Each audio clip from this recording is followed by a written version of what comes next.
Chapter 1. Starting over. In the dead of night. At Green Bamboo upper-class area, Jean High City Feng held a folder of documents as he sat silently on the leather sofa. Gazing at the pool outside through the French window, Feng was filled with both frustration and unwillingness. He was the captain of Shadow, one of Jean High City's top 4 gaming workshops. He had commanded a guild of tens of thousands of people.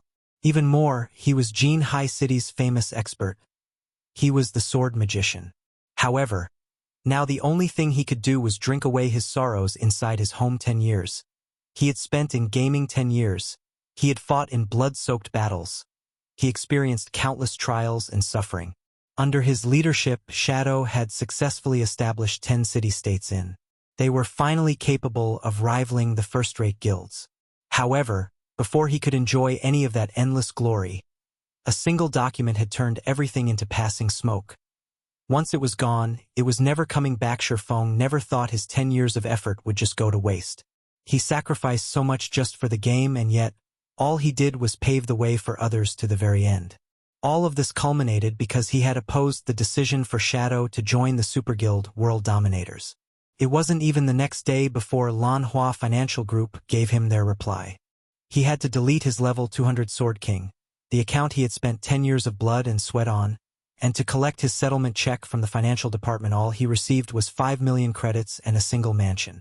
When compared to the established 10 city-states inside the money-generating virtual kingdom, it couldn't even be considered a drop in the ocean. Feng thought about how much he had contributed to Shadow. He thought about how his efforts had turned Lanhua groups into a large financial group. Then, he thought about how they still threw him away, as if he was no different from garbage. Feng swore he would take revenge for their actions. I won't just let this go. At worst, I'll just start over. Feng's eyes flashed with confidence and resolution. His hands tore the termination contract into little pieces. Grabbing the bottle of wine from the tabletop, he gulped down several mouthfuls. Even if he no longer had his Sword King account, even if he no longer had his team support, the skills and knowledge he obtained from the game would not betray him. As long as his skills remained, he could still rise once more within God's domain. He could rebuild a virtual kingdom of his own. Early morning. The sun had just risen. The phone alarm continuously rang. Feng woke up resentfully. He helplessly reached for his phone by the bedside. The effects from yesterday's drinking still loomed over him. Hey, what's up? Brother Feng, it's me, Blackie. You're still asking what's up? Didn't we agree to become professional gamers? Shadow Workshop is recruiting at our school today. Haven't you always wanted to become Shadow's core member? Feng was slightly confused. Lanhua Financial Group just fired him. So why would he attend Shadow's examination? Brother Feng, can you hear me? They're testing at 10 o'clock. If you don't hurry up, you're not gonna make it. Blackie, stop joking around. I just got fired from Shadow. Fired? Brother Feng, how much did you drink yesterday? Even now, you're still not awake? How could you be fired if Shadow hasn't even recruited anybody until now? Alright, just come quickly. Blackie had cut the call before Feng could respond. When Feng looked at his phone in a daze, he discovered that this old and broken-down iPhone 6 was not his phone. His phone was the latest iPhone 12. Immediately, Feng inspected his surroundings. Met his eyes was a messy room, no larger than 15 square meters. All around, there were books on gaming strategies. At a corner of the room, above the study table, there was an extremely outdated laptop. Within the wardrobe by the wall, there were clothes messily piled together. Inside the wardrobe, there was a mirror. A mirror that currently showed a familiar face. Feng jumped up in shock when he saw this extremely familiar face. How have I become young again? Feng immediately walked towards the mirror. Only after looking at the mirror, at the reflection shown on it, over and over, did Feng confirm that he had indeed become young again. He slept in his luxurious and spacious bedroom yesterday, but now he was in this broken-down place after waking up. Not only that, he also had become young again. Feng could still recall some memories regarding this place. He had lived here 10 years ago. For over 6 months, Feng rented this place in reluctance, all so that he could play God's domain while also attending university. Only after he had earned some money in God's domain had he rented a large condominium. Feng thought back to those arduous years. His family circumstances at that time weren't in good shape. For Feng to attend university, his parents had racked up some debts. Even so, Feng's parents still made sure to send him sufficient living expenses every month, taking on the suffering themselves. In return, Feng wholeheartedly wanted to change his family circumstances. However, finding a well-paying job while the streets were filled with university graduates was tremendously hard. So he thought of the highly profitable virtual reality games. Setting professional gamer as his goal, he even bought a virtual gaming helmet. Training arduously within the game to improve his skills during that time, bread and instant noodles became his daily meals. To save money, he had also avoided participating in social gatherings held by his classmates, causing him to become an invisible existence in his class. The boys would look at him with disdain, while the girls would distance themselves from him. Every time Feng went shopping for cup noodles, his wallet would have no more than 10 credits. He did not even dare buy a ham sausage that only cost a single credit. In pity, the female salesperson there had offered him the ham sausage at a discounted price. However, the feeling of his empty wallet made Feng refuse with great reluctance. Is someone playing a prank on me? Feng stared at his younger self through the mirror and at the familiar surroundings. Feng couldn't help but shake his head, denying such a conclusion. Even America, as the world's most developed country, didn't have such rejuvenating technology. Besides, who would play such a joke with a poor old uncle like him? Feng looked at the time on his phone. 19 April 21:29. Don't tell me I have been reincarnated? Feng's face revealed a bitter smile. He remembered today was the 5th of August, in the year 2139. It couldn't possibly be April of 2129. The year he was still attending university. Feng shook his head, trying to wake himself up. Yet, deep down, he still held onto a thread of hope, wishing that he could be reincarnated, returning to the time 10 years ago. He walked towards the desk, powering up the laptop. Even if the time on his phone could be faked, the information on the internet definitely couldn't. After surfing the web for several minutes, Feng was utterly devastated. All the information he found on the internet showed that today was 19th of April, 2129. Even the highly anticipated official release date of God's Domain was clearly displayed on its official site. Counting down to 6 days from now, the 25th of April, I really have been reincarnated. Did I really come back to 10 years ago? Feng firmly stared at the news report of God's Domain, emotional tears leaking from the corners of his eyes. Feng's feelings were hard to describe at that moment. He felt both regret, sadness, and joy. It was as if everything before him was just a dream nonetheless. The chirping of insects and the cold wind blown from the air conditioner told him otherwise, that everything was real. Looking at his phone, at the family photo he took when he entered university, Feng never realized that his parents had white hair. The corners of his mother's eyes even had wrinkles. They were no longer as lively as before. They were truly old now. 1.5 years had already passed since God's Domain's release when Feng noticed how aged his parents were. The large amounts of debt, excessive laboring, and stress had caused both his parents to fall ill, gravely ill. Curing them required millions of credits, but during that time, Feng was merely a squad captain in shadow. The money he earned was far from enough to foot such expensive costs. Feng tried everything to collect enough money. Yet it was still not enough. Even with trying his all, Feng's parents still left him a few months later. In his previous life, he failed to care for his parents properly. How could he have known of the pain and suffering? After Feng earned millions of credits, this pain remained within Feng's heart for forevermore. Never would he have thought fate would play such a joke on him. He unexpectedly returned to the starting point, starting back up from zero. Great. This is just too great. Ha ha ha. Since I have been reincarnated, I have to change everything. I will earn enough money to cure mom and dad, and I will let them live a life without worries. Feng silently swore to himself as he wiped away the tears. Just when Feng was planning for his future, Blackie's call came ringing again, continuously urging Feng to go quickly to the university for the test. Yet Feng did not rush. He dressed at a relaxed pace, tidying himself up before heading to Jinhai University. He could not be more familiar with Shadow. Feng still remembered. It was while he was still attending university, Lan Hua Group's prized son, Lan Hailong, started up Shadow Workshop to enter God's domain. Lan Hailong also invested considerable funding into the recruitment of the student experts of Jinhai University. Feng participated in Shadow's examination at the time, successfully becoming a core member of the workshop, whereas Blackie became an outer member. Feng had been happy for quite some time after that incident. After 3 years of being under the leadership of Feng, Shadow Workshop allowed Lan Hua Group to greatly profit from God's domain, quickly becoming a large financial group. However, Feng would never have thought that Lan Hailong would be the one to fire him. Personally, since he had been reincarnated, he had an absolute advantage within God's domain that others did not. Naturally, he would not be joining Shadow to become a tool that profited others. He wanted to walk a different path. A path where he fought not for others, but for himself. He wanted to remove the need for his parents to send him living expenses. He wanted to pay back all the debt they had collected.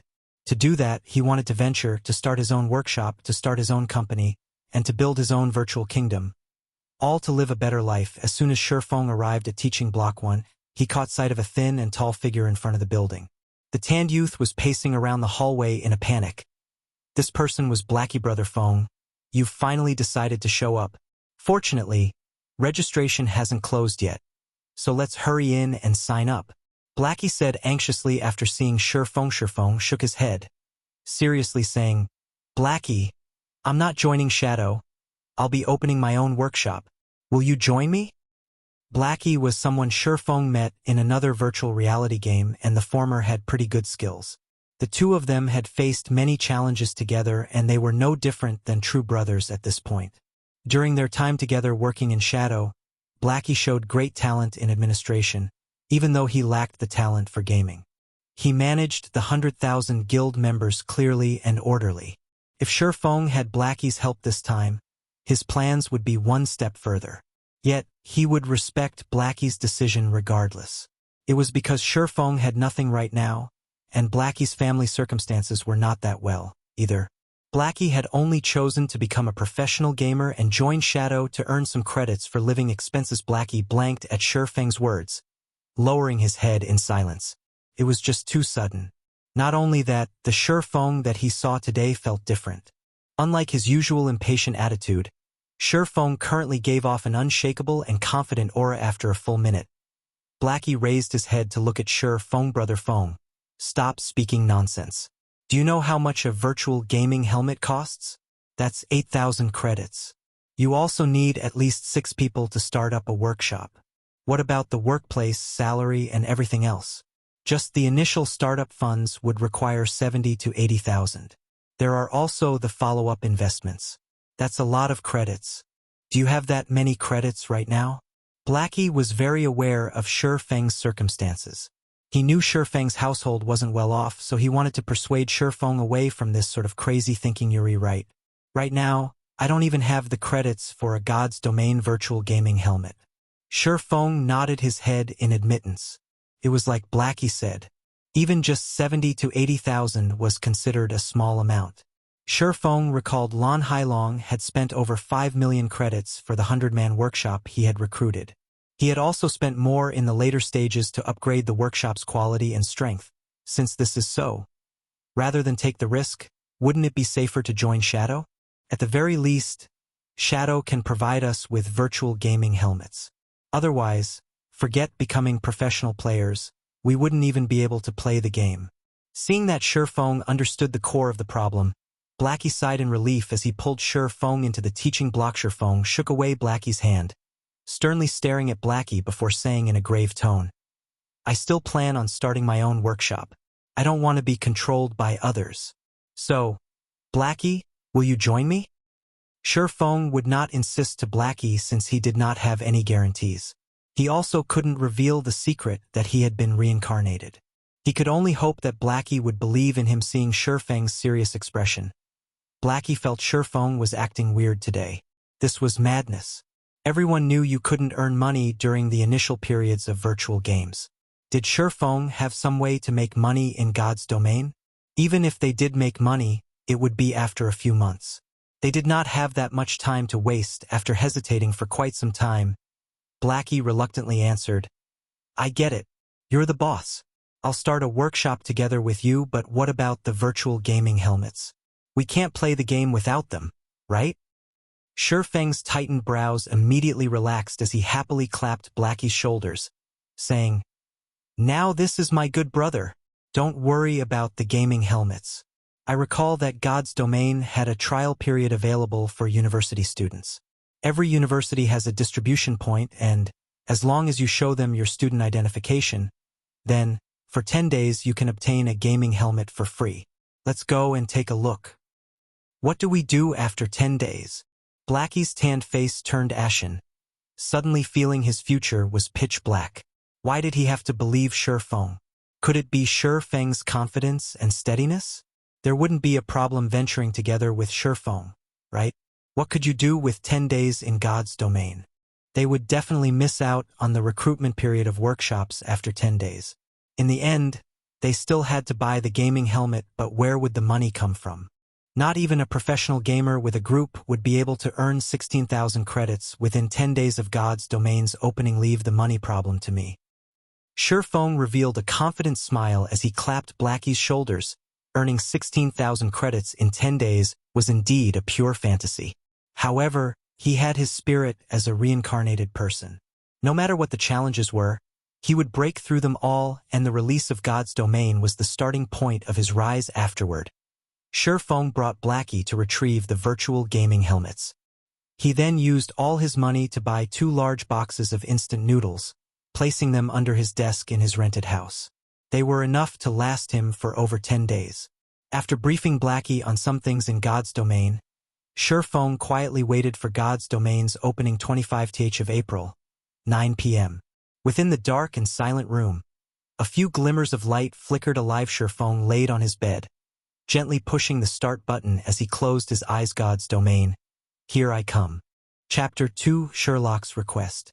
To accommodate the majority of players, God's Domain could be played while sleeping.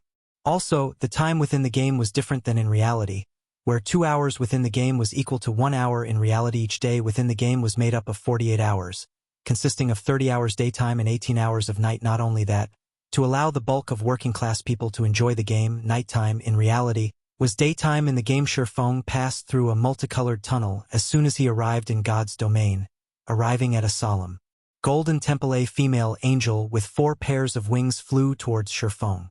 She was only about palm-sized. Hello, adventurer. Welcome to God's Domain. I am the navigation angel, Gabriel.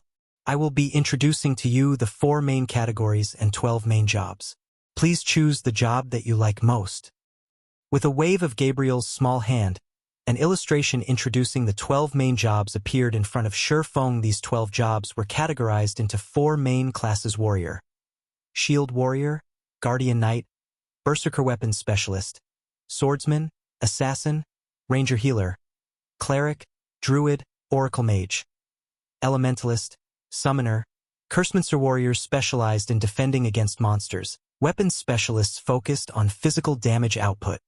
Healers focused on healing. Mages focused on magical damage output. Every job had their own style of battle, which was one of the main selling points of God's Domain in his previous life.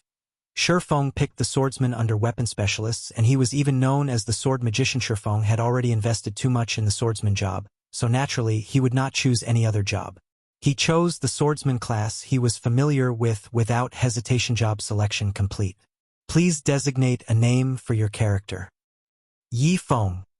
Feng chose the same name he had in his previous life. Naming successful. Do you wish to adjust your appearance? Adjustment rate limited to 15%.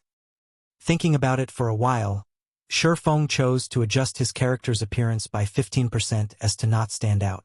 With this, nobody could recognize Feng if they saw his character, though it wasn't as handsome as the original. Please select a birthplace in the Starmoon Kingdom. A map that displayed tens of cities belonging to the Starmoon Kingdom appeared in front of Feng. The opening of God's Domain was globally synchronized. To accommodate for the hundreds of millions of players, the lands of God's Domain were incredibly vast, measuring up to 2 or 3 times of Earth, and the kingdoms within were even more plentiful. However, a player's living area and city in reality determined the country they would start in, so players could only choose the cities within the country White River City. Feng did not plan to choose any other cities, so he chose the White River City that he was most familiar with. White River City was Star Moon Kingdom's 5th-ranked city. It was an important city in the north of Star Moon Kingdom. There were quite a few workshops that chose to develop there to avoid the struggles between large guild city. Confirmed. Player will arrive in Red Leaf Town of White River City in 3 seconds. We wish you happy gaming. The sight before Feng immediately blurred as he was sent away. Red Leaf Town. The buildings that were chaotically arranged there had a similar style to the medieval ages. NPCs filled the bustling streets, making them feel as if it was another world. Feng arrived at the front of a church, his new appearance resembling a penniless swordsman. He currently wore a gray novice leather armor, and on his waist hung a novice sword. I still ended up in Red Leaf Town. In the end. Feng smiled faintly as he looked at the familiar sight of the small town, confidence welling up within him at that moment. Many players had started wandering around the town, speaking to NPCs in hopes of obtaining a trail for a quest. There were also quite a few players that went out of the village, going out to the wilderness to kill monsters. Every one of them was carrying out their tasks as if their lives depended on it, and they couldn't help but wish they could split their time in two. Feng didn't pay attention to the other players. With a slight wave and touch of his finger, a player's attribute panel appeared before him. Character: Feng. Affiliated Kingdom: Star Moon. Title: None. Job: Swordsman. Level 0. HP 100/100. Physical attack power 13. Defense 4. Attack speed 3. Movement speed 4. Attributes: Strength 5, Agility 3, Endurance 4, Intelligence 2, Vitality 2. Free attribute points 4. Weapon Mastery: One-handed sword mastery +5. Apprentice rank: increases one-handed sword damage by 5%. Two-handed sword mastery +5. Apprentice rank: increases two-handed sword damage by 5%. Free mastery points 0. Job talent: Swordsman talent 1. Sword-related mastery +5. Swordsman talent 2. Obtain 8 free mastery points every 5 level. Swordsman talent 3.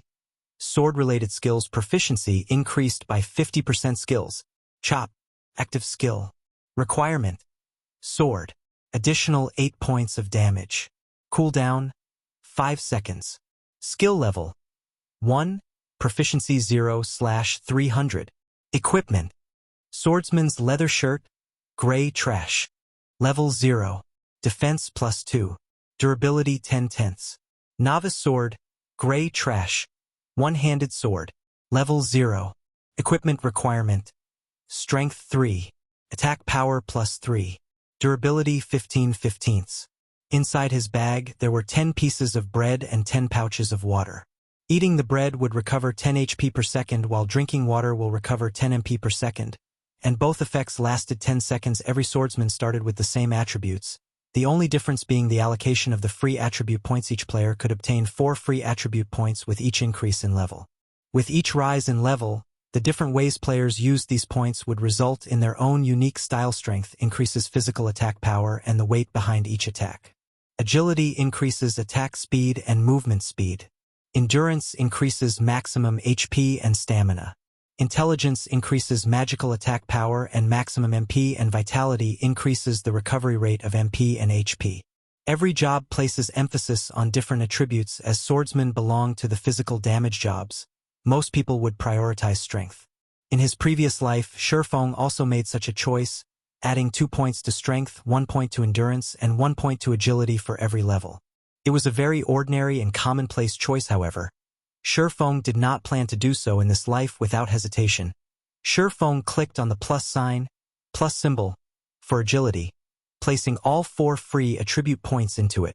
Feng's agility increased to 7 points. His attack speed changing to 4 and movement speed to 4. This method of point allocation was something not even assassins, who were widely known for their high agility, would do. They would prioritize strength first, as more damage meant an easier time leveling up. Unfortunately, Feng didn't think that way. For melee jobs, agility was the best choice at the early stages of God's domain. This was kept a secret, only being discovered several weeks after God's domain's opening. When it was finally made known, countless melee players couldn't help but hammer their chests in regret after adding the attribute points. Feng took a look at his surroundings. Only a while had passed before another large group of players were sent here. Green rhombus-like symbols belonging to players filled the air of the central plaza, blocking out the yellow symbols belonging to NPCs. Such a situation made looking for an NPC an even greater challenge. Feng's voice communication rang, the caller's name showing Black Cloud. It was Blackie calling Brother Feng. I chose Cursemancer and was sent to Falling Moon Town. Where are you? Now that he had entered God's domain, Blackie was extremely excited, itching to start his journey quickly. I am in Red Leaf Town, not that far from Falling Moon Town. I'll help you level up, so come to Red Leaf Town. Feng said. Brother Feng, you must be crazy. Do you know how far Falling Moon Town is from Red Leaf Village? The map says that it'll take me 7 hours to get there. I'll fall behind all the other players by a lot if I go there. We should just level up on our own and meet up at White River City after reaching level 10. Blackie nearly coughed out blood in anger. Earning 16,000 credits in 10 days was already madness. Instead of frantically leveling up after entering God's domain, he was asked to waste 7 hours? He wasn't going to do that, even if he was beaten to death. Don't worry, you should just come over. You'll get back the time you waste very quickly. Feng said dully. When Blackie heard Feng's confident tone, he asked excitedly, Brother Feng, could it be that you have a beta tester's information? God's domain had invited quite a few people to test the game before it opened, and these people were called beta testers. These beta testers could get a hold of first-hand information for God's domain, and, although changes would be made to the game, the beta testers would most definitely know more than regular players. What do you think? Just hurry over here. Feng answered in a mysterious tone, laughing hearing Feng's words. Blackie knew Feng had reliable information, and he couldn't help but get excited, saying, Okay, wait for me, Brother Feng. I'll go there right this instant. Ending Blackie's call, Feng walked towards a small dark alley of the town. There were hundreds of NPCs in Red Leaf Town. However, NPCs that gave quests only numbered in the tens, while hidden quests numbered 5, and unique quests numbered only 1. A unique quest would no longer be available once completed by a player. The unique quest in Red Leaf Town was only discovered 2 months after God's domain's opening, and it had caused a sensation throughout the entire White River City the last time. As the quest was unique, the lucky player revealed the method to obtain it, earning the envy of many players. Unfortunately for them, the quest was no longer available. Even if they wanted to do it, of course, Feng wouldn't let this unique quest go. In this life, Feng arrived at the dark alley filled with beggars in tattered clothing. The beggars were like wolves discovering fresh meat when they saw Feng walking over, quickly surrounding him as they begged for food. There was once a player who had given these beggars a lot of food. These beggars would ask for items after having their fill, and they would ask for more expensive items after each time. The player had agreed to all their requests, consecutively fulfilling more than 10 of their wishes. Unfortunately, the beggars gave absolutely nothing in return, causing the player to nearly pop a vein, becoming a joke for others. Get lost. Feng yelled as he pulled out his novice sword, causing the powerless beggars to quickly hide away. Feng walked to a corner after the beggars dispersed. A vagrant middle-aged man was lying there. There wasn't much of a difference between the man and the other beggars, but if there were one, it would be the man's unyielding integrity, as he was the only one not begging for food. Do you need any help, sir? Feng formally asked the man. Can you give me some food? It's been 5 days since I've last eaten. The male beggar responded. Feng smiled faintly, seriously saying, Unfortunately, sir, I cannot agree to your wish. A normal person would probably spew blood out in anger if they heard such a reply. However, this beggar merely let out a sigh, no longer saying a word. However, if you are willing to pay an appropriate price, I can give you the food you need. Feng said. The beggar lifted his head and looked at Feng, his eyes carrying a hint of anticipation as he said, If I had the money, I would definitely be willing to pay this cost, but right now I have nothing. Although, if you are willing to help me, I will pay you a sufficient price. Are you willing to help me? May I ask what you want me to do? Feng questioned, the beggar said seriously. Please help me kill the mayor of Red Leaf Town, Cross. Even though Red Leaf Town was just a small town, the town mayor was still a level 15 elite. There were also level 25 guards by his side. Aside from that, killing an NPC would result in being arrested. Killing the mayor was, without a doubt, a crazy action, and no player would believe this was a quest, as this was no different than telling players to commit suicide. Nobody would agree to such a damnable request, all right? I promise you. Feng unhesitatingly agreed with a smile system. Unique quest: Sherlock's request accepted. Quest details.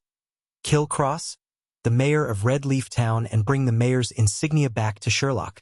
Players must not exceed level 10. Feng turned around and headed towards the town hall, the place where the mayor was staying, after receiving the quest. Chapter 3: Lonely Snow. Feng walked on the path towards the town hall.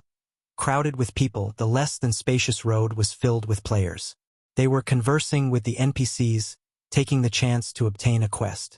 Such a scene gave one a feeling of arriving at a market. Unfortunately, it was not an easy task obtaining a quest in God's domain. The main reason being the NPCs had high intelligence, giving them the capability to hold one-to-one conversations.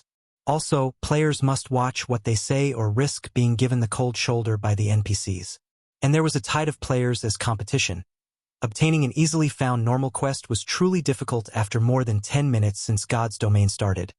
There had yet to be a single player within Red Leaf Town to receive a normal quest. In comparison, Feng's advantage as a reincarnated person was truly great. Not only has he received a quest, but it was a unique quest, albeit a slightly damnable one. However, a unique quest's reward was incredibly generous. Even top-tier players who had played God's domain for a month would drool at the reward of this unique quest as a person who had been reincarnated. Feng had the experience of leading thousands of people while he was in Shadow Workshop. They had even built 10 city-states. The amount of information on God's domain that was within his grasp far surpassed what the average player knew. It was especially true when it came to strategies on leveling up and earning money. These were the must-have essentials for a workshop with thousands of players to grow in strength. Now that he had been reincarnated and was playing God's domain again, Feng wanted to use this information to accumulate a significant amount of advantages. It was all to build a better foundation for his future development. So naturally, he would not be imitating the average player, wasting hours on the streets just to fight over a single normal quest. Even more so, he would not be emulating those skilled players, using their refined techniques to kill monsters in the wild, because at this moment, there were probably more players than monsters in the wild. What Feng wanted to do was to avoid these piles of players. Hence why he chose the unique quest, which had an absurd difficulty. However, completing this quest required money, something Feng did not have right now. Every player would receive 10 copper coins at the start of the game. Although it was not enough to buy a weapon or equipment, purchasing HP or MP replenishing refreshments was not a problem. When Feng arrived at the front of the two-story town hall, he was met with a scene of hundreds of people, queuing up into a long line. Regardless of which game it was, the village head or town mayor was unquestionably a target to receive quests from. Naturally, no player would let this chance go. Hey newcomer, queue up if you don't want to cause a public outrage. From within the queue, a simple and honest-looking male warrior looked at Feng. The warrior held up his hand, pointing towards the back of the line of people. Not here to receive a quest. Feng said indifferently as he looked at the long line in front of the town hall. Compared to the other locations, this place had great order and efficiency. Although it would take more time to receive a quest, it was much better than some who could not receive one at all. The male warrior cautiously looked at Feng. Everybody was frantically trying to receive a quest right now. But there was someone who actually said that he wasn't interested towards it. Not even a ghost would believe that. I'm honestly not here to receive a quest. Feng looked at the male warrior. Seeing the person's hostile eyes and how he thought Feng had wanted to jump queue, Feng said with a smile. However, I advise you to receive a quest somewhere else. You'll just be pointlessly waiting here. Why would it be pointless? There were already a few people who came out after receiving a quest. After determining that Feng had no intention to jump queue, the male warrior let out a sigh of relief. He had already been in the queue for over 10 minutes now, and he definitely would not want someone to cut in line. However, Hearing Feng's firm tone made him curious as to why he would be waiting for nothing. Feng smiled but did not elaborate. Instead, he changed the topic saying, "Seeing as you're not a bad person, I'll point you towards a brighter path.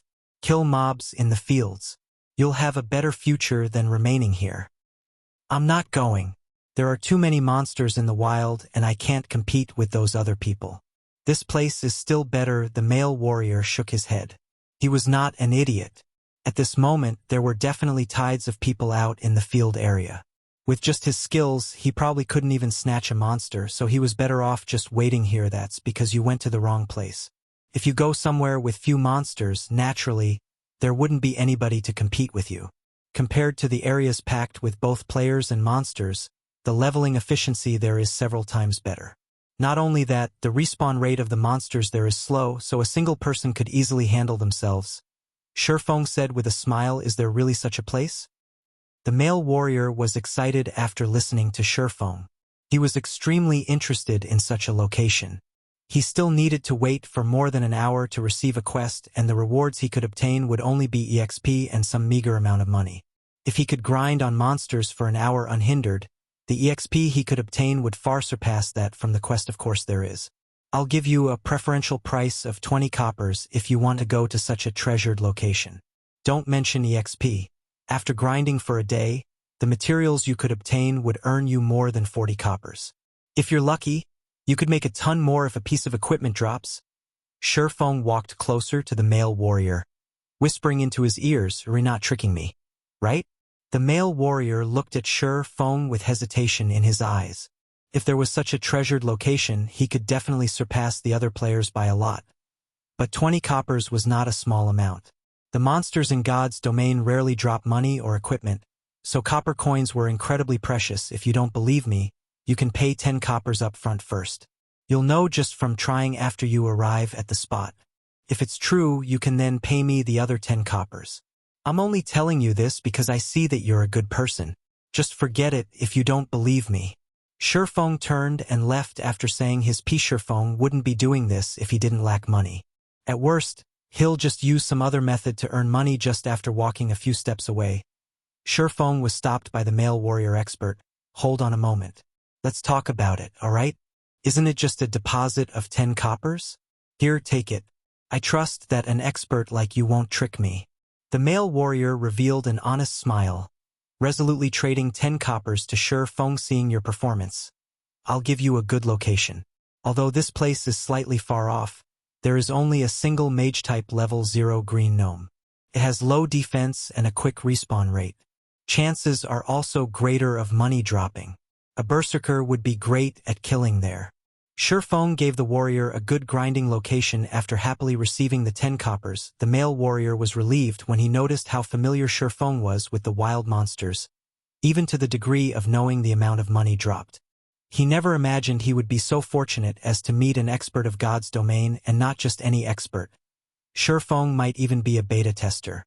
The male warrior became even more excited as he thought of this possibility. "Brother expert, do you know a location that drops skill books for berserkers? It's really hard to fight against mobs with only a single skill."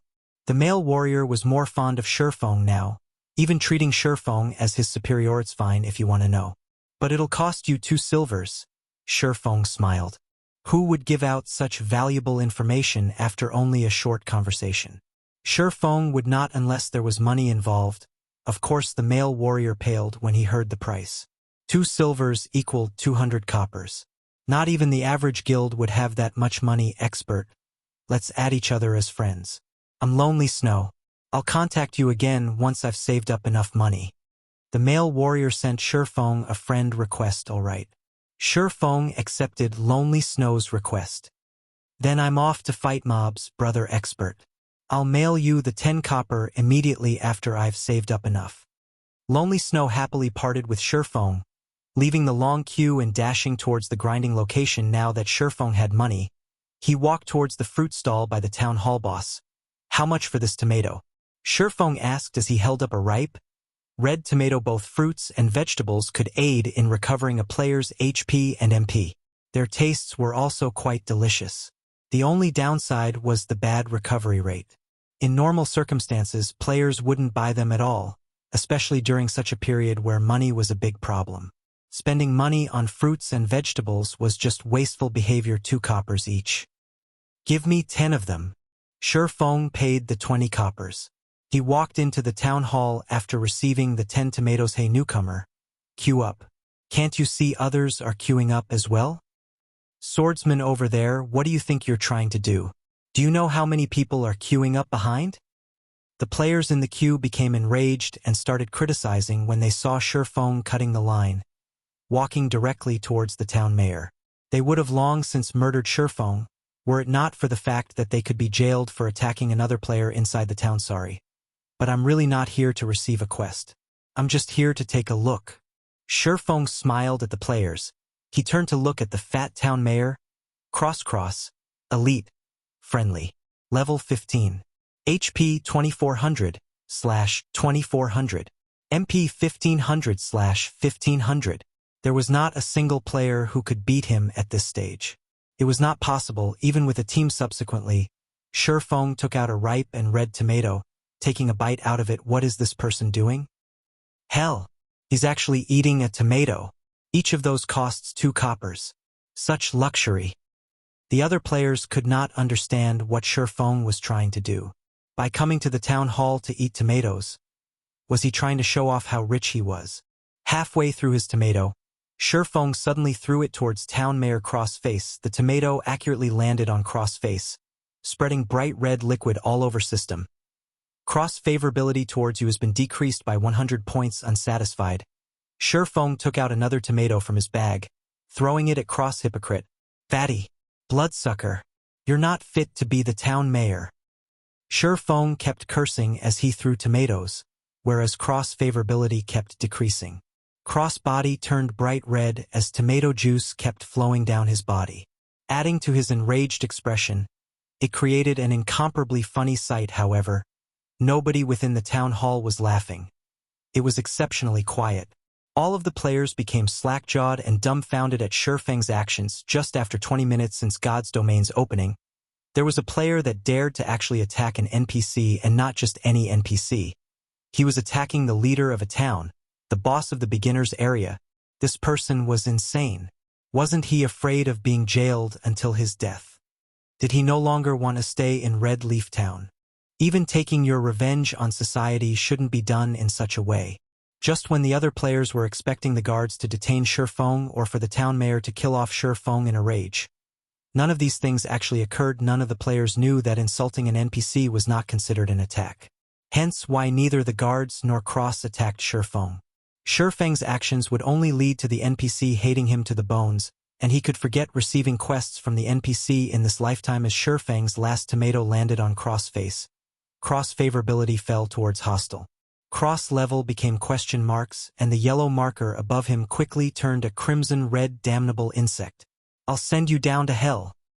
The bright red cross roared loudly as he rushed at Feng. Chapter 4: The Sensation Caused by Death. Town Mayor Cross' furious roar reverberated throughout the entire town hall with a high speed. Cross instantly arrived in front of Feng, his fist stretching out towards Feng. The other players were currently reveling in Feng's misfortune. Taking the chance to gauge Town Mayor Cross' strength. Cross was a level 15 elite, and a single slap from him was enough to swat the current players to death. However, Feng was foolish to the degree of actually angering the mayor. Not a single person in the entire Red Leaf Town could save him now.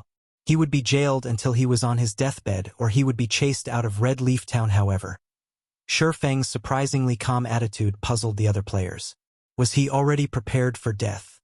When Cross was about to hit Feng, the stationary Feng finally moved. Like a hunter waiting for his prey, Feng immediately unsheathed his novice sword. With swift motions, he used the sword to defend his body. Pung. Cross fist landed on the novice sword, sending Feng's entire person flying. Just as Feng was about to fall, he flipped his body, landing steadily on the ground with the flexibility of a cat. However, his HP had instantly decreased by 84, and the novice sword in his grip trembled uncontrollably. The sword's durability had even reduced by 1 point. The weapon would become useless once its durability dropped to 0 C. All the players drew in a cold breath seeing Feng's troublemaking. They had initially thought of him as a mere rookie. However, after Feng's recent performance, anybody with a discerning eye could tell he was a very skillful person. Even if Cross had low physical damage as a mage, as a level 15 elite, he could still kill any of the current players in a single strike. Yet Feng was alive. He had used his weapon to block the attack, reducing the damage to a minimum. Clearly a mage, and yet his strength and speed are truly shocking. Feng silently marveled as he had looked the lamenting novice sword in his grip. Fortunately, he had added all his points to agility, increasing his attack speed to 4. Otherwise, he would surely be dead by now, having to start his quest all over again. Insect. After failing his strike, Cross was further enraged. Suddenly, his clothes were ripped apart, revealing a body covered in pitch-black fur. Cross had turned into a werewolf with sharp fangs. Every player was shocked at this moment. Never would they have thought the mayor was an evil werewolf. Cross arrived at Feng's back in an instant, raising his bright snowy claws and slashing them at Feng's heart. However, Feng revealed a cold grin. Even though he only had 16 HP remaining, Cross' claws suddenly stopped. They were only a few centimeters away from dealing with Feng. Unfortunately, Cross was hit by a level 25 guard's charge. Entering a fainted state for 1 second, Feng took this chance to quickly move away. Just when Cross was about to rush Feng after awakening, he was interrupted once more by another guard. Both of the guards were level 25 warriors. Although neither of them was elites, the damage they dished out was relatively high. A charge, coupled with a normal attack, had quickly taken 300 HP away from Cross. 2 guards had taken away a total of 600 HP, causing Cross HP to fall to 1700 in an instant as expected of the guards. Their attack power sure is high. Feng chuckled as he looked at Cross. Sorry, state guards were the protectors of the town. They were specialized in protecting the town's civilians and resisting against the invasion of evil beings. At this moment, the mayor had transformed into a werewolf. Proof that he was not a human, but a spy for the powers of evil. The guards would naturally not let him go, killing him as if he were no different than the monsters in the wild. In the surface, the conditions of Sherlock's request seemed harsh. In reality, however, players only needed to actively attack the mayor, subsequently surviving the mayor's first strike. Afterward was just smooth sailing. The guards would handle the rest after the mayor revealed his true self in Feng's previous life. The reason this unique quest could shock the entire White River City was because the town mayor was a spy for the forces of evil. This quest had allowed players to have a new perspective towards God's domain. The NPCs were not entirely reliable, as they might be one of the forces of evil in disguise simultaneously. The player who completed the quest had shocked everyone with his method of baiting the town mayor. The player had racked his brain to complete the quest and, naturally, he wanted to show off his efforts by revealing his strategy. Now, though it was being taken advantage of by Feng, as such, Cross was now being attacked by the 2 guards. Although the damage dealt by the guards was very high, Cross' target had never shifted away from Feng. He continuously aimed to kill Feng, but, unfortunately for him, the 2 guards stuck to him like glue. One of the guards used Bone Crusher while the other used Thundering Strike, causing Cross' movement speed to plummet. Fortunately, Feng was able to escape death with his 5 points of movement speed. Just like that, Cross over 2000 HP was nearly depleted. When the other players saw Cross dying, many of them started becoming restless. They wanted to land the last strike on the mayor. They did not understand why the guards were attacking Cross instead of Feng, but a town mayor who was also a level 15 elite.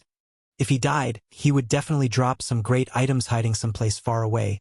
Feng smiled in disdain in regards to their thoughts. Was the town mayor someone they could have ideas about? Although the mayor had become one of the forces of evil, this was only a part of the quest's plot. In the eyes of the other players, the mayor was still in a friendly state. It was not possible to attack the mayor at all when Cross only had 100 HP remaining. All the other players started moving. All of them simultaneously rushed towards town mayor Cross. All of them wanted to give the final strike, snatching away the dropped items. Seeing that Cross was only a hit away from death's door, Feng, too, dashed out. Unfortunately, Cross still died under the guard's blade in the end. Not a single one of the players was able to strike at Cross. Although Feng could attack, he did not want to risk it. After the mayor's death, He immediately took away the mayor's insignia and disappeared into the crowd. NPCs within a city would not yield any EXP or loot if killed. Feng wouldn't even be able to obtain the mayor's insignia were it not for a quest crap. The system's bugged. Why can't I attack the mayor? I want to complain. Why didn't the mayor drop anything after death? Some of the rookie players resentfully complained. A level 15 elite had died before their eyes, yet they did not obtain a single advantage. They simply could not accept it. Moron. Don't you know you have a friendly relationship with the NPC? Players can't attack an NPC with a friendly relationship. If you don't even know such common knowledge, why bother playing God's Domain? After ridiculing the rookies, the competent players searched for traces of Feng. A player who could kill the town mayor in such a way was definitely an expert, someone they should associate with. However, they could not spot Feng even after looking for a long time. They also did not know his name. They could not help but secretly feel pity. Meanwhile, news of town mayor Cross death spread throughout Red Leaf Village, creating a sensation amongst all the players at this phase of the game. Where players were still worrying over grinding monsters for levels, the leader of a town was toyed to death so simply. This was just too mind-blowing. Not even 30 minutes since God's Domain's opening, a news thread appeared on the official site's forums. Mysterious swordsman kills off level 15 elite. Red Leaf Town Mayor. The leader of a town was actually a werewolf in disguise. Exactly what kind of game is God's Domain? This news thread instantly caused a sensation amongst the players. It only took a moment for the number of clicks to the page to go past 10 million. Everyone became interested with this mysterious swordsman. Unfortunately, they could not contact the person since nobody knew his name by now.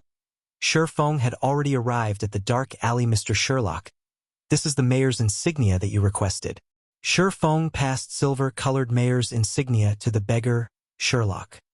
With the quest's completion, bad news came to both the players who had already received a quest, and for those who were currently trying to receive one from the mayor. This was because Cross would not respawn. They would have no place to submit their quest even if it was completed. Red Leaf Town would also no longer have a mayor, though Feng could care less about that. Thank you. Thank you so much. I have finally attained revenge for my friend. These things should be of help to you. Sherlock passed Feng a delicate little box. Subsequently, Sherlock took the mayor's insignia and left the dark alley system. Unique quest. Sherlock's request completed. Rewarding 2000 EXP, 20 free mastery points, 1 luxurious ornament box with a hua sound. Feng became level 1, and he was only 1000 EXP away from level 2. Feng's level became Red Leaf Town's top 1. Only 30 minutes after the start of God's Domain. In normal circumstances, the average player required 1000 EXP to rise to level 1. Such an amount required at least 6 or 7 hours of grinding monsters, as each level 0 monster only gave 3 EXP. Time was also needed to look for monsters, to recover, and so on. Factoring in the massive amount of players at the start of the game that was fighting over monsters, taking over 10 hours to arrive at level 1 could be considered average. Why is the unique quest's reward so generous? Was it because I completed it at level 0? Feng became slightly uncertain, but he was still delighted with such rewards in his previous life. The rewards posted were not as luxurious. Although the amount of EXP was the same, the number of free mastery points was not. The other person only received 10 points for it, as well as a delicate ornament box, while Feng received 20 points and a luxurious ornament box. Free mastery points were extremely precious in God's Domain. Rarely would a quest award 3 to 5 points. This unique quest had awarded 20 points. Hopefully, it won't let me down. Although it isn't a delicate ornament box, it is still the better luxurious ornament box. It should come out. Feng carefully held the ornament box, a nervous gulp coming from his throat. Slowly, he opened the box. Though the EXP and free mastery points were great, what Feng really wanted was the item inside the ornament box. It was an essential item he needed to complete his leveling and money-making plans. It was also a top-tier item that many experts drooled over. Feng would cry to death if something went wrong. Chapter 5. Black Market Challenge. As the luxurious ornament box slowly opened, a dazzling array of multicolored light burst out from within. Fortunately, Feng was currently standing inside a dark alley. There were no players who would wander over here. Otherwise, such a spectacle would have incited the greed in their hearts and Feng would be killed and robbed. When the glowing brilliance faded, a simple silver necklace and a purple gold ring could be seen lying inside the luxurious ornament box. Carved on the ring's exterior were words resembling the ancient language of elves, and within them stored a tremendous magical power. Fortunately, it is still the Ring of Gravity. Feng let loose his breath when he saw the appearance of the ring. Carefully, he took the ring out of the box and inspected it. Ring of Gravity. Mysterious iron rank. Equipment level 0. Strength +2, Agility +1, Endurance +1. Additional skill, Gravity Liberation. Greatly reduces the gravity acting upon the user. Duration 30 seconds. Cooldown 5 minutes. Great. It's not just bronze rank. After reading the item's introduction, Feng became extremely excited. The situation was far better than he had expected. The equipment in God's domain was categorized into trash, common, bronze, mysterious iron, secret silver, fine gold, dark gold, and epic. At the start of the game, players only received trash equipment from the system. This equipment was utterly worthless. At this stage of the game, however, there were no players who possessed common equipment. While you could buy common equipment in large cities, the prices were costly. As for bronze ranked, those were extremely rare and they also came with additional attributes. Mysterious iron equipment, however, only dropped from bosses and, needless to say, they were even more precious in Feng's previous life. The Ring of Gravity obtained by the player was only bronze ranked. It gave only an additional 1 point to strength. The skill Gravity Liberation, as well, only lasted for 15 seconds. It was a surprise to Feng that completing the quest at level 0 would earn him a mysterious iron Ring of Gravity. As for the necklace, it was just a gray item. NPC merchants coveted these items and they were willing to buy them at high prices. After wearing the Ring of Gravity, Feng added the 4 free ability points that came from leveling up all into agility. Feng's agility rose to 12 points, his attack speed to 5 points, and his movement speed to 6 points. He could almost rival a pure agility assassin of the same level. Now my agility will reach 20 points after rising to level 3. At that time, I can unlock the hidden basic skill of the agility system. Feng looked at his attribute panel in anticipation. Feng moved his body, feeling it become a lot livelier than before. He wouldn't be in his previous sorry state if he were to face off with Town Mayor Cross right now. If his agility reached 20 points, the condition of his body would become even greater after activating the basic skill Fast and Nimble. He could even rival against those wuxia experts depicted in wuxia novels. Afterward, Feng added 15 of the free mastery points towards his one-handed sword mastery, keeping the remaining 5 points for future use. With his one-handed sword mastery now at a total of 20 points, Feng advanced from apprentice to basic swordsman, and the additional damage dealt by using a one-handed sword increased to 10%. He was still 30 mastery points away from advancing to an intermediate swordsman. Regular attacks were only the basics for a swordsman. If one wanted to become an expert with the sword, skills were a must-have. The more, the better, as this would create more flexibility when in battle, thereby allowing the swordsman to dish out greater damage. Feng was both an expert of the sword and a person who had been reincarnated. Now that he had a special tool such as the Ring of Gravity, he needed a large amount of swordsman skills to display the true potential of a swordsman. He could then level up at a fast pace. Otherwise, it was impossible to increase the efficiency of killing monsters by relying on normal attacks. I recall there being a black market challenge in Red Leaf Town's trade area. Players who cleared the challenge for the first time would be able to obtain a skill book for swordsmen. Most skill books dropped from monsters around levels 3 to 5 and their drop rates were pitifully low. At this stage of the game, there were still no players capable of grinding those monsters. It would be a big waste of time if Feng wanted to obtain the other skill books for swordsmen. He also did not have the time for it. So, the Black Market Challenge was the only way for Feng to quickly obtain a skill book in Red Leaf Town trade area of Red Leaf Town. Shops filled both sides of the street. There were pharmacies, smithies, bars, and more. It was extremely flourishing, just like a small market. However, the current trade area wasn't as lively as it should be. It hasn't been long since God's Domain started its operation, so most players were busy leveling up instead of enjoying what God's Domain had to offer. As a result, there was only the minority of lifestyle players staying here. They were here to learn auxiliary jobs such as enchanter, forger, pharmacist, chef, engineer, alchemist, etc. Buying herbs at a high price. Contact me directly if you have any. Buying ores. Rip-offs can stay away. Sincerely buying high-ranking equipment. Price is negotiable. Willing to pay with credits. Many logistics staffers of workshops and guilds had set up a small stall by the roadside of the trade area. They were mainly here to buy items and equipment. Feng quickly headed towards a two-storied building without halting. High-ranking gnomes guarded the building, and above the building read, Black Market. This place was the dark side of Red Leaf Town, and it was a place of entertainment built by the greedy gnomes. The gnomes' auction house could be seen just after entering the Black Market. Going down along the basement staircase led to two empty fields. One was the battle arena, while the other was the field for the challenge race. At the moment, several players were standing in front of the field. They were receiving the gnomes' challenge. Good luck. You have to succeed this time. Good luck. Stomp those gnomes. A few players were currently cheering with all their might for an assassin player that stood on the field. Their reddened eyes made them look no different than crazed gamblers. The challenge race could be considered a testing grounds for a player's capabilities.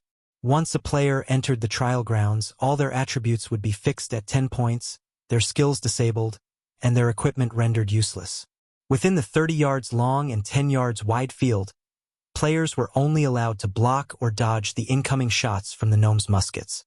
A victory would ensue once players arrived at the finishing point. The gnomes gave out 3 ranks of challenges: Copper Prize, Silver Prize, and Gold Prize. After a challenge was completed, there would be a 3-day cooldown. There was a fee of 5 coppers for the Copper Prize, 5 silvers for the Silver Prize, and 5 gold for the Gold Prize. Naturally, the higher ranked the challenge, the greater the prize. There was even the chance of obtaining a dark gold equipment. However, if a player obtained the first clear for the challenge in Red Leaf Town, the reward of Copper Prize may be comparable even to the Silver Prize in Feng's previous life. This first clear was obtained by a swordsman named Fierscale, and the person had received a rare skill book for swordsman. After a short while, the assassin on the field was struck. His body lay at the 20 yards mark, still 10 yards away from the final point. Despicable. Just a little bit more. Do you guys still have money? I'll definitely clear it the next time. The male assassin said after reviving from the field. A male cleric shook his head saying, Boss Stabbing Heart, the 5 of us have already given you all our money. We don't have any more. By the side, Feng shifted his sight towards the assassin. He was shocked after hearing the 2 words, Stabbing Heart. The person's body was covered in black clothing. He had a short and skinny stature, just like a monkey. Feng could hardly believe that the monkey in front of him was Stabbing Heart, the assassin who ranked at number 10 on Star Moon Kingdom's assassin leaderboard. The assassin named Stabbing Heart shifted his gaze onto Feng. After sizing Feng up, his eyes revealed a gaze as if they had just found prey. With a smile, he walked up to Feng and said, Nice to meet you, friend. I'm Stabbing Heart, assassin squad leader of the Assassin's Alliance. Lend 5 coppers to me and I'll return 20 coppers to you tomorrow. How about it? Stabbing Heart was just 10 yards away from the final point this time, so he was unwilling to accept defeat. He had already figured out some of the challenge's patterns. He would be able to clear it if given another chance. Hence, he thought of using his guild's name to shock and awe Feng into lending him 5 coppers. The Assassin's Alliance was a large guild that was well known in the world of virtual gaming. Any veteran gamer would know this name. Someone capable of becoming the squad leader for assassins was definitely a great expert, a figure that was respected by many players. Instead of lending, the average player would definitely just give the 5 coppers to gain some favors. 5 coppers, is it? After some thinking, Feng answered, I can lend you the 5 coppers, but you have to pay back 50 coppers tomorrow. Stabbing Heart was surprised. He was Stabbing Heart, the Assassin's Alliance's famous assassin squad leader. However, Feng's uncourteous reaction was completely different than what he had imagined it would be. Could Feng be a rookie gamer? Seeing Stabbing Heart staying silent, Feng asked. Still borrowing? I'll borrow. Stabbing Heart wanted to weep. Other players would be going expert. When they met him, yet Feng showed no such reaction. However, when he thought about the bountiful reward awaiting him, even 50 coppers was worth it. Here's 5 coppers. Let's add each other as friends. Don't forget to return 50 coppers to me tomorrow. Feng took 5 coppers out of the 60 he obtained from selling the necklace, not forgetting to remind Stabbing Heart to return the 50 coppers with tears flowing down his face. Stabbing Heart received the 5 coppers and said, "Fine. I won't forget." Not knowing what Stabbing Heart was thinking, Feng walked away after the trade was completed. He headed towards the green-skinned gnome who was the challenge race's administrator. "Sir, time is money. What business do you have?" The gnome administrator said so in a lofty tone. "I want to enter the copper prize challenge," Feng said as he handed over 5 coppers after flipping the copper coins a few times. The gnome nodded his head in approval. He opened the wooden door to the challenge race, allowing Feng to enter. "Ladies and gentlemen, we have a new challenger on the field. Please let us welcome this brave swordsman." The gnome loudly announced. "Boss Stabbing Heart, the kid that lent you money is participating in the challenge race." The male cleric pointed out the resting Stabbing Heart laughingly said, "That kid's just a rookie. Does he think the challenge race is so easy?" Even though the distance is only 30 yards, the gnome's attack pattern will change after you get past 15 yards and their attack rates greatly increase. Not to mention, even I have difficulty facing them. That's for sure. Even an expert such as Boss Stabbing Heart could only reach 20 yards. I'm guessing that kid will, at most, reach 5 yards before being done in. The male cleric nodded with a smile. Inside the field, the 3 gnomes standing at the finishing line readied their muskets, aiming them towards Feng above the challenge field. The timer started counting down. 3, 2, 1. Challenge start. Chapter 6, Stunning Skills. The instant the countdown ended, Feng's body leaned forward and his legs bent. Just like a leopard, he dashed away from the starting line with explosive force show. By the time the muskets had started ringing and shooting towards the starting line, Feng was already 3 yards away. Subsequently, another volley of musket shots rang out. A total of 6 bullets shot towards Feng's path. Several green lines indicating the trajectory of the bullets covered Feng's body. Feng would become a sieve if his reactions were not keen. Just as the bullets were about to hit, Feng dodged to the right with a sidestep. He rushed forward once more. After avoiding the second volley of shots, bullet casings fell to the ground consistently as the 3 gnomes continued to aim and shoot. However, Feng avoided them with the vigor of a leopard every single time. The way he stayed a step ahead of the bullets made it seem as if he had control over them. It can't be. He's already at the 10-yard mark. Seeing Feng taking less than 5 seconds to reach the 10-yard mark, the male cleric couldn't help but be shocked. It was only a half of Stabbing Heart's time. Stabbing Heart became speechless by the side. He silently watched Feng's advance. He had originally thought of Feng as a fresh noob, someone that he didn't know of and someone that came to the challenge race for fun. Yet, the speed and accuracy Feng just displayed were like a veteran who had tempered himself for countless years on the challenge race. Every move of his was straightforward and efficient, something a rookie definitely couldn't pull off. Even Stabbing Heart himself, after going through the challenge several times, felt he couldn't do any better. Stabbing Heart had the pride of an expert. He did not think that Feng could be stronger than he was. He explained, "With such nimbleness, maybe this rookie is an athlete or someone who trained in martial arts. However, the gnomes will change their attack patterns after he goes past 15 yards. He won't be able to hold it by that time." "You're right, boss. If it's someone that isn't known to our Assassin's Alliance, he definitely isn't an expert. He'll surely be shocked once he reaches 15 yards. Then he'll turn into a beehive. Right? After 15 yards, the number of bullets fired will be 12. The target would also no longer be focused on the player himself. Instead, it'll cover a wide area. Dodging to either side won't be an option." The other members of Assassin's Alliance voiced their agreements. They, too, had already witnessed such a scene before 7 to 8 times, at that Stabbing Heart passed 15 yards on his first challenge. In the subsequent challenges, however, his furthest distance was 20 yards. The difficulty after 15 yards was clear to behold. He went past 15 yards.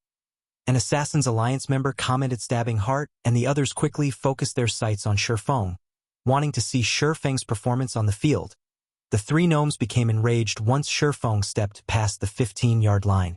They no longer aimed as they fired their muskets with wild abandon. Suddenly, the bullet trajectory indicators within Feng's sight covered a large area. There were only 3 bullets that would hit Feng. However, it was game over if even a single bullet hit its mark. Finally, showing your shameless behavior. Feng revealed an indifferent smile. Unsheathing his novice sword, Feng used it to greet the bullets. In his previous life, Feng was always busy with work and leveling up as the captain of Shadow. He had no time to play the challenge race. However, he had seen it quite a few times, so he still had a clear understanding of the challenge race. He knew the gnomes would change their attack patterns after the 15-yard line. The 15-yard distance of the Black Market's challenge race was a bar that tested a player's operating skills. Only those who passed it could be considered to have entry-level operating skills. However, a majority of the players required 2 or 3 months before being able to reach this level. A minority took a month. There were only a scant few experts capable of passing it in one try. Stabbing Heart was one of those few experts. 3 bullets were about to hit Feng's head, chest, and arm, 3 locations. As expected, this kid's no good. The bullets are too numerous and too spread out. He's already forgotten to dodge them. He's even dashing ahead like an idiot. Stabbing Heart knew it was foolishness when he saw Feng rushing towards the bullets. Did he think the challenge would continue if he were just shot by 1 or 2 bullets? Right this moment, Feng's head shifted. He waved his novice sword, creating a white streak of light. Pung. A spark was created. Feng had waved the novice sword just at the right spot, effortlessly hitting the bullet that aimed at his chest. The threat of the 3 bullets was simply resolved by Feng. He had, once more, advanced another section of the distance, yet the 3 gnomes did not stop firing. The muskets in their hands were like machine guns, firing volley after volley of bullets. Within an instant, Feng faced off with another 5 bullets. There were also bullets all around that prevented him from dodging. Dang! Feng swiftly moved his body while waving his sword to deflect the unavoidable bullets. As the bullets passed by his body, his ears could even hear the air being split. Only 3 seconds went by and Feng had passed through the 20-yard mark. He was only 10 yards away from the finishing point. Crap. Boss, who is this kid? He actually used his sword to block the bullets. The male cleric widened his eyes in surprise. Feng had given him an indescribable sense of shock. Although the bullet trajectories were indicated, accurately blocking them was easier said than done. Such an action required extreme precision and skill to carry out. Not to mention, the margin of error allowed was a damnable one. Stabbing Heart suddenly became speechless. Deflecting bullets with a weapon was like walking on a thread of wire high up in the sky. A single misstep would send you plunging into the abyss. As if he was enjoying it, Feng blocked the oncoming bullets over and over, whereas the bullets seemed to have a life of their own, intentionally avoiding Feng's body as they flew past. Boss, that swordsman has run past 25 yards. He'll definitely pass the finish line at this rate. The male cleric's heart became a chaotic mess as he watched Feng danced forward, sparks occasionally flashing in front of his body. I have eyes. I don't need you to remind me, Stabbing Heart said in annoyance. He was deeply drawn in by Feng's actions the moment Feng went past 25 yards. Die, challenger. One of the gnomes at the finish line laughed. The gnome took out an automatic musket, sending a wave of bullets towards Feng. Suddenly, the number of bullets increased to 24. Not only that, their distance from Feng was a mere 5 yards. It was an unavoidable distance for players. Hell. This is cheating. Stabbing Heart unwillingly shouted. The other players became extremely nervous when they saw the scene, and they couldn't help but curse at the shamelessness of the gnomes. Facing the hail of bullets, Feng quickly turned grave. Although he had known about the second change at the 25-yard mark, even he would panic in the face of so many bullets. Feng bent his knees, leaping forward like a leopard. He darted headfirst towards the area with the least amount of bullets, reducing the surface area of his body that would come into contact with the bullets. following which he madly waved the novice sword, simultaneously creating 4 streaks of white light pong. Pong! Pong! Pong! After a series of sparks, Feng's body passed through the storm of bullets. The moment his body was about to make contact with the ground, his free arm pressed downwards. Feng quickly stood up with all his might, rushing past the finish line like a bolt of lightning. Total time spent, 14 seconds. Estimated record time of 18 seconds for copper prize brokening. I'm really not used to this soft and weak body. Feng slightly lamented after passing through the finish line. If he was over level 100 with his body's constitution, he could easily carry out the 4 simultaneous sword slashes with great ease. Ladies and gentlemen, a round of applause. This swordsman has passed the challenge. The Gnome administrator announced loudly. System player was the first to pass the copper challenge and break the record, rewarding player with 1 silver coin and swordsman skill Thundering Flash. It can't be. It actually gave out the super rare skill Thundering Flash.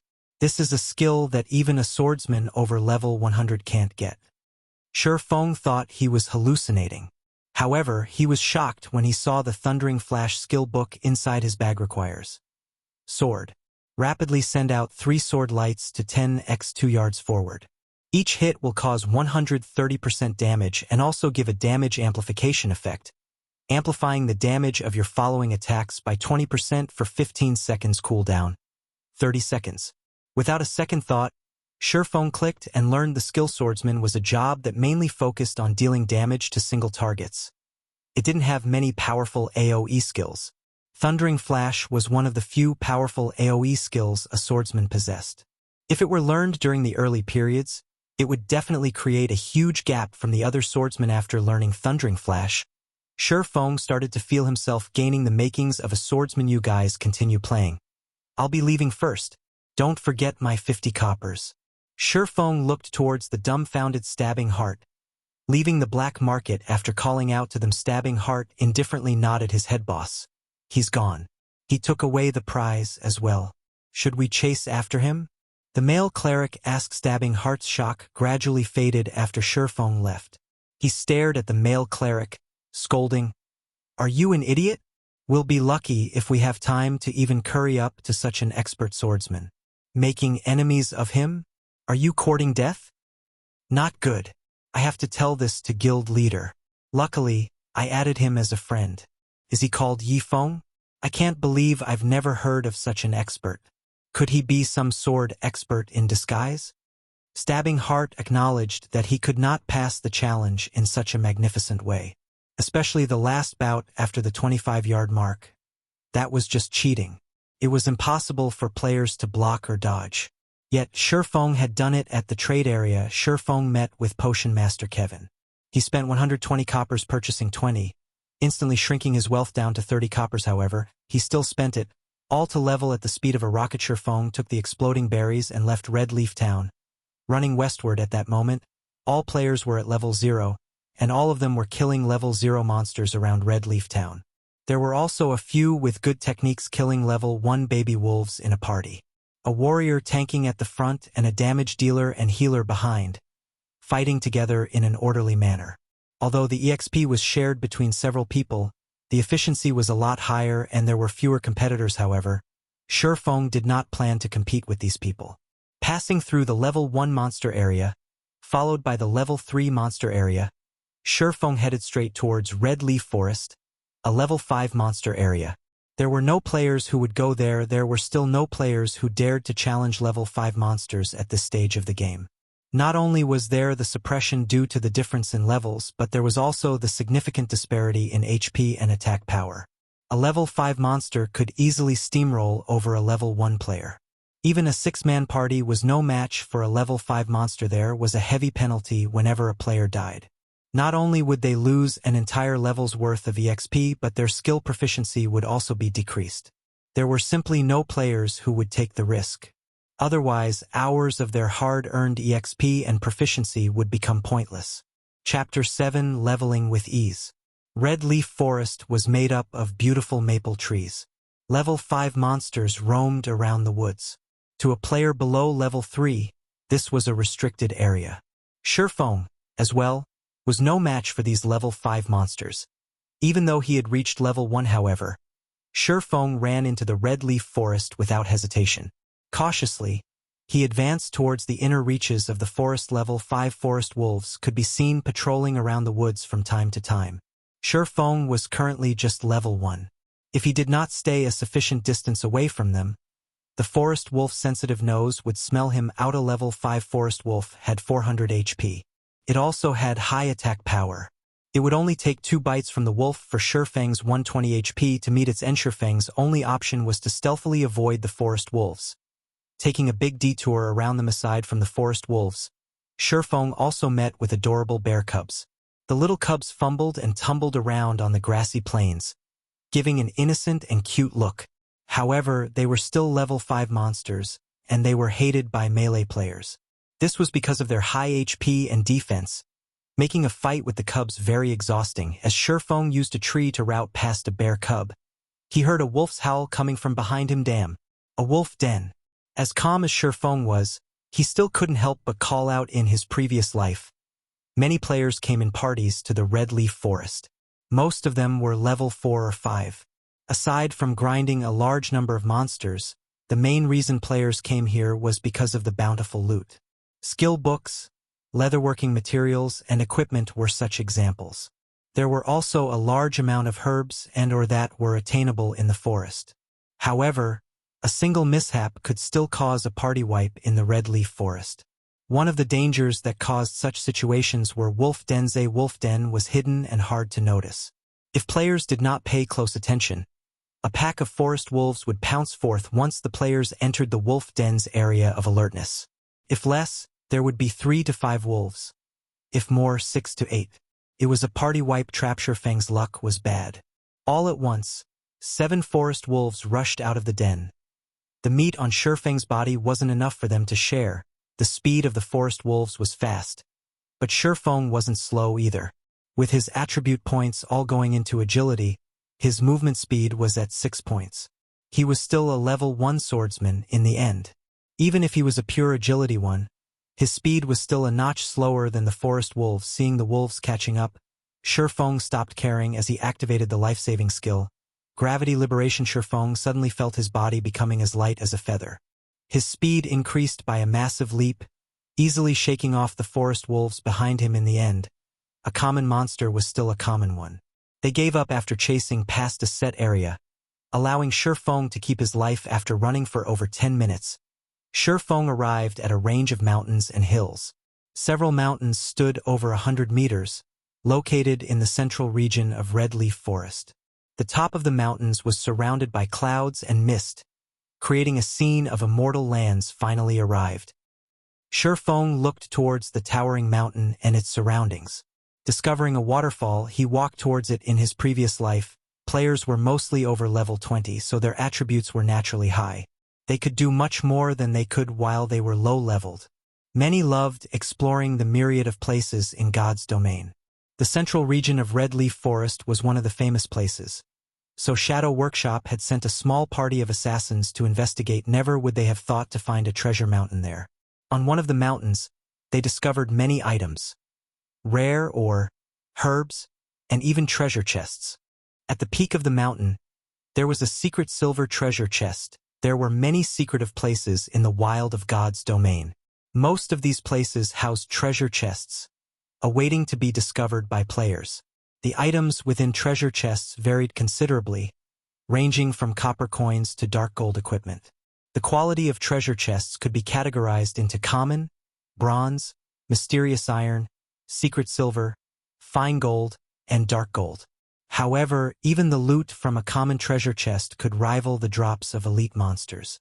Not to even mention how good the loot from a secret silver treasure chest could be. This secret silver treasure box quickly allowed Shadow to become a well-known workshop in White River City.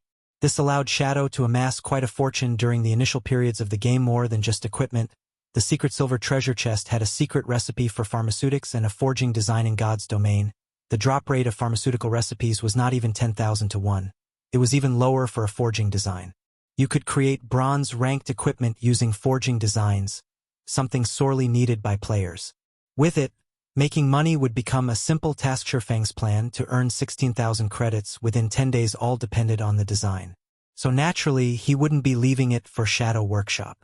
However, low-leveled players without 40 agility were unable to activate the hidden basic ability Flying Steps. Without it, they had no way of climbing the rocky mountain. There were also no paths that led up the mountain, leaving rock climbing as the only option. Although Feng did not have 40 points in agility, he had the Ring of Gravity. He could still climb the mountain after activating it. Feng easily scaled up the mountain after activating Gravity Liberation. He was already 5 meters up after a few moments, when Gravity Liberation had 5 seconds remaining. Feng found an empty spot of land to rest while waiting for Gravity Liberation's cooldown. Not long after Feng sat down, the rock wall suddenly shook. A rock giant appeared with bursts of roaring. Rock giant. Common monster. Level 5. HP 550. That was quick. Feng had long since been ready when he saw the rock giant walking over. He took out an explosive berry from his bag and threw it towards the rock giant's feet. Sticky orange-colored juice erupted all over the ground as a level 5 monster. The rock giant had extremely high attack power, HP, and defense. However, it had low attack speed and reaction time. His body's turn rate was even slower. A player only needed 20 points in agility to easily toy with the rock giant. There were plenty of assassins who loved dealing with such dumb monsters. They could easily be killed without wasting a single HP. Although Feng did not have 20 agility, he had the explosive berries. Each had an effective area of 3x3 yards, reducing movement speed by 30%, and turn rate by 70% for 1 minute. It was a godly tool used to counter dumb monsters. 2 months after God's Domain started, a lot of players would use such a method to kill high-leveled monsters that were slow-moving. However, such slow-moving monsters existed in limited numbers in God's Domain, so grinding on them for quick levels was not possible. The rock giant's speed sharply reduced after being hit by the explosive berry. Feng pulled out his novice sword and rushed towards the rock giant's back. Chopping down at it above the rock giant's head, 3 points of damage appeared. It was a hardly mentionable damage when compared to its 550 HP. The rock giant also regenerated 1% of its HP every 5 seconds. That was 5 HP every 5 seconds. It was very challenging to kill it. Within a minute, the rock giant tried to turn around when Feng attacked it. However, its body's turn rate was slow to begin with. Now that there was an extra 70% speed reduction, it was just abominably slow. Feng attacked it twice more, following up with another chop, causing a series of -3, -3, -6 to appear. The effect of chop was not that great due to the level suppression. However, because the rock giant was 4 levels higher, there was an additional bonus towards skill proficiency. Coupled with one of the swordsman's natural talents, a single usage had increased Chop's SP by 3 points. This was an absolute location for raising skill proficiency. After much trouble, the rock giant turned around to face off against Feng. However, Feng did not give it any chance, quickly circling to its back, where he continued attacking Thundering Flash. Suddenly, a single sword light caused 4 damage, followed by another that dealt 5 damage, and the last one that dealt 7 damage.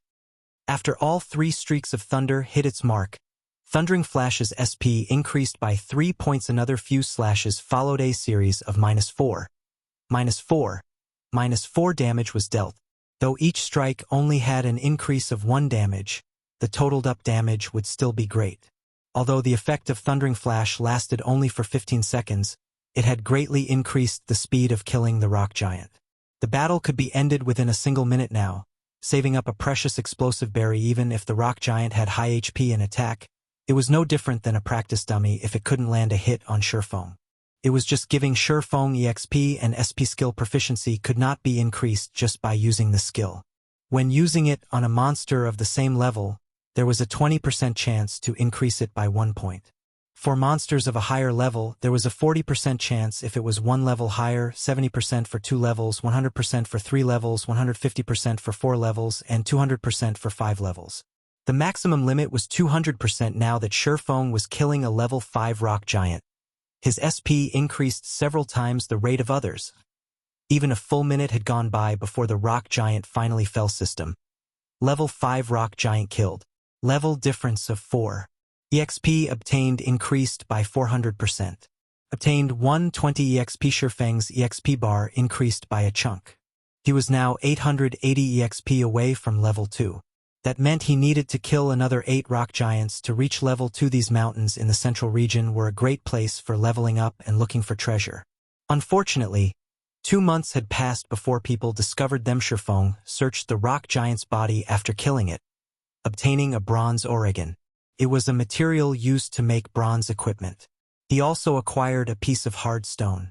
Subsequently, Feng searched around the empty land. A few moments later, he found a rare herb called 100 Souls Flower. It was one of the core materials used to make. Just as he got close to it, another rock giant spawned. Feng threw out another explosive berry thundering flash. Chop! In just a short moment, Feng obtained another hard stone, 120 XP, and a large amount of SP. Feng continued climbing up. When the cooldown finished on the ring of gravity on his way up, he searched for rare herbs while killing rock giants. Following the fall of the 8th rock giant, Feng became level 2. He added all his points into agility, letting it reach 16 points. He was just 4 points away from unlocking fast and nimble. The SP for Chop has also reached 300 points, raising the skill to level 2. The next level required 600 SP. The skill now increased damage by 12 points, and its cooldown was reduced by 1 second. The other players would go crazy if they found out about Feng's leveling speed. Just going from level 0 to level 1 required more than a handful of hours. As for going from level 1 to 2, at the very least, doing so would require 7 or 8 hours. Feng spent less than 20 minutes to reach level 2. His leveling speed was like a rocket launching. Feng walked towards a dead rock giant and searched. It seems like my luck isn't bad at all. It even dropped equipment. Feng discovered a piece of cloth armor, though he was somewhat disappointed. Level 4. Defense +3. Mana +10. Durability 20/20. God's domain had just started operating. The drop rate of equipment was extremely low. Common equipment was extremely rare, especially a level 4 common equipment. There was definitely someone who would buy it at a high price. Feng placed the equipment into his bag. Just as he was about to continue upwards, he suddenly noticed a cave not far ahead. When he walked over to check, Feng's heart rate quickened. Feng spotted a huge rock giant sleeping within the cave. Its entire body was made up of silvery rocks, different from the normal gray-colored ones. Level 6. HP 900. Special elites were a lot stronger than normal elites. A regular elite monster could decimate a 6-man party of the same level. However, a special elite required 12 players of the same level to deal with, maybe even 15 players. That meant Shrews required 15 level 6 players working together to kill. However, Feng rushed ahead without hesitation. He used Thundering Flash immediately, causing ray after ray of thunder to cut across Shrews' huge body. Damages of -1, -2, -3 appeared above Shrews' head. Chapter 8: Killing Shrews. Even though the damage dealt by Feng was negligible, Shrews still woke up from his deep slumber. Anybody would be enraged when they were abruptly awoken. I'll flatten you. Puny human. Shrews bellowed. The entire cave shook as Shrews stood. With giant strides, Shrews walked towards Feng, not giving Shrews any chance. Feng took out an explosive berry and tossed it in front of Shrews. Path speed was always a rock giant's weakness. There was no exception even for a special elite. Shrews only had a larger size, a stronger attack, and more attack methods. Though his movement speed and attack speed were slightly faster, under the slowing effects of the explosive berry, he was still as slow as a turtle. On the other hand, Feng's movement speed and attack speed were very fast due to his 16 agility. Feng immediately circled to Shrews' back and began his fierce assault. A series of damages appeared above Shrews' head. 2, -2, -2, -2. They were followed by another chop that dealt 6 damage. It had to be said, Shrews had a frightening defense. Even with the amplified damage from Thundering Flash, a level 2 chop had only dealt 6 damage. A level 1 chop would probably only deal 4 damage. Shrews only turned around after receiving a series of attacks. It lifted its mountain-sized foot and stomped down towards Feng as a reincarnated person. Feng had experienced countless battles in God's domain. He did not have a thread of panic in him when facing against Shrews. With a step, Feng nimbly evaded towards Shrews' back, avoiding Shrews' sluggish attack. Feng then followed up with a series of mad cuts. When 5 seconds passed, Shrews regenerated 18 HP, leaving him with a remainder of 886 HP. Half of Feng's efforts had gone to waste within an instant compared to common ones. Elite monsters or above would regenerate 2% of their HP every 5 seconds during battle. Shrews had 900 HP, so it was 18 HP every 5 seconds. This regeneration had exceeded the damage Feng could deal using normal attacks. Even so, Feng still calmly waved his sword, continuously reaping away Shrews' HP. An average player would have already given up when seeing such high HP and regeneration. Feng would not, though. 16 points of agility allowed Feng to avoid and attack with ease. His high attack speed also allowed the damage he dealt to mitigate Shrews' regeneration completely. However, killing Shrews required a lot of time. It was very dull, just avoiding and madly attacking. Dealing out strong attacks was very tiring, both physically and mentally. With each passing second, Shrews' HP continually fell. 15 seconds later, once Thundering Flash's amplifying effect disappeared, the damage Feng caused sharply reduced. Each strike of his sword only dealt 1 damage, and chop only took away 4 HP from Shrews. Feng immediately fell into a bitter battle. Another 5 seconds passed, and Shrews once more regenerated 18 HP. However, Feng only dealt 17 damage within that 5 seconds. It wasn't even enough to even make up for Shrews' regeneration. Feng wrinkled his brows. As expected, it was hard to kill off Shrews. It was just a pointless endeavor without sufficient damage. Do I give up? Just as Feng was thinking so, I want to flatten you, Shrews roared as he stomped his foot. Suddenly, the entire cave shook. Sharp stalactites fell from the cave ceiling one after another, covering the entire cave. It even has a party wipe skill? Seeing the bad situation, Feng moved quickly away from Shrews' side. Dodging the falling stalactites, the stalactites continuously fell in great numbers. Their speed was quick as well. If a party came into this cramped space, there wouldn't be any place to dodge. They would definitely be party wiped. If it weren't for his nimble body and the somewhat spacious area, Feng would be hard-pressed to avoid these falling rocks. Shrews revealed an exhausted expression after finishing his skill. Feng's eyes shone. He quickly rushed ahead. Thundering Flash. Chop! -4, -5, -6, -10. Suddenly, a series of terrifying damages were caused. Fatigue state. It was a period of weakness that appeared after a boss used a powerful skill. In this state, the boss would have both its attack and defense greatly reduced. With this fatigue state, Feng could see the hope of killing Shrews. Feng took the chance to attack even more fervently for -4, -4. Each sword strike took away 4 HP while Shrews was under both states of fatigue and damage amplification. During this weakened period, Shrews' regeneration also fell to 1%. By the time Shrews returned to his normal state, Feng had already taken away 15% of Shrews' HP. The subsequent battle was filled with persistence. Feng would repeatedly attack to make up for Shrews' regeneration. Every 30 seconds, he would deal a burst of damage with Thundering Flash, following which, he would await Shrews' use of his big move. This party wipe skill was a nightmare to player parties. To Feng, however, it was a chance. As expected, Shrews would again use his big move after a period of time.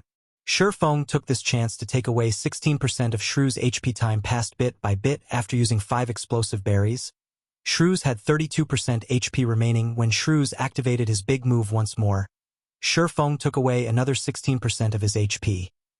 Shrews was quickly left with 16% HP remaining. Just as Shrews' HP fell to 15%, a sudden change occurred. Shrews' body continuously shrunk, his attack and defense reducing as well.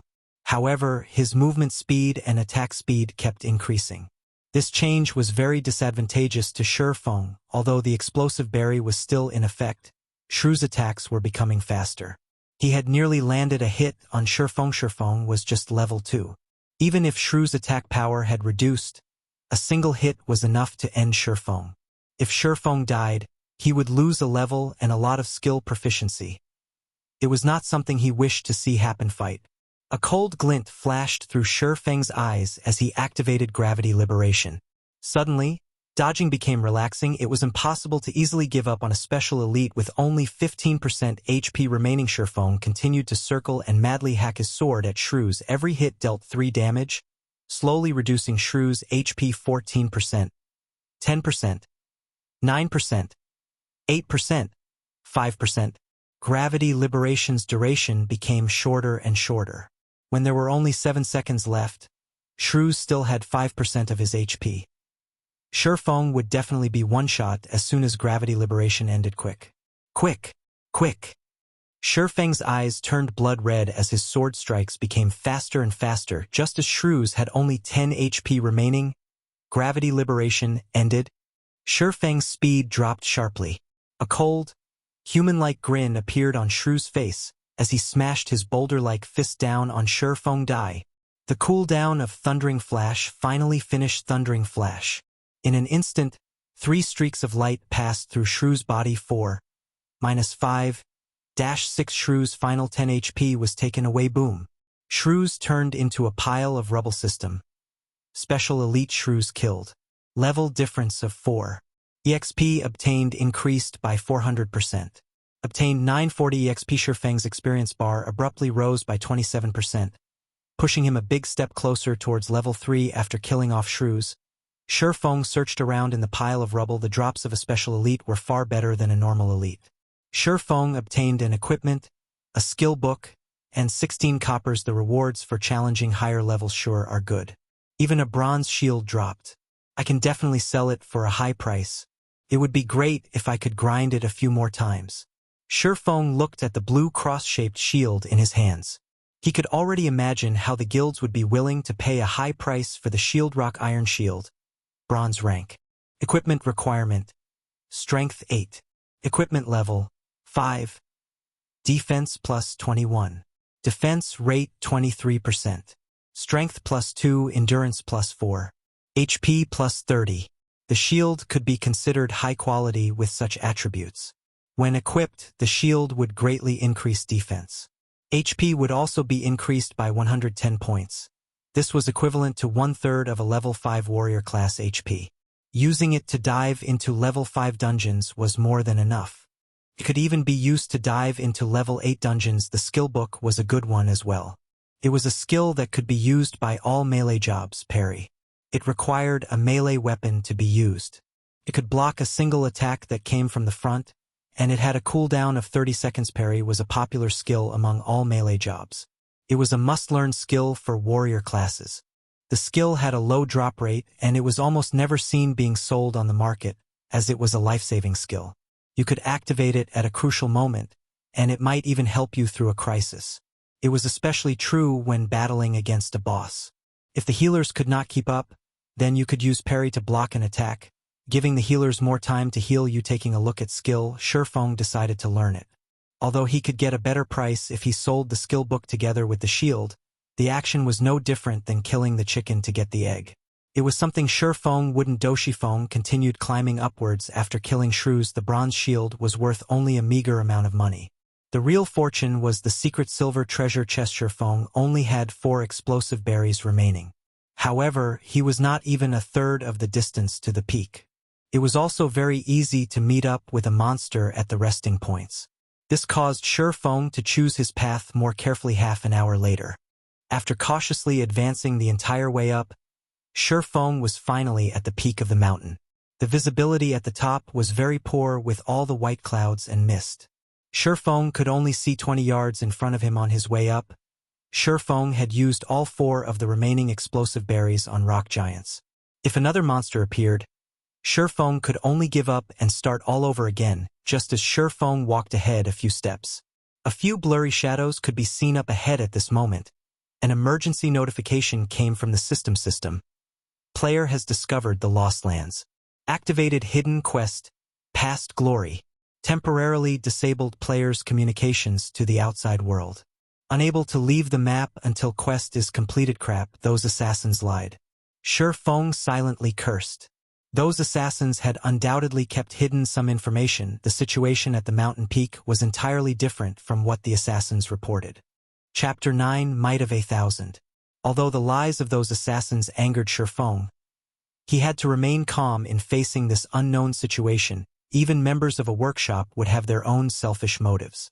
They would definitely hide some of their important discoveries, silently empowering themselves and making a fortune. There were plenty of such people in a workshop. Be they outer members or core members, after some time, there were always some exceptionally strong people who suddenly appeared, their social statuses abruptly rising. Feng was one such example. Otherwise, he wouldn't be able to turn from a core member into the workshop's captain. They only told others about seeing a secret silver treasure chest after coming to the Lost Lands and nothing else. There is definitely something more important that secret silver treasure chest. Is it this hidden quest? Feng called out the system's quest panel. Hidden quest of the Lost Lands. Past glory. Aside from the name, there was no other information about the quest. Feng did not even know what he had to do. Is it a region-activated quest? With his 10 years of experience in God's domain, Feng quickly discovered the essence of hidden quests. There were some quests with special characteristics in God's domain. They were only triggered in certain areas. Not only that, these quests did not provide any information. Players were required to search for it themselves. After the quest was completed, it would no longer be triggered again, even if another player came to this place. It could be called as a special kind of unique quest. At the same time, it was a quest filled with extreme danger. Searching for the method to complete the quest in an unknown region also meant dealing with the unknown monsters of the region. For such special quests, the region's monsters were usually several levels higher compared to the surrounding areas. An average player had no chance in completing the quest. There were 6 assassins over level 20 that came to this place last time. The quest was also triggered in this region with level 5 monsters, so the assassins could complete the quest. There's no point in bothering. Since I can't get out, I might as well look around. At worst, I'll just die and be sent back to the town. Feng advanced in large strides after thinking it through. A few moments after walking through the mists, Feng spotted a few blurry figures up ahead. It was a city. A city which had been abandoned ages ago. All around, there were ruined houses. Judging from the size of the city and the magnificence of the buildings, it seemed this city once flourished. It was even more prosperous and brilliant than White River City. However, this flourishing city did not have even a shadow of a person now. Feng silently entered the city. He observed the surroundings while looking for clues about his quest. Looking through a city that could fit millions was like looking for a needle in a haystack. Hours quickly went by. After searching through tens of streets and hundreds of houses, Feng had yet to find a single clue for his quest. God's domain had just started. It was the best time to widen the gap with others. Yet Feng had wasted hours exploring this place. There were plenty of players who had already reached level 1, but Feng was still paused at 34% of level 2. Feng hesitated. Should he continue looking for clues to the quest, or should he just end himself here and revive back at the town? I'll look for another hour. If it's still no good, then I'll return to the town. Feng laid down a time frame for himself. Although quests like these were precious, he did not have that much time to waste. He still had a ton of quests he could do. There was no need to waste away in this place. Time slowly passed by. Bit by bit Feng arrived at the central tower of the city. This place was once a sacred ground for mages. It was the best place to learn magic. Now, however, it was irreparably ruined. Even the magic crystal at the tower's peak had shattered. Feng went up the tower. He stood in the tower's observatory, filling his eyes with the city's scenery. Feng would have slowly savored the sight were he not in a rush. After taking a look around, he still did not find any special locations, just as Feng was about to leave. Young adventurer, welcome to the city in the sky. A white-bearded old man suddenly appeared. The old man's voice was filled with vicissitudes and wisdom. The sudden appearance of the old man shocked Feng into a jump.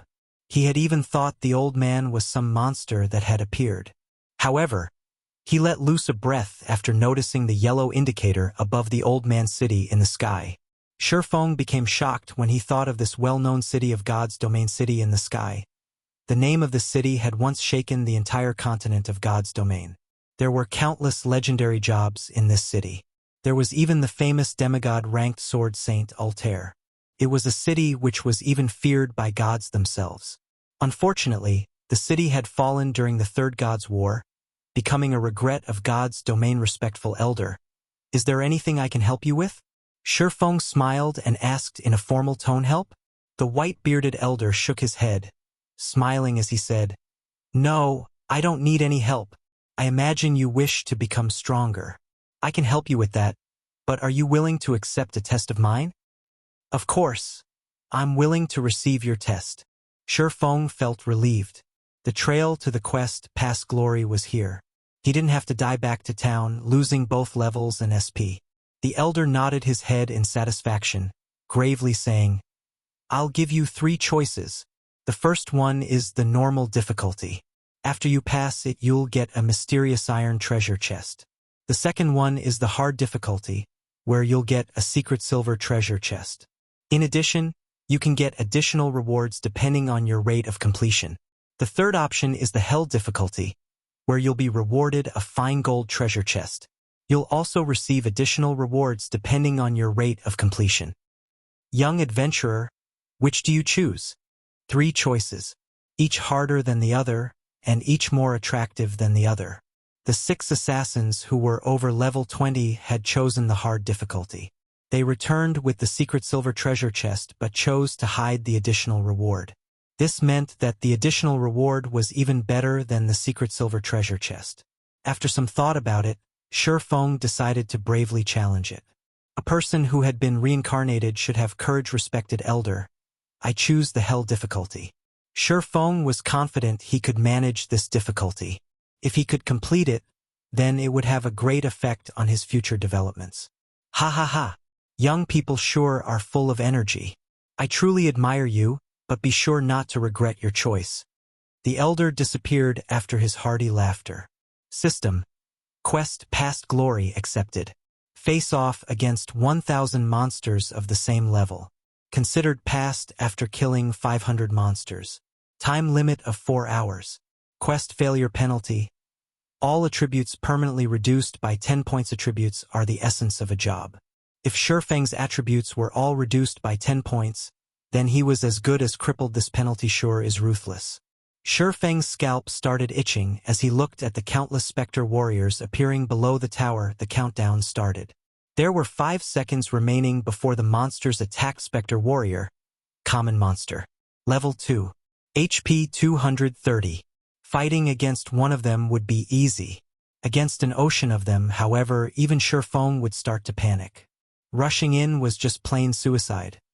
Feng would quickly become surrounded and killed. The only choice was to fight the monsters one by one. Feng had a wealth of experience in battling. He quickly ran down the tower and stood at the staircase. The stairs only allowed 2 monsters to pass through at a time, so it was the best place to attack from. Feng would be able to clear this quest so long as he guarded the staircase. Once the 5 seconds were up, every single specter warrior rushed the tower with wild abandon. However, the staircase was too narrow. As a result, they were blocking each other. Feng only had to face 2 specter warriors at a time. With regards to the warriors' attacks, Feng could dodge them with relative ease. Thundering flash. Chop! 3 streaks of light flashed across, instantly causing a high damage of 60 to all specter warriors within a 2 by 10 yard area.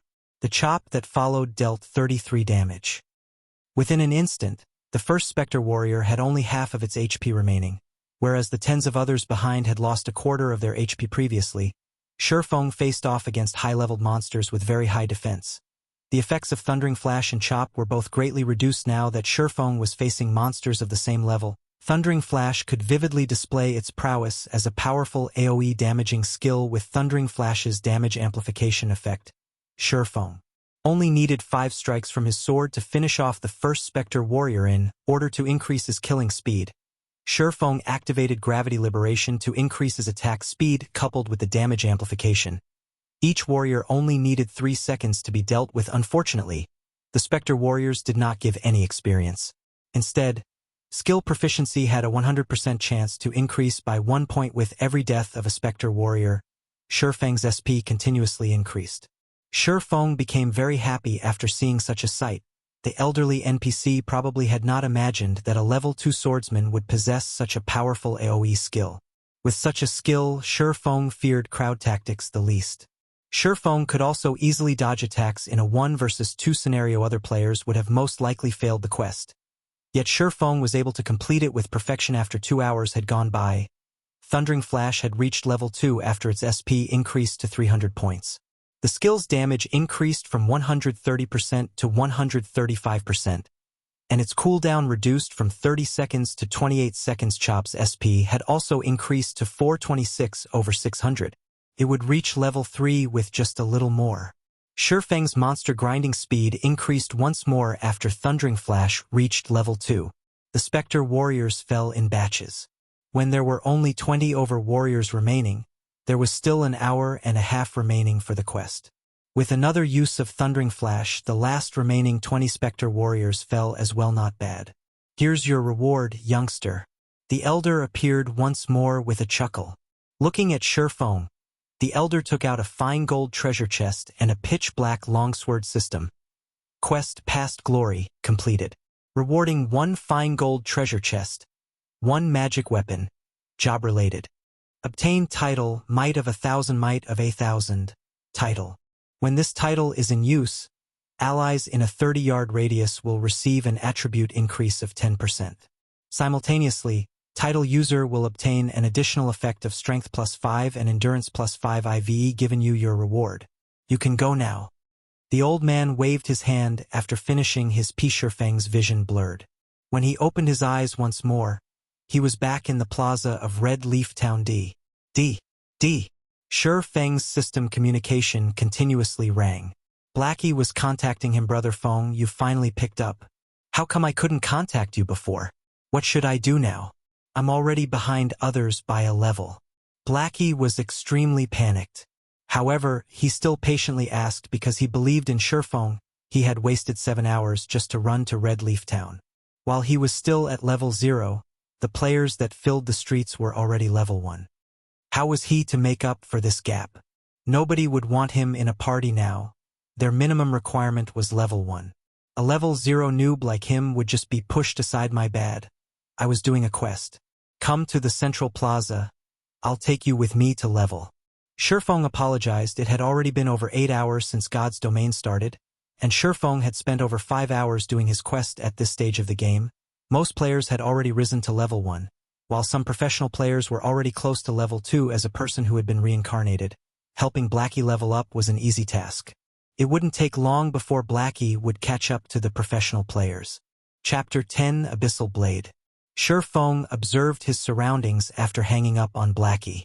Seeing that nobody paid attention to his sudden arrival, he quickly entered an empty alley. Opening a fine gold treasure chest would definitely cause a commotion. Opening and showing off a fine gold treasure chest at the crowded plaza was a bold action. It was something only noobs would do. Compared to the real world, there were no constraints within the game world. It went without saying, the great powers in the game hungered for great treasures. If a player did not have the capability, one of the best-case scenarios was one being killed back to level 0 for the treasure. However, if the treasure did not drop out, then congratulations, you can only live in the city for the rest of your life. While other players were out in the wild leveling up, the only thing you could do was to hang around in the city. After a few months, you could proudly be promoted to City Guide. Feng was not an assassin who was capable of stealth, hiding, and assassination. Currently, he did not have the sufficient strength to protect himself, so keeping a low profile was necessary. Feng quietly observed the empty alley for some time. After he made sure nobody followed him, he took out the black long sword. Feng's brows wrinkled when he looked at the black long sword. Abyssal Blade. Magic weapon. Job requirement. Swordsman. Do you wish to bind the equipment? Should I equip it or not? Feng became frustrated when he looked at the Abyssal Blade. Feng was very familiar with magic weapons. Magic weapons were different from normal equipment. They did not have any rankings to differentiate them, and they were even rarer than legendary equipment. Its power was without question. However, a magic weapon was a double-edged sword. This was because the weapon had a side effect called backlash. If the player using the magic weapon was not cautious, a single mistake could cripple their account. In his previous life, there were a few experts in Starmoon Kingdom that became top-tier experts because of magic weapons. Even during his peak, Feng could only look up to them. However, after a period of time, 2 of those experts crippled their accounts because they did not deal with the backlash properly. Their only choice was to start a new account. Forget it, let's just set it aside for now. I can't take the risk right now. Feng shook his head as he kept the Abyssal blade. He had to earn 16,000 credits in 10 days. The pressure on him was huge.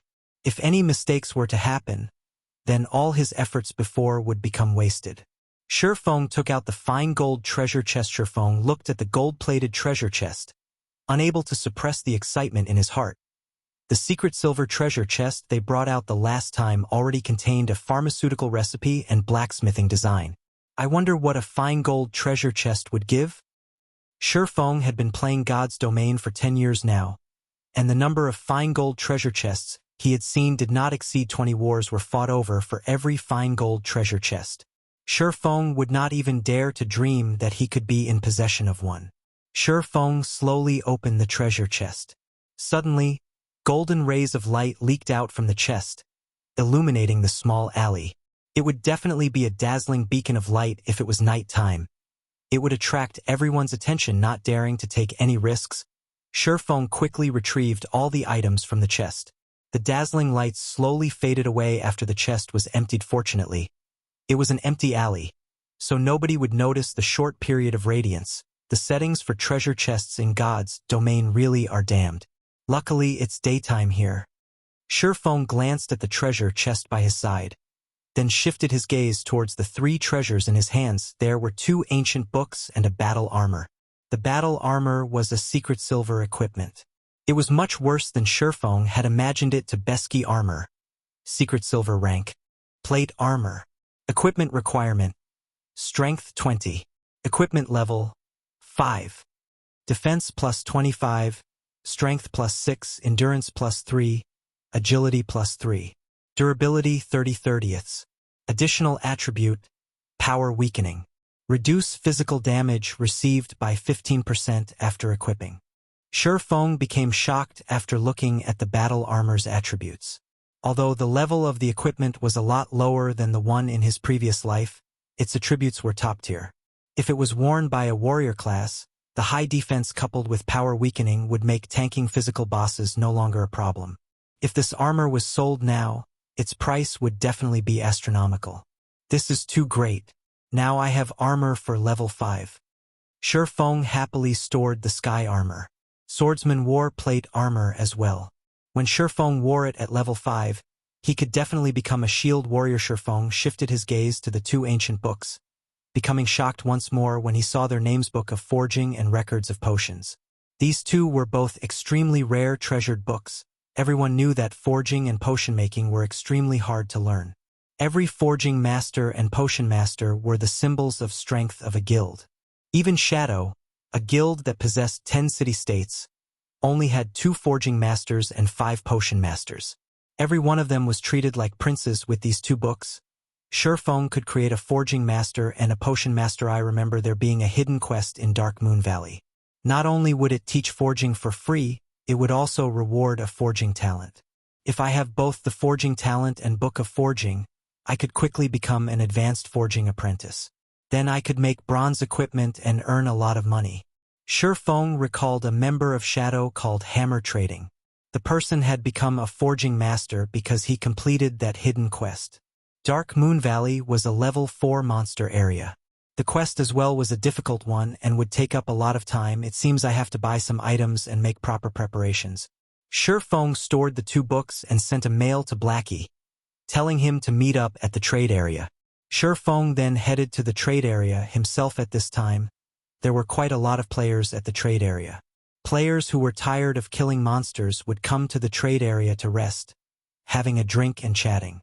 There were also players selling their loot from grinding. Feng searched for an empty spot, covering the ground with a piece of white cloth. He placed down the equipment and herbs he picked, starting his stall. The level 4 common cloth armor was priced at 1 silver 20 coppers, while the bronze shield was priced at 21 silvers. It was a fair and cheap price at this stage of the game. Rare herbs, high-level equipment, those interested come and take a look. Feng shouted. There were quite a number of players in the trade area. However, most of them were selling materials such as herbs or etc. Until now, there had not been a single player selling equipment. Feng's shout immediately became everyone's focus. It can't be. There really is equipment. A bronze shield even. What unbelievable luck. I don't even have common equipment yet, he's already got a piece of bronze equipment? This is level 5 equipment. Is this a joke? I'm not seeing things, right? What's so great about it? Don't forget, there was an expert that killed the town mayor. That was a level 15 elite. Now nobody can receive a quest from the town mayor. Some players that received the town mayor's quest are also fuming with rage. All of them want to eat that expert alive. 21 silvers, this price is too high. I don't even have 1% of that money. The surrounding players were all in shock. God's domain hadn't been open for 10 hours till now. Yet someone could obtain such top-tier equipment. The most unbelievable part was that it was even being sold. It should be known that most guilds and workshops would wear the equipment they obtained, increasing their advantage as much as possible. They would definitely not sell them. Right now, players were, on average, level 1. Level 5 equipment was something impossible to imagine, not to mention a level 5 bronze shield. However, 21 silvers was too high of a price. The income of the average player did not exceed 20 coppers, and 21 silvers equaled 2,100 coppers. It was an impossible price for them to shoulder. Feng silently smiled as he looked at the increasing number of spectating players. He never hoped for these average players to buy it. What he wanted was the advertising effect. It was only a moment before a party of players rushed over. Leading them was a shield warrior. Give way. Give way. Now that we, Shadow, are here, we are buying everything on the stall. Everybody else can just leave. The party members of Shadow created a path for the shield warrior to walk through. Feng sent them a glance, discovering that the shield warrior was someone he knew. The man was called Flaming Tiger. He was the team leader for Shadow in Red Leaf Town. In his previous life, Feng was constantly used as cannon fodder, preventing him from rapidly rising. Flaming Tiger was responsible for 3/10 of that effort. Feng never thought he would meet up with this man so quickly. You, the stall owner? Flaming Tiger became excited as he looked at the blue cross-shaped shield. He then looked at Feng. He did not have the observing eyes skill, so he could not tell Feng's level. However, Feng was only clad in novice equipment, and he did not have any guild's insignia on him. He was definitely just an average player. Obtaining such equipment should be due to good luck. Feng nodded his head saying, "That's right. Good. I want everything here for 1 silver. Flaming Tiger proudly stated. He said it as if everything on the stall was just unworthy garbage, and that giving 1 silver for them was looking up to one eye. Don't negotiate prices. Please don't hinder my business by acting like a lord." Feng did not get angry, choosing to ignore Flaming Tiger. At this moment, Flaming Tiger's face became livid. He glared at Feng, coldly saying, "Are you sure you want to oppose us, Shadow?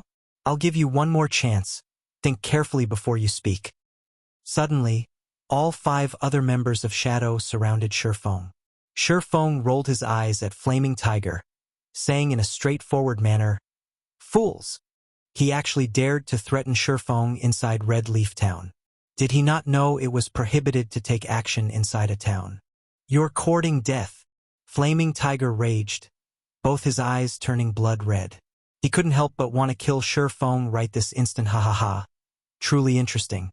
A level 5 bronze shield. How could us Assassins Alliance be left out? Another group of over 10 players came at this moment. Every player wore the Assassins Alliance's insignia. The person who spoke up was Stabbing Heart. He became shocked when he saw the stall owner. He did not expect to see Feng, the expert who had cleared the bronze prize challenge in a single try. Feng had even obtained a level 5 bronze shield now, so he had definitely killed a high-leveled elite monster. Stabbing Heart became even more respectful of Feng. "Here's 24 silver. I want everything here. Let's become friends. The next time you have any good equipment, you must consider us, Assassins Alliance." Stabbing Heart handed over the 24 silvers without hesitation. Although it was not easy for the guild to collect these 24 silvers, It was definitely worth it if he could become friends with an expert like Feng. Alright, since you're so straightforward, I won't ask for the 50 coppers anymore. I'll contact you in the future. Feng understood Stabbing Heart's intention. It wasn't a bad deal if he could cooperate with such a large guild. Meanwhile, the surrounding players were shocked by Assassin Alliance's overwhelming air, handing over 24 silvers without batting an eye. Now, this was a large guild. Such an action had made a lot of players wanting to sign up for the guild. Compared to the Assassin's Alliance, there was no future in joining a guild like Shadow. Everybody sent looks of contempt over to them after being looked down upon by Feng. Then being given a slap by the Assassin's Alliance, Flaming Tiger's face became beet red. His eyes nearly crackled from anger. He called over an assassin, coldly saying, "Quiet Wolf, you keep an eye on that kid. I'll let him know what happens when he opposes Shadow."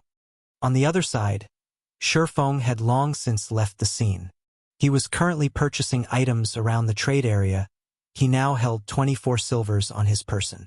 It was an amount even greater than the total wealth of an average guild.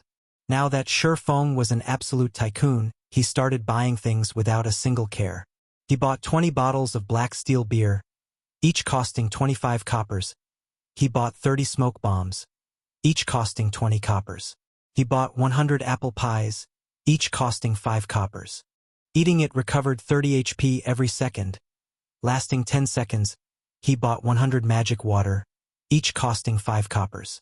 Drinking it recovered 30 MP every second. Lasting 10 seconds. Feng spent a lot of his wealth within an instant, leaving him with only 3 silvers. Brother Feng, you've finally decided to show up. What are we going to do now? Blackie had been waiting in the trade area for some time now. He wore a dark expression on his face, and his eyes were filled with resentment. God's domain had already been open for over 9 hours now. Aside from obtaining an explorer title, Blackie did not obtain anything else. He was nearing the point of dying from depression. Let's go grind some monsters then. Feng smiled, sending Blackie a party request. Chapter 11, Black Steel Beer. After leaving Red Leaf Town, Feng brought Blackie along as they headed straight towards Dark Moon Valley. Brother Feng, we're on the path towards Dark Moon Valley. That's a level 4 monster area. Can't we choose a safer place? Seeing that Feng's target was level 4 monsters, Blackie couldn't help but ask nervously. Challenging higher levels in God's domain was extremely difficult. Usually, players would just challenge monsters that are 1 level higher than themselves. Challenging monsters 2 levels higher required at least a 6-man party for it to be possible. However, even 6-man parties wouldn't carry out such an action. Compared to exhausting themselves just to kill a single level 3 monster, it was much more efficient to just kill a level 2 monster. Feng and Blackie were only 2 people. Ignoring Feng, who was a level 2 swordsman, Blackie himself was still a level 0 cursemancer. He was just free food to a level 4 monster. Going against level 4 monsters just with the 2 of them was utterly suicide. Feng only smiled regarding Blackie's worries. He securely said, "Relax. Can't you see that I'm already level 2? That friend of mine is an expert beta tester. If it weren't for our good relation, he wouldn't even tell me such a secret. You can just wait to get on the leveling rocket." Feng pushed all the problems that came with him being a reincarnated person onto his good friend. Now all his actions in God's domain could be easily answered, too. He also didn't have to explain much since Blackie would easily believe him. This was because a beta tester was the best explanation. As expected of Brother Feng, you're still the greatest. No wonder you didn't join Shadow Workshop to earn money. With an expert beta tester giving you pointers, you could definitely earn a lot of money in God's domain. The happiness of my body's lower half will depend on you now. Blackie laughingly said as he became relieved when joined the party. Before, he was very surprised to see Feng already at level 2 currently. There had yet to be any news of a level 2 player in Red Leaf Town. Even elites of a workshop were no exception. However, Feng had reached it. His leveling speed was absolutely terrifying. Blackie knew about Feng's standards. Although his skills weren't bad, he definitely wasn't that good. Before, Blackie still had some suspicions about the news of the beta tester. However, all his worries disappeared after seeing Feng's level. because only a beta tester could make something like this happen. Blackie had also started believing the possibility of Feng earning 16,000 credits in 10 days scram. This brother's straight. Feng rolled his eyes at Blackie, slightly widening the distance between them. However, Blackie's gaze still carried some impurities, causing Feng to panic slightly. "What are you thinking, Brother Feng?" "My dream lover is the snow goddess, Gentle Snow." Blackie hurriedly explained the snow goddess. Feng had a very deep impression of this woman. She had performed extremely outstanding in other virtual games. Not only did she possess an absolutely beautiful face and devilish body, but she also had a proud attitude which was backed up by her excellent battle techniques. Because of these traits, she became even better received by the public after 3 years since God's Domain's opening. She had become a top-tier expert within the whole country. She was also the top 10 berserker within the country. She was dubbed as the Battle Goddess. She had starred in plenty of commercials. Her personal net worth at that time had exceeded tens of billions of credits. Not only that, but she was also the vice guild leader of Ouroboros. Millions of players would move with her single command. During those times, Feng was only a minor character within God's Domain. He could only look up to Gentle Snow's shadow. Unfortunately, sometime later, Gentle Snow suddenly vanished from God's Domain. Her disappearance became a hot topic within God's Domain for some time. "Brother Feng, look, that's an elite monster." Blackie pointed towards a snow-white fox in the distant paddy field. As he shouted, Feng looked over to the golden fields, discovering a white-colored fox. There was even a little rabbit in the fox's mouth. "Right now, cunning snow fox. Rare elite. Level 2. HP 450. Blackie, your eyesight and luck are seriously too good. You even spotted a rare elite. We're going to earn a fortune this time." Feng stealthily walked closer to the fox as he directed Blackie. "You just attack from a distance and leave the rest to me." Rare elites were a special type of elite. They had the same capabilities as a normal elite monster, but the rewards they give out were a lot greater. It would take a long time for it to respawn after being killed. Whether you could meet one depended on your luck. "Brother Feng, you must be crazy. That's a level 2 elite. We can't go against it." Blackie wanted to stop Feng.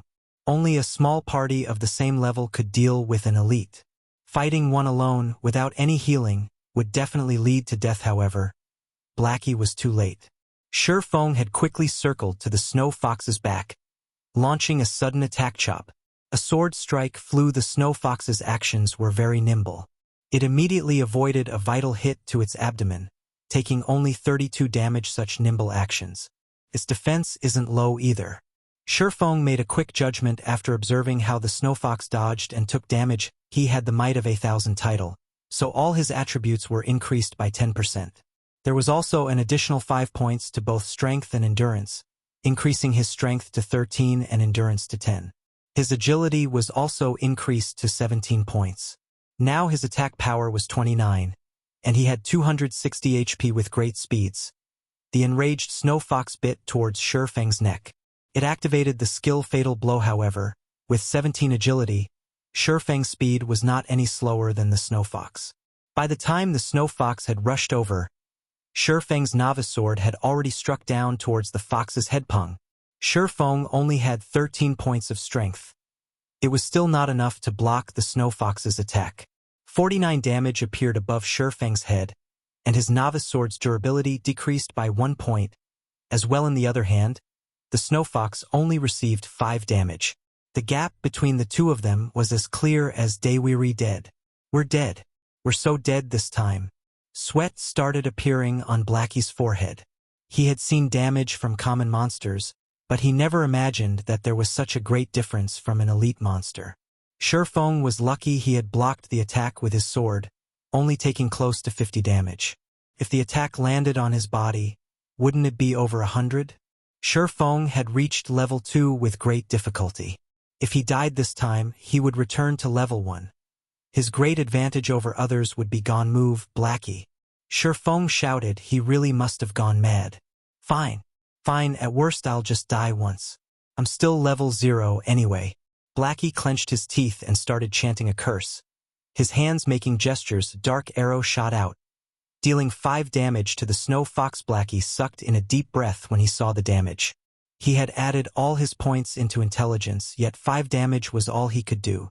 An elite monster's defense was just terrifying. Feng, who was facing the snow fox, was under even more pressure. The snow fox had very high agility. It was able to dodge whenever Feng wanted to use chop. In the end, Feng could only use normal slashes, dealing 18 damage each time. However, each successful bite from the snow fox would deal over 100 damage. It was greatly disproportionate. 10 seconds later, Feng's HP fell to 31. While the snow fox still had 244. I guess there's still no way to directly face off against an agility-type elite with such a small amount of skills. Feng looked at the snow fox's half-remaining HP. If he continued to drag on this fight, he would be the one to die. He had to start bursting. Feng took out a bottle of black steel beer from his bag. After taking 2 mouthfuls, he became slightly drunk, and his vision started becoming blurry. He then activated gravity liberation, his speed increasing by a huge leap. He arrived at the snow fox's side with lightning speed. When Feng looked at the snow fox's level again, it displayed level 0, whereas he was level 2. Suddenly, the suppression due to level difference was removed, letting Feng's damage rise. Similarly, however, his body became difficult to control. Feng's eyes were icy cold. His grip around the novice sword tightened. Thundering flash. Hua! Hua! Hua! 3 lightning-quick slashes struck past the snow fox's waist, causing it to let out a tragic cry. Damages of -30, -36, -42 appeared on top of its head, instantly taking away a quarter of its HP afterward. Another chop dealt 43 damage to it. The snow fox desperately resisted, but Feng's speed after activating gravity liberation was very fast. Even if he was in a drunken state with his many years of battle experiences, Feng could still easily maneuver his body. This had placed the snow fox at an absolute disadvantage. Damn, what did you drink, brother Feng? You're suddenly so fierce. Blackie's eyes nearly popped out of their sockets as he saw Feng's cheat-like performance. At this moment, the fierce snow fox had become Feng's plaything. It had 0 chance at resisting. When the snow fox had 42 HP remaining, Feng was about to give the last strike. Suddenly, Feng felt a shiver going down the back of his neck. It was as if he had a dagger pointed at his neck. It was a terrible feeling. Feng instinctively leaped forward. In the next moment, a bright snowy dagger had slashed across his original position. Feng had surprisingly avoided that strike. Behind Feng, a figure with an extremely surprised expression revealed himself. He had already kept his presence hidden incredibly well. He did not even let out a single sound. Not only that, after he had raised to level 1, his agility had reached 10 points. However, his sneak attack had actually been dodged. What sort of intuition did Feng have? Friend, we have no hatred or enmity between us. It isn't good doing something like this. Feng focused his gaze on the newly appeared assassin as he coldly said, so, if you wish to place blame, then blame yourself for angering us. Shadow. It is too late even if you regret it now. Quiet Wolf said excitedly. He held his dagger in reverse grip, paying attention to Feng's every movement. Quiet Wolf had been following Feng while also reporting his location. He never imagined that they would meet an elite monster. The snow fox's current target was Feng. Although Feng had good skills, with the snow fox holding him back, Quiet Wolf could definitely find a chance to kill off Feng's remaining strand of life. Then he could kill the snow fox. There were only benefits for him. As for the Cursemancer on the side, he was just garbage that was not even worth mentioning. Naturally, the snow fox wouldn't care about any of this. It just knew that it had to kill Feng. The snow fox suddenly bellowed, its snow-white skin turning into a flaming red. Its body also increased in size and its HP rose by 20%. Then, the snow fox activated its final skill, Tearing Bite. The skill amplified its damage by 50%, also causing a bleeding damage of 30, lasting for 5 seconds. You can go and regret. Now, I'll take care of this snow fox in your stead. Quiet Wolf rushed at Feng. He was prepared to kill off Feng the moment he dodged the snow fox. Chapter 12, A Timeful Parry. System. Player Quiet Wolf has attacked you and entered a yellow name state. Duration of 1 hour. Any players who attack yellow name players will not receive any penalty. Feng only had 31 HP remaining. Being attacked from both sides by the Snow Fox and Quiet Wolf put Feng in a very dangerous position. Despicable. Standing at a distance, Blackie scolded Quiet Wolf for sneaking an attack at such a moment. However, he couldn't change a thing about it. The two of them were too far apart. It was too hard for him to land a hit on Quiet Wolf. He could only aim his attack on the Snow Fox, hoping to kill it off a second earlier and not letting Quiet Wolf profit off of them. Although mages had high output, compared to hitting monsters, it was far harder to land a hit on players unless they stood still without moving. This was because the moment the dark arrow shot out, there would be a prediction line appearing. In a situation where the distance was great, players with good standards could usually dodge it. If it was an expert, then dodging it would be a piece of cake. Just as the Snow Fox and Quiet Wolf were about to rush up, the corners of Feng's mouth revealed a cold smile. He had been interacting with Quiet Wolf in shadow for years now, so he was extremely familiar with Quiet Wolf's strengths and habits. Feng took 2 steps back, forming a perfect triangle between the Snow Fox and Quiet Wolf. Feng gripped the novice sword tightly in front of his chest. He stood there without moving as he awaited the arrival of their attacks. Did he give up?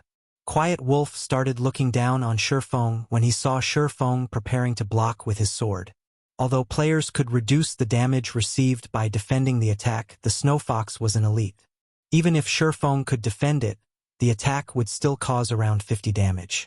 With just 31 HP remaining, Feng couldn't even take a hit. The Snow Fox was a step ahead, biting towards Feng. Tearing bite. Just in time. Instead of retreating, Feng advanced. He rushed towards the Snow Fox. The novice sword blocked the Snow Fox in its mouth. Using the life-saving skill Parry, Feng could block a frontal attack once. Feng then continued by lifting the Snow Fox. The Snow Fox had low power, so Feng had easily tossed it towards Quiet Wolf. Everything happened too quickly. Quiet Wolf, who was rushing towards Feng, could not react in time. In an instant, his shoulder was bitten by the Snow Fox. A damage of -164 appeared on Quiet Wolf's head. His HP was instantly cleared down to 0. How? Quiet Wolf was unbelievably shocked. His heart was filled with unwillingness as he stared at Feng's ridiculing smile. He never imagined that players could do such a thing. If he had known about it, he definitely wouldn't rush forward, just to get himself killed at this point. Regardless of how unwilling Quiet Wolf was, his HP had turned to 0. His body could only fall and turn into starlight. He had even dropped a piece of equipment. In the distance, Blackie became dumbfounded. He had even forgotten to attack the Snow Fox. Blackie, stop daydreaming. Hurry up and attack the Snow Fox. Feng yelled and rushed at the Snow Fox again after Blackie started reacting again. He chanted a curse, madly attacking the Snow Fox without Quiet Wolf's disturbance. The near-death Snow Fox was just a decoration. Within 10 seconds, the Snow Fox released a wail before falling down. System. Rare Elite Cunning Snow Fox killed. Obtained 130 EXP. Feng was level 2 now, so this amount of EXP was nothing to him. What Feng was concerned about was the loot. Rare elites were the love of all gods domain players because of their shocking drop rates. Furthermore, this was the first kill of the Snow Fox, so the loot must be even better. It can't be. It actually dropped a weapon. Feng obtained a staff, an Armguard Blackwood staff. Bronze rank. Level 1. Equipment requirements. Strength 5. Attack power +8. Intelligence +3. Vitality +1. Mana +30. Durability 2020. This equipment would greatly strengthen a mage. Not only was its attack power high, it even gave an additional 3 intelligence. If a mage equipped it, then their damage might increase up to 2 levels. Fox skin gloves. Common rank. Leather armor. Level 1. Equipment requirements. Strength 3. Defense +4. Durability 20/20ths. On the other hand, Quiet Wolf had contributed a pair of level 0 common leathered shoes with +3 defense, and here I thought it was some gray trash equipment.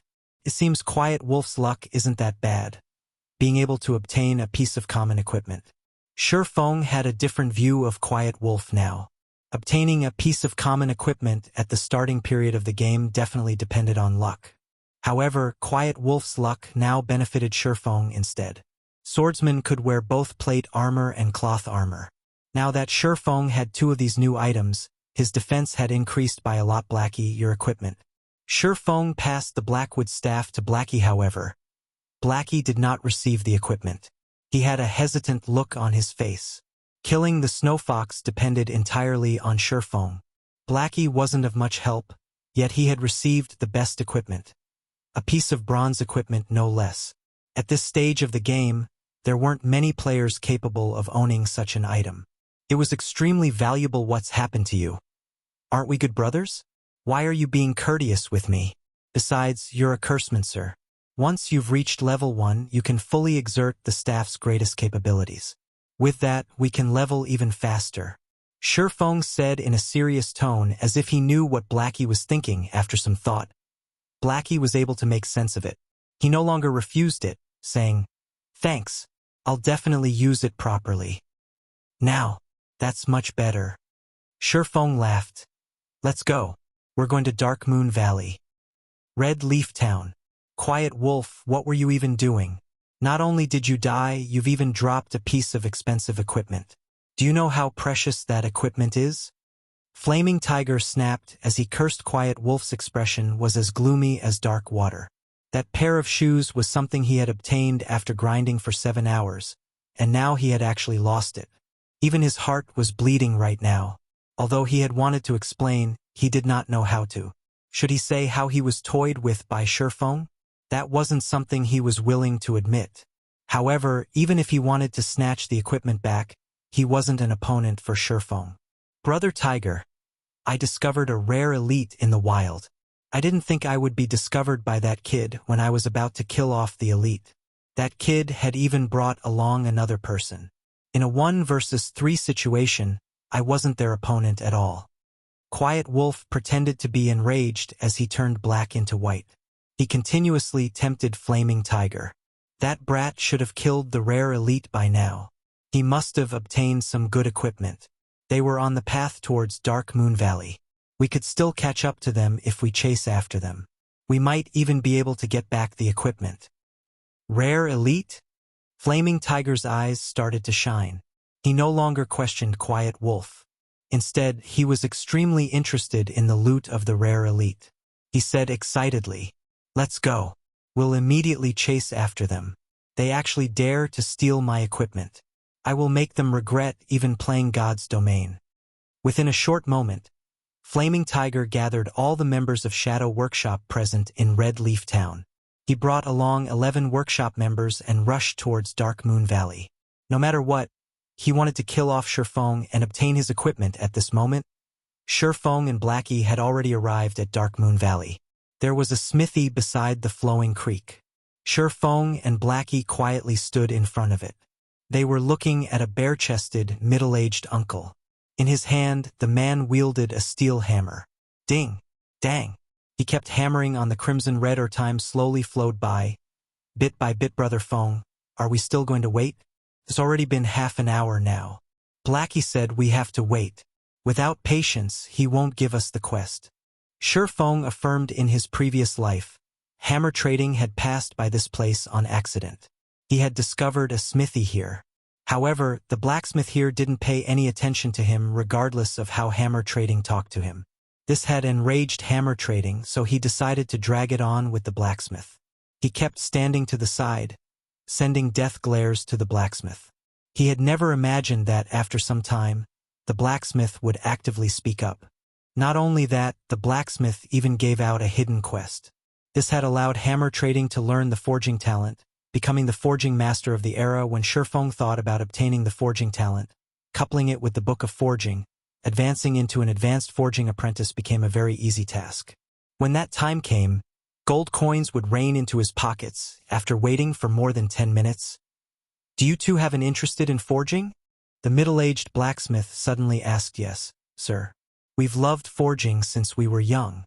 Feng immediately said. The middle-aged blacksmith nodded his head, saying in a satisfied tone, "Then since you love forging, I can teach it to you.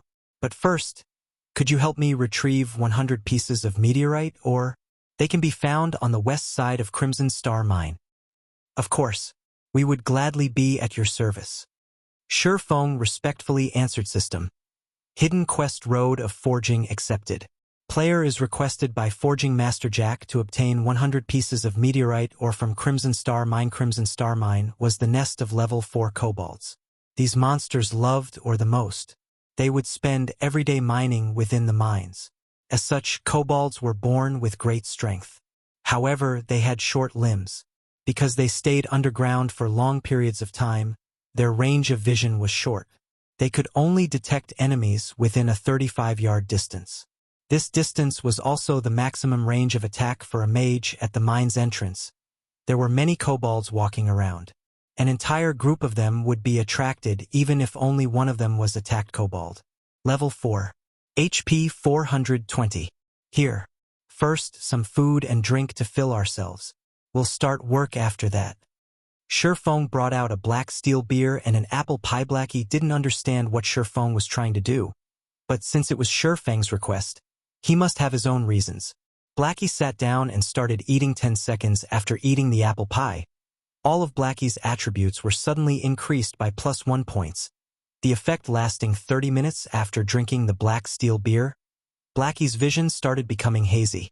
When he looked at the distant level 4 kobolds, their levels were suddenly reduced by 2, becoming level 2. Alright, let's start then. A bottle of black steel beer's drunken effect only lasts 30 minutes. Feng stood up. He took out a smoke bomb and walked closer to the mine's entrance. Then, he threw it at the group of level 4 kobolds.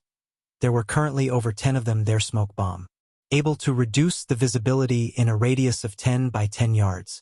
Duration of 1 hour. The smoke bomb was able to reduce a monster's vision by 10 yards. It wasn't particularly useful against other monsters. However, it was great when facing kobolds. Their vision was now reduced to 25 yards. As long as a mage attacked from a 30-yard distance, the kobolds would not be able to spot them at all. They could only stand there and wait for their deaths. Attack! Feng pointed to the kobolds within the smoke. Blackie was half-doubting Feng's actions.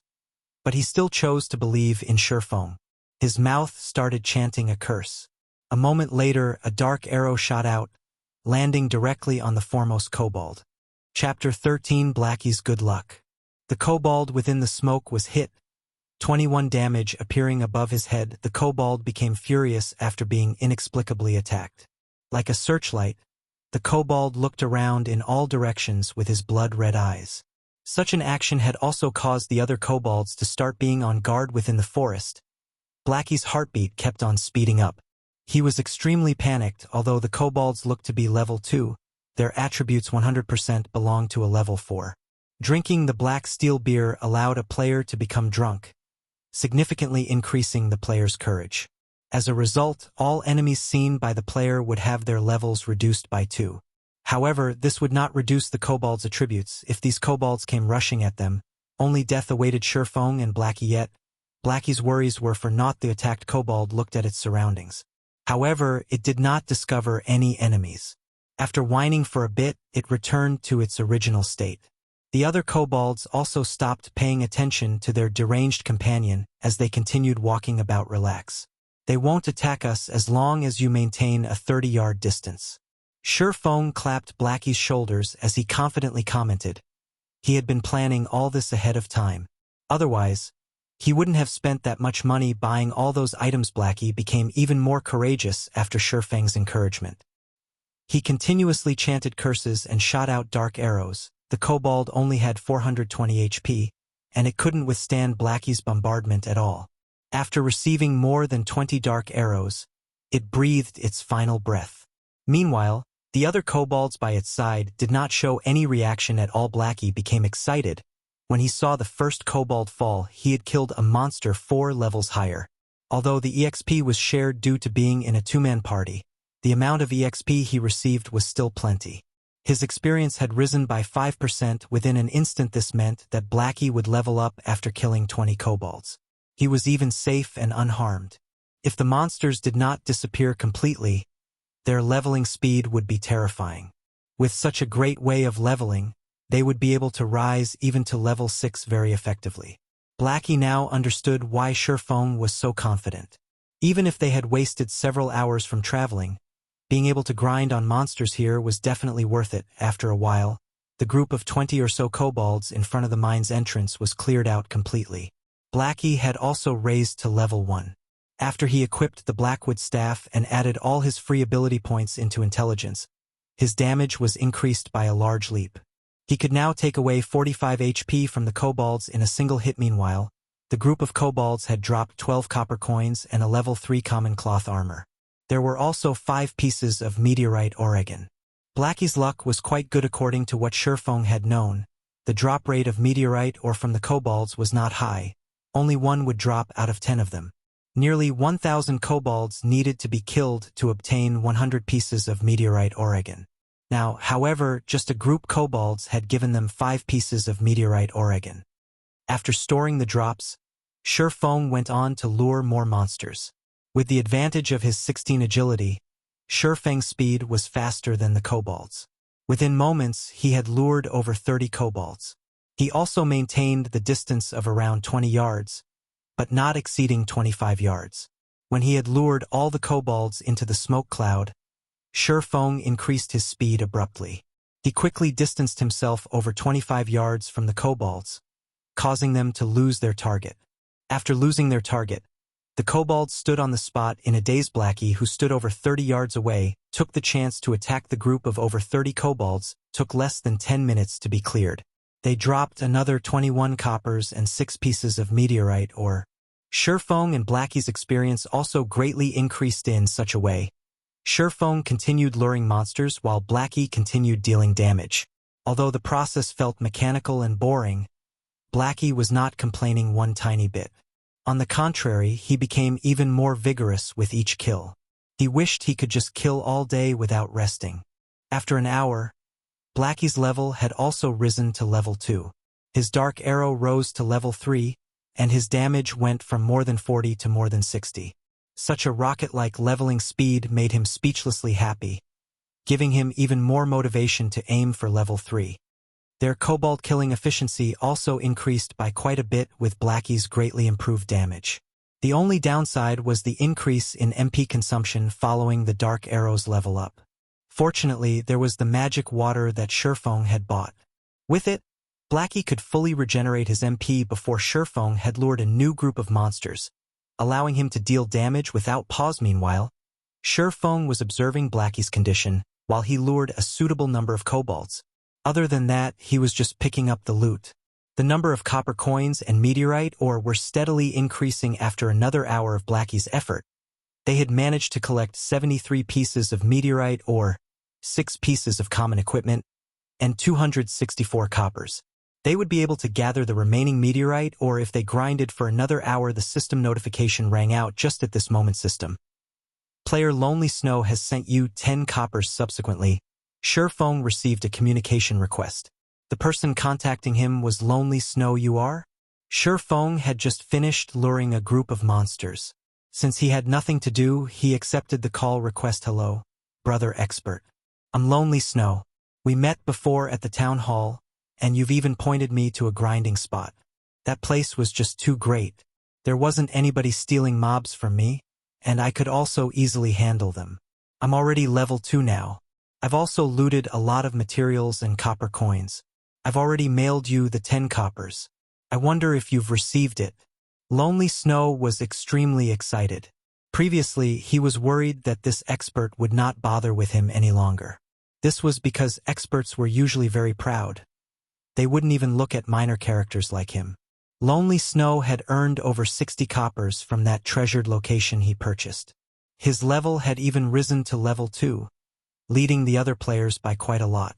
Spending 20 coppers for this were definitely worth it, so it was you. I've received the 10 coppers.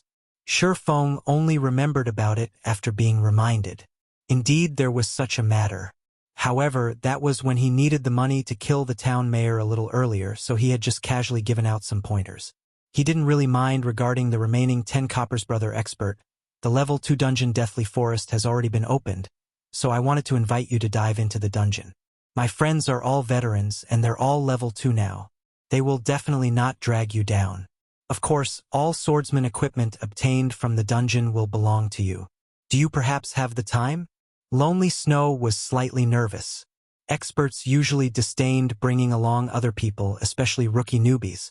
It was the reason why Lonely Snow mentioned that there were level 2 veterans in the party. He was afraid Feng would just outright reject him. Deathly Forest. Feng had a deep impression of this dungeon. As long as the number of level 2 players in Red Leaf Town reaches a certain amount, the first level 2 dungeon in Red Leaf Town, Deathly Forest would be open. Along with the Deathly Forest's opening, players of God's Domain were made known to the difficulty of dungeons. Deathly Forest was only conquered after many players had reached level 4 or 5. Meanwhile, Deathly Forest's true purpose was to increase the number of skills a player could possess. The monsters within the dungeon mainly dropped the basic skill books for every job. However, the most precious item within the dungeon was the forging design. Only the final boss, Werewolf Fellet, dropped it with a very low probability. Feng was very interested in this forging design. If he could learn it, then he would be able to further progress in his plans. Fine. However, I have a condition of my own. I will be bringing a Cursemancer, so all Cursemancer and Swordsman equipment will belong to me. Also, I want all materials and design papers that the boss drops. If you all are willing to agree to this condition, then I can go with you. Feng had just casually asked for the majority of the profits. However, he did not feel anything wrong with it. This. Lonely Snow started sweating all over after hearing Feng's condition. As expected, an expert's asking price was definitely high. However, when Lonely Snow considered the strengths of a beta tester, he still reluctantly agreed. Alright then, I agree. I'll tell it to the others. Expert, when will you be free to come? We'll meet at the dungeon's entrance in another 2 or so hours. Feng estimated Blackie's killing speed. In over an hour, they would definitely be able to finish gathering the 100 pieces of meteorite, or that's good. Then I'll start preparing over here. I'll see you at the dungeon's entrance, brother expert. Lonely Snow ended the call, a heavy weight being freed from him at this moment. There were 3 other people standing beside Lonely Snow. Every one of them was level 2. What did that expert say? A handsome ranger asked. Lonely Snow explained it to them word for word. What dogs fart, expert? He's just here to take advantage and rip off equipment from us. What's the point of inviting him? If we add another 2 damage dealers, we can enter the dungeon all the same. A shield warrior angrily cursed. The male cleric standing at a side curled his lips, saying in a bad mood. Then he's saying that all mage-class equipment belongs to his friend. Lonely Snow advised. That person is a real expert. He's also a beta tester. He definitely has a deep understanding of the dungeon. He might even be able to guide us through it. Don't you all want to clear the Deathly Forest? So what if he's a beta tester? He just had an extra month of experience in God's Domain and a rough understanding of it. Besides, the data has long been changed after the game's official release. Even if he knew a lot about the Deathly Forest, how much use could there be? The shield warrior asked in disdain. He felt that those beta testers were only lucky. Their actual skills and strength might not even be comparable to them. We'll see how it goes after they arrive. If it's no good, then by that time there will be a lot more level 2 players. It won't be too late, even if we find someone else by then. The leading ranger said after hearing this ranger speak. The others nodded their heads in agreement at this moment. There was a flash of light in Dark Moon Valley. Feng had finally raised to level 3. Unfortunately, the leaderboard for levels had yet to be opened. Otherwise, he would definitely be ranked first on Red Leaf Town's leaderboard for levels. Finally level 3. Feng hurriedly added 4 attribute points towards agility, letting his agility reach 20 points. System. Player's agility has reached 20 points. Activating agility hidden basic skill fast and nimble, active. When activated, possess a body exceeding the normal man body's degree of freedom, is completely released. Feng suddenly felt a gush of strength from his entire body. He also felt his body becoming unspeakably agile. His 5 senses also received a great improvement. These improvements allowed Feng to better exert his body's potential. Besides Feng reaching level 3, the last kobold that Blackie killed had unexpectedly dropped a level 1 bronze equipment.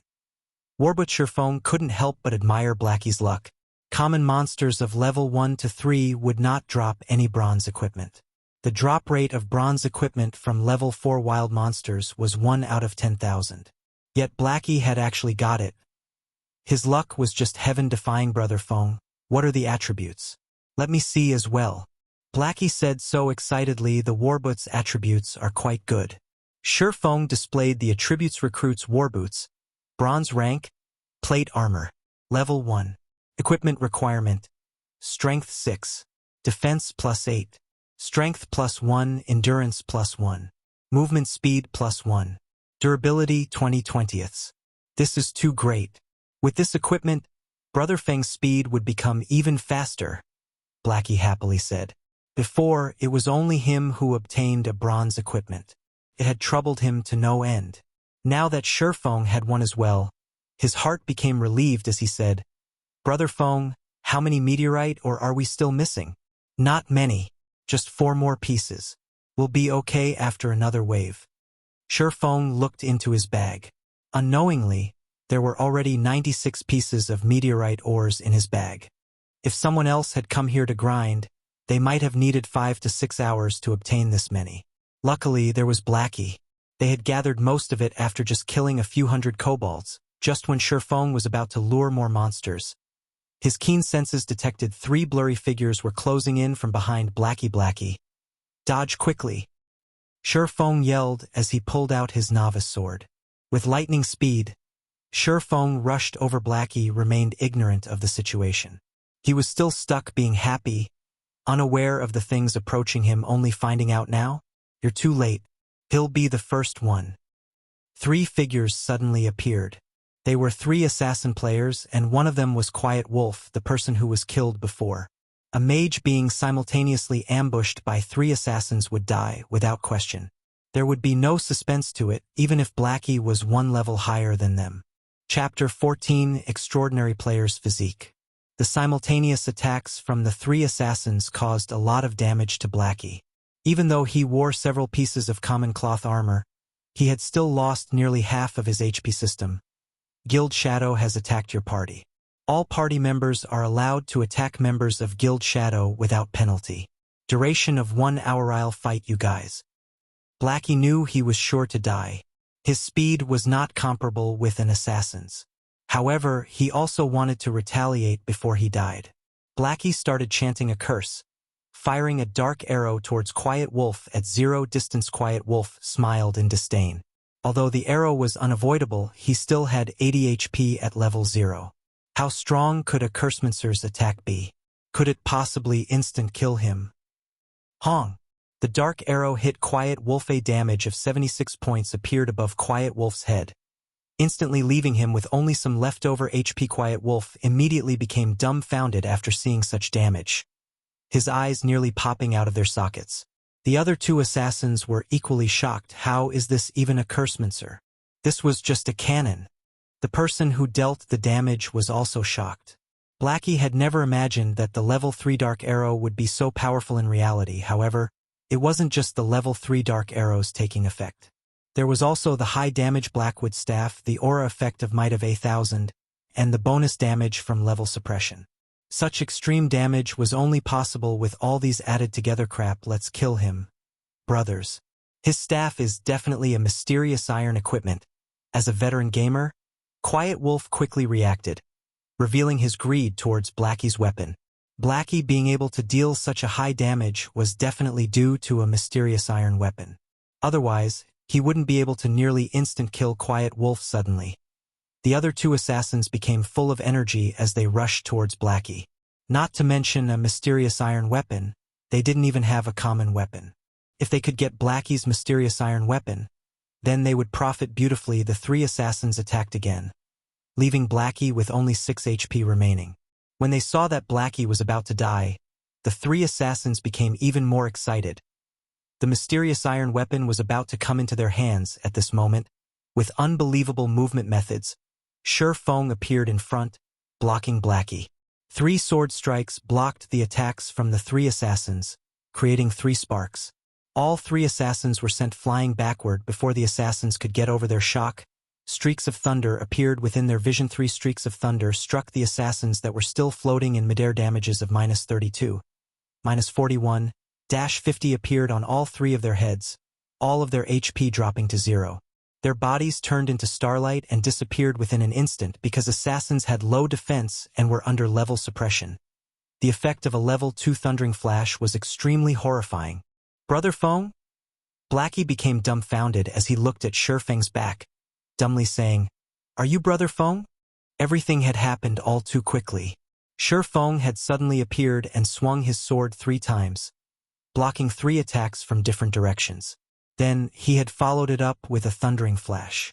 All of these actions had been carried out within an instant. It was so fast that the assassins could not even react. Feng's actions and reactions were just inhuman.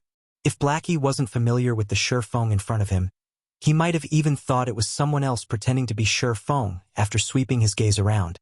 Feng discovered 8 players surrounding them. Leading these players was Flaming Tiger. Feng no longer dared to stay behind, hurriedly saying, "Why are you still in a daze? Let's go." Feng had activated Fast and Nimble, completely releasing his body's degree of freedom. However, even though he had a constitution that could keep up and react to his thoughts, his actual body's attributes were too low. He had a very hard time controlling his body, and it was also mentally taxing. Taking explosive maneuvers 2 to 3 times was still possible, but doing it long-term was definitely too much. The enemies also consisted of numerous healers and jobs that equipped plate armor. Feng and Blackie's only choice, now, was to run away. Blackie continuously nodded his head. "Everyone go at them. You must definitely get me my bronze equipment and take over this mine." Flaming Tiger licked the corner of his lips. He was extremely excited. He did not mind the death of the 3 assassins at all. Originally, Flaming Tiger was still burning with rage. They had spent hours at Dark Moon Valley searching for Feng and his partner, causing their leveling speed to fall greatly. However, they had accidentally discovered Feng and Blackie grinding monsters. At first, Flaming Tiger had wanted to immediately surround and kill the 2. However, when he saw Blackie utilizing the smoke cloud at the cave's entrance to kill the level 4 kobolds, Flaming Tiger nearly died from excitement. His hatred towards Feng had also reduced by a large half. He had even wanted to thank Feng for giving him such a valuable location. The difficulty of killing monsters of a higher level was famously known. If he could kill level 4 monsters without any harm, then his leveling speed would be absolutely horrifying.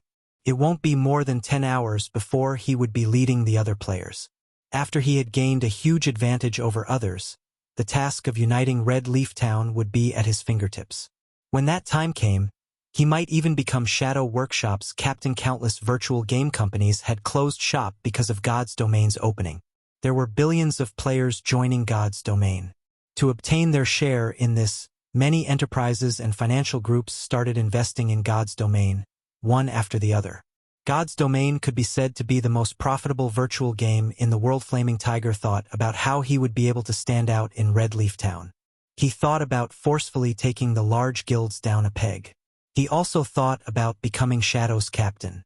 When that time came, obtaining expensive cars, beautiful ladies, and luxury mansions were only a matter of time. When Flaming Tiger thought of these things, he became unspeakably excited.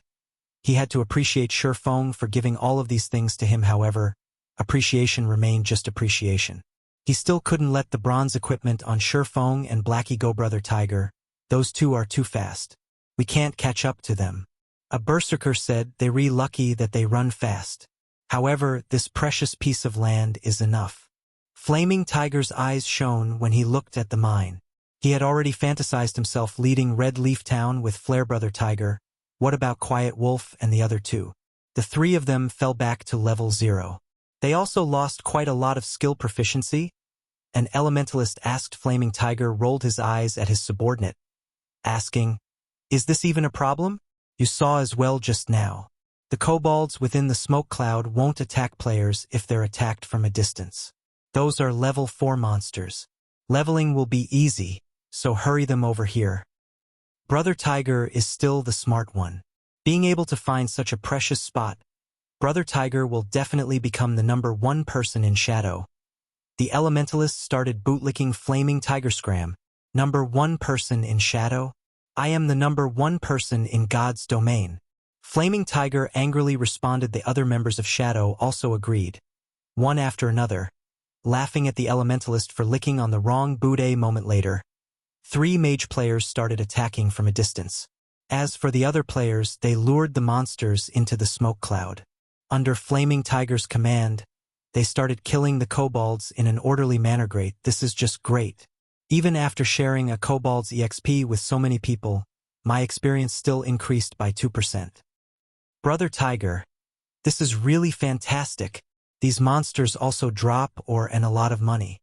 Not only that, but these kobolds also respawn quickly. We can grind here without limits until we reach level 6. By that time, we Shadow will definitely become Red Leaf Town's #1 guild. The members of Shadow started laughing happily. It wouldn't take many hours before every one of them reached level 6. It was already great just imagining how they would suppress the other guilds in Red Leaf Town. Ha ha ha. Consider yourselves lucky for following me. The other team leaders are nothing. When the time comes, I'll become Shadow's captain. Flaming Tiger was in a great mood. With such an increase in experience, it wouldn't take an hour before he rose to level 2, compensating for his previous losses. Meanwhile, at the nearby location of Crimson Star Mine, Blackie was grinding his teeth in anger. Brother Feng, are we just going to let this go? That was hard to obtain information that came from a beta tester, but now it's just profiting these people. I get angry just from thinking about it. These people from Shadow are just shameless. Fortunately, I didn't join them. Feng shook his head as he looked at the system panel's clock, smiling indifferently. They dare to steal my things. We'll let them enjoy it for now. In a moment, we'll let them know after happiness comes sorrow. Chapter 15, After Happiness Comes Sorrow. Time passed. Bit by bit, Feng and Blackie did not just do nothing. They were killing level 4 roaming gnomes in a place not far from Crimson Star Mine. Roaming gnome, common. Level 4. HP 400. Compared to the kobolds, the roaming gnomes were much agiler. They were very good at dodging. However, their attack and defense weren't all that good. Moreover, Dark Moon Valley had yet to be developed. The monsters here were more numerous, and there was nobody here to compete with. There was no need to search for monsters to kill. Feng was already a level 3 swordsman, while Blackie was a level 2 cursemancer. After activating Fast and Nimble, the roaming gnome's dagger had no chance of even touching Feng. As for Blackie, his damage was even fiercer after drinking a black steel beer. With Feng entangling the gnomes in the front, and Blackie dealing damage from behind, killing off the roaming gnomes became very easy. The efficiency was even better than grinding off the kobolds in the front of the Crimson Star Mine. Groups of kobolds laid still before the mine's entrance. Copper coins and various kinds of ores were scattered all over the ground. Brother Tiger, this place is just too great. It's just been over half an hour, and everyone is already level 2. So much money dropped as well. Ha ha ha. Keep up the effort, everyone. You 3 lure more monsters. As long as we continue grinding this way, it will only be 3 to 4 hours before we can rise to level 3. Flaming Tiger excitedly commanded the 3 assassins that just recently arrived to lure the kobolds. The mages were already level 2, so the speed of killing the kobolds had increased by a big leap. Luring a group of over 30 kobolds was not enough for them. Brother Tiger, something dropped here. A berserker held on to a book as he shouted, "Bring it here. Let me have a look at it." Flaming Tiger said while smiling. He licked his dried lips when he saw something dropped. After Flaming Tiger received the book, he suddenly started laughing loudly. Great. Really great. Not only has the spot that kid found after much effort been taken over by me, but if he knew a rare skill for swordsman was even in my hands, I really want to see that kid's look of regret. Brother Tiger, I saw that kid when I came here. They were still nearby killing roaming gnomes. I'm guessing that they're still unwilling to leave and still thinking of this place. Why don't we go over and kill them? Save us some trouble. A cold glint flashed through Quiet Wolf's eyes. They were filled with killing intent. He was overcome by a great resentment after being killed twice by Feng. Flaming Tiger waved his hand, with a disdainful smile on his face as he said, "Then let them look. Watch at how fast we level up and earn money, and at how we become the tyrants of Red Leaf Town." Meanwhile, They can only watch from aside with their hearts full of regret and unwillingness. Ha ha ha! I feel great just thinking about it. Although Quiet Wolf still held some resentment over it, when he imagined Feng's unwilling appearance and how he could only exhaust himself killing roaming gnomes, Quiet Wolf's heart felt a great gust of pleasure. Just you wait. The moment I reach level 6 will be your death. Quiet Wolf did not actually give up on killing Feng. Instead, when he thought about the pleasure he would feel after killing Feng when he was level 6, he couldn't help but look forward to it. Meanwhile, in the forest 60 yards south of the Crimson Star Mine, Feng was using a tree to hide while he observed Flaming Tiger and the other's brother Feng. Can the two of us handle it? Blackie asked in a worried tone. These 11 people were not just any average players. They were experts that had passed Shadow Workshop's examination. Moreover, there were 2 healers on their side. It was impossible to kill all of these people just by depending on the 2 of them. Relax. The time is almost up. We'll just watch the show. Feng looked at the time indifferently, saying, "In a moment, you go stand at the back. Kill whoever has low HP. Don't let even one of them get away." Time is almost up? Blackie didn't understand what it meant. Feng pointed towards the smoke cloud in front of the Crimson Star Mine's entrance, saying with a smile, "That Flaming Tiger must think that killing monsters of a higher level is easy. The smoke bomb that we placed before we left has a time limit, and only 2 minutes are left before the hour is up. Did they think they could continuously enjoy my domain after stealing it from me? Now I'll teach them how to be proper human beings." Blackie was struck with a realization. His worship towards Feng became even greater now. Brother Feng is still the smartest. Those brats from Shadow are definitely goners this time. Blackie said with a grin. The reason they could cross levels and harmlessly kill kobolds was that of the smoke bombs. They definitely couldn't do without them. If there were no smoke bomb, then the consequences would be horrifying. 2 minutes later, the smoke cloud in front of the Crimson Star Mine slowly dispersed. Brother Tiger, why is that smoke cloud disappearing? An elementalist asked Flaming Tiger after noticing the disappearing smoke cloud. The smoke cloud disappeared? Can't be. Flaming Tiger abruptly woke up from his nap. When he looked over at the mine's entrance, the smoke cloud really did disappear. If it's gone, then fine. The smoke cloud might be a periodic thing. Don't bother with it. Keep on grinding.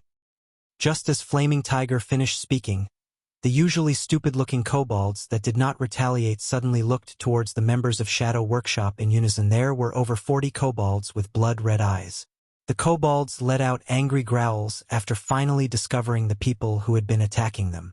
Suddenly, they all came rushing forth. The members of Shadow did not react at all. Within an instant, they were surrounded and given a beating by the kobolds. A level 2 player could hardly take 3 hits from a kobold.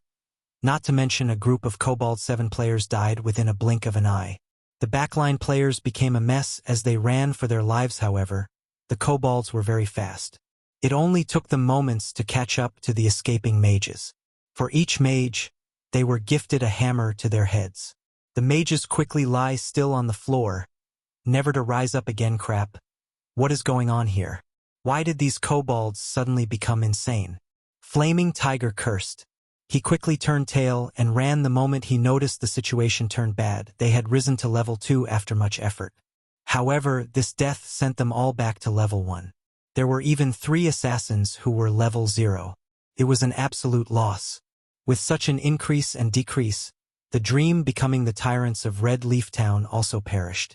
Instead, the current members of Shadow weren't even up to par with the average player. They were even further away from the other guilds. Flaming Tiger's heart started to bleed in pain. We meet again, Brother Tycoon, Feng said with an indifferent smile. He currently blocked Flaming Tiger's escape path after seeing Feng's sneer. Even an idiot would understand that the Kobold's rebellion had something to do with him. Marie dead, for sure. Kid, you dare to actually scheme against me. If I don't kill you back to level 0, then my name will be read backward. All of Flaming Tiger's hair stood up in anger. He raised his shield and swung it at Feng. Compared to the other members of Shadow Workshop, Flaming Tiger's skills were clearly a tier higher. With one hand, he used his shield to block Feng's vision, while he used the other to stab his short sword towards Feng's vital point. It was simple yet sinister. and it was very hard to stop however. Flaming Tiger's confident strike struck air. Where is he? Flaming Tiger fixed his gaze to the front. However, there wasn't even a shadow of a person present over here. Feng stood behind Flaming Tiger, his sword waving down. Chop. A damage of -36 appeared above Flaming Tiger's head. His HP had instantly gone from 220 to 184 when Flaming Tiger was hit. He hurriedly spun around and used Shield Bash. However, Feng had long since seen through Flaming Tiger's movements. He took a step backward and spun his body around, hiding by the shield. Then, Feng arrived once more at Flaming Tiger's back, giving him another sword slash. Without the use of any skills, Feng could only deal 23 damage to a shield warrior with high defense. You coward. Don't hide if you have the ability. I can kill you anytime I want. Flaming Tiger could not land any hits on the agile Feng. His HP was constantly decreasing, and only 83 points of it remained now. He had no way of dealing with Feng's attacks, so he decided to start ridiculing Feng in hopes of provoking him, allowing Flaming Tiger the chance to kill Feng. Sure. I'll stand here without dodging. Come attack me then. Feng answered without hesitation. Flaming Tiger silently smiled. He never imagined that Feng was such a fool, taking the bait with just a small amount of stimulation. Watch how I'll toy with you to death. Flaming Tiger raised his shield and used charge at Feng. If Feng didn't dodge, then he could only take the hit forcefully. In terms of strength, Flaming Tiger wouldn't lose to Feng. However, only disappointment was waiting for him just when Flaming Tiger was 2 yards away from Feng. Feng immediately used Thundering Flash. 3 streaks of thunder went past Flaming Tiger's shield, directly landing on his body. 3 high damages appeared above Flaming Tiger's head. -28, -35, -41. His HP instantly dropping to 0. You despicable. Flaming Tiger glared at Feng. He was furious to the point of spitting out blood. If it weren't for himself rushing towards Feng on his own accord, he wouldn't have been struck by all the attacks of that skill. Are you all right, brother Tycoon? I said I would stand here without dodging, but I've never said I wouldn't move my hands. How could you be so gullible, even rushing over yourself? Feng spread out his arms, showing that it was all a mistake, saying, "Oh, right. I still have to thank Brother Tycoon for earning me so many ores. You've saved me a lot of time." Flaming Tiger pointed towards Feng, wanting to say something. However, his body had already turned into starlight and disappeared. He couldn't even utter a single word, only leaving behind a pile of ore and a single book. Chapter 16, Everyone's a Liar. In Red Leaf Town's noisy plaza, flashes of white light appeared, following which figures of players appeared one by one. These players were the revived members of Shadow. These people had down and extremely depressed expressions on their faces. Nothing could beat the pain and entangled feeling of having recently gained something, then losing it again just a moment ago. They were still dreaming of becoming the tyrants of Red Leaf Town. Their levels were increasing. It was like flying. In the next second, however, they died. Not only had their levels and skill proficiency decreased, but the experience they had at level 1 was also lower than before. They were much worse off compared to the average player. Flaming Tiger's expression after reviving was even more livid. His eyes alone could eat a person alive. System. Player Feng has killed you. You will be revived in Red Leaf Town after 3 seconds. At the same time, you will lose 1 level, and all your skill proficiencies will be reduced by 100 points. Feng. I will not let you off. I will definitely make you wish for death. Flaming Tiger let out an angry bellow after looking at the numbers displayed by the system. His actions had caused the other players to quickly avoid him. Not daring to look at this madman after venting for a while, Flaming Tiger ordered the other members of Shadow to check their bags, checking for the items they dropped. Although this death caused great losses for everyone, there wasn't just the EXP gained from killing kobolds. There was also loot. This was also the only thing they could be happy about. At the very least, they did not busy themselves for nothing. When Flaming Tiger took a look into his bag, a sweet taste suddenly entered his throat. He spat out a mouthful of blood at once. Immediately, we head for Dark Moon Valley. Now, I must kill that kid. Flaming Tigers bellowed. his anger reaching up to the skies. The skill book that he planned on using to ridicule Feng was gone. It was an extremely rare skill for swordsmen, and it was also the most valuable item they got from grinding kobolds. Now, it was gone. However, the most unforgivable thing was that the skill book had fallen into Feng's hands. In the end, all of Flaming Tiger's efforts had become Feng's gains. This was something that he would not tolerate. His hatred was something that could not be resolved. Even if he were to kill Feng back to level 0, the other members of Shadow did not understand what had happened to Flaming Tiger. Going to search for Feng right now was just a futile effort. Nobody would be foolish enough to wait for them to take revenge. Feng would definitely slip away, snickering at them in some other place. At this moment, Flaming Tiger's system communication rang. "Who is it? Disturbing me at this time? Are you trying to die?" Flaming Tiger cursed after the call connected. "Flaming Tiger, your temper sure has grown after not meeting for a day." The voice on the other side was ice cold. As if in a furious rage, Flaming Tiger felt the familiarity of that voice. When he found the corresponding identity to the voice, his face suddenly turned extremely ugly. "Brother Zhang, it is you. I'm currently educating my subordinates. I never thought Brother Zhang would contact me. Brother Zhang, please don't mind it. I wasn't speaking about you just now." "Enough. I already know about your problem. Just looking at the damage you've caused towards Shadow's development in Red Leaf Town. Looking at what the good you've done has accomplished towards Shadow's development in Red Leaf Town. I'll come to you immediately. From now onwards, you don't have to continue being Red Leaf Town's team leader. Silent Rain, the team's elementalist, will take over temporarily. If you're still not level 2 by the time I arrive in Red Leaf Town, then you can just get lost. Shadow doesn't need garbage." Flaming Tiger became spiritless after hearing these words. His hatred for Feng would never be washed away, even by the 5 lakes and 4 seas. Meanwhile, in Dark Moon Valley, Feng and Blackie were picking up the drops from the members of Shadow. Feng was currently holding the skill book dropped by Flaming Tiger. Flaming Tiger really is too generous. He had even left me such an item. Feng chose to learn the skill without hesitation. Wind Blade, Action Type. Requires Sword. Level 1. Proficiency 0/300. Ambush an enemy outside 5 yards and within 30 yards. Movement speed will be increased by 40% when rushing towards the target, and attack speed increased by 20% for 3 seconds cooldown. 25 seconds. A swordsman mobility would be greatly increased with this skill. It was a great counter to rangers and mages who love to kite. Brother Feng, the meteorite or we need are all here. There are also quite a few bronze Oregon. Shadow really helped us big this time. Blackie laughed loudly. As he was collecting the ore from the ground, he noticed a piece of dark green Oregon. Picking it up, he asked, "Brother Feng, what is this star crystal?"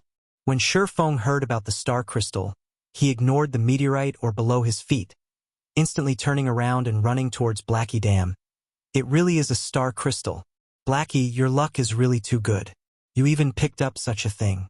Feng said excitedly as he carefully looked at the dark green ore. After receiving it, every monster in the world had a chance of dropping a star crystal. The chances were 1,000,000 to 1. Maybe it was trash to other people, but to Feng, it was a priceless treasure. It was also the thing he needed the most. "Brother Feng, what is this star crystal for?" Blackie curiously asked. Feng was usually calm and indifferent. Such an excited reaction from him displayed the preciousness of the star crystal. "It's for eating, but not for players." Feng smiled slightly but did not continue explaining as he kept the star crystal. "It's for eating?" Blackie was slightly confused. Who would eat a rock? However, Feng must have his own reasons for not explaining. So Blackie did not continue asking about eat. A moment later, all the drops were collected. They had received a total of 14 pieces of meteorite ore and 32 pieces of bronze Oregon. Not only had they completed Feng's quest, they even had some leftovers subsequently. The 2 of them arrived at the smithy. "Master Jack, I have collected the meteorite ore you asked for." Feng handed over all of the meteorite ore, not leaving even one behind. These were all quest items. A stack of them would only sell for 1 copper to an NPC. It was utterly worthless. "Not bad, young man. However, if you wish to become an outstanding forger, You still need to have enough strength to obtain precious ore. There is a powerful kobold chieftain. Go kill it to prove your strength. Master Jack said eloquently as he stored away the meteorite ore system. Hidden quest road of forging. Kill the kobold chieftain inside Crimson Star Mine.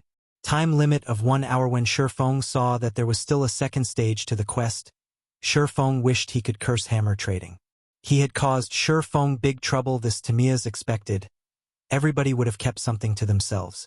Nobody could be trusted. Everyone's a liar. In Feng's previous life, hammer trading had not mentioned a second stage of the quest. Now a second stage, time-limited quest had appeared. It was even against a chieftain monster. That wasn't an elite monster you simply run across. A chieftain was even stronger than a special elite. It was the equivalent of a dungeon's boss. Feng was just level 3, and a leader monster was just too deadly to him. In Feng's previous life, hammer trading was level 16 when he accepted the quest. Completing the quest was extremely easy. Forget it. Let's have a look at it first. He could do nothing about being tricked. However, Feng did not plan to give up. The forging talent had too great of a use, and Feng must learn it, following which Feng and Blackie cleared the way of kobolds as they headed towards the deeper parts of the Crimson Star Mine. Compared to the kobolds at the entrance, the kobolds inside were no longer level 4. They were level 5. They took more time and energy to kill. Often, another kobold would respawn before one was killed. If there weren't enough black steel beer to reduce the kobold's level by 2, then Feng and Blackie's killing speed would be completely unable to keep up with the respawn rate. Half an hour later, Feng and Blackie arrived at the deepest part of the Crimson Star Mine. It was a large piece of empty land. There were over 10 kobolds mining for ore in the surroundings. There was a huge figure standing in the center of the empty area. It was a kobold that wore armor, and it was constantly giving out commands to the other kobolds. Kobold chieftain. Chieftain rank. Level 5. HP 2100/2100. Just its HP alone could cause a person to despair, not to mention the heavy armor worn on the kobold chieftain. Its defense was definitely high. It was nearly impossible for physical-type attacks to cause a lot of damage. Moreover, chieftain rank monsters had a recovery speed of 2% HP every 5 seconds when in battle. That meant the kobold chieftain would recover 42 HP every 5 seconds. It was not a number to look down upon. An average level 5 player with physical-type damage might not even be able to deal 42 damage within 5 seconds. As for using the smoke bombs to kill the kobold chieftain safely, that was completely impossible. A chieftain monster's range of vision was extremely wide. Even a kobold would have a vision range of 55 yards. Using the smoke bomb to reduce its vision by 10 yards would still leave it with 45 yards. Even for rangers, who had the furthest firing range of 40 yards, it was not enough. Feng thought through it again and again as he looked at the kobold chieftain before him, helplessly laughing. Do I really have to use that? Chapter 17 Magic Weapon Released. Famed Swordsman Born. Brother Feng, can we really beat this kobold chieftain? Blackie had not an ounce of confidence in him when he looked at the kobold chieftain. Ignoring its horrifying amount of HP, the giant axe on its back was enough to terrify someone. If Blackie were hit with that axe, he would definitely turn into meat paste within an instant. I don't know. Feng shook his head. Plans can never keep up with change. There was not a single terrain within the mine that could be used. They could only fight the kobold chieftain head-on if they wanted to kill it. The kobold chieftain was the most powerful monster Feng had met up with to this point. If he had enough time, Feng would come here when he was level 5 with a full body of bronze equipment. He would have an 80% chance by then. However, there was little left of the time that Forging Master Jack gave him. If he wanted to finish the battle within the 20 minutes remaining, then he would need to send out a small party of level 5 elites to do so. However, there were only 2 of them. Their equipment was also poor. Trying to kill the kobold chieftain within 20 minutes was utterly impossible. However, there would be dire consequences if the quest was not finished. There was only one chance to do this hidden quest. If it failed, Feng would not be able to receive it ever again. Thus, Feng was even more unwilling to give up this quest. I can only try it. Feng unwillingly took out the magic weapon, Abyssal Blade. In his previous life, the number of magic weapons Feng had personally witnessed could be counted on his fingers. Anybody who had seen a magic weapon's power would be brought to submission by it. Whereas those who could properly wield a magic weapon was as rare as a phoenix's feather. Crimson War God was one such person. He had grown to fame within a guild war that had involved over 100,000 people. During that war, Crimson War God held a bloodied magic weapon, the Crimson Ghost Axe. He rushed into groups of thousands of warriors with the axe and slaughtered. There was no one who could block his giant axe. In the end, the enemy guild was forced to retreat in embarrassment. Crimson War God had created the scene of one man defending against 10,000. After that war, he built up the glorious War God Empire. There was also the madman, Windchaser. He held the magic weapon Evil Spirit's Roar. With only the bow in hand, Windchaser had single-handedly defended a city. Of the thousands of enemy players, not one of them could enter within 100 yards of the city. Using a single arrow, Windchaser had even sniped Outstandingly Extraordinary, the guild leader of Imposing Expert. Outstandingly Extraordinary had been standing further than 100 yards from the city at that time. As long as they were a magic weapon user, then they would be famous, top-tier experts in God's domain that were respected by all system. Do you wish to bind the Abyssal Blade? Feng sucked in a deep breath, choosing to bind. He did not care anymore about the backlash of the magic weapon. Since those people could control the magic weapons, then how could he, as a reincarnated person, lose to those newbies that had yet to grow up? The moment the binding was finished, Feng could clearly feel his entire body's strength being sapped away. His levels, as well, dropped one after the other, becoming level 0 within an instant. In another moment, however, a force of strength started flowing through his body. His body's current constitution was even stronger than when he was level 3 when he checked the Abyssal Blade attributes. Feng became even more shocked. Abyssal Blade. Magic weapon, one-handed sword. Attack power 24. All attributes plus 10. Attack speed plus 3. Ignore monsters level by 5. Attacks have a 15% chance to cause 2x damage, 10% chance to induce Doom Curse, reducing all stats by 30%, lasting 20 seconds if wielder belongs to any swordsman job, all skill levels plus 2. Increase free ability points received by 2 points for every increase in level equipment level 0. Can be leveled up. Devour 10 level 5 bronze equipment and 1 level 5 mysterious iron equipment to level up to level 5. Can be evolved unknown. Additional skill 1. Phantom Kill. Instantly creates a doppelganger. You can control this doppelganger. Doppelganger will have 50% of original body's attributes and all skills. At the same time, doppelganger and the original body can be swapped. Duration of 30 seconds cooldown. 5 minutes. Additional skill 2. Abyssal Bind. Binds enemies and prevents movement, reducing defense by 100%. Duration of 3 seconds cooldown. 1 minute. Additional skill 3. 9 Dragon Slash. Instantly create 9 phantoms of the Abyssal Blade for the wielder to use. Each phantom sword is capable of dealing up to 30% damage. Duration of 20 seconds cooldown. 5 minutes. The Abyssal Blade was personally created by Master Smith Alices. Using the Black Dragon King's fangs as material. It is one of 36 famed swords, and it is ranked 31st. However, this sword has been cursed by the Black Dragon King. Aside from being able to provide the wielder with immense strength, there would be a backlash after a certain period of time. If the wielder is unable to suppress the backlash, the wielder will receive the curse of the Black Dragon King, permanently reducing all attributes by 50%, unable to be dropped, unable to be traded. Seeing such attributes and these many additional skills, the Abyssal Blade was no different than a god's weapon. However, there were still 35 of these famed swords, and the Abyssal Blade was just one of the lower-ranked ones.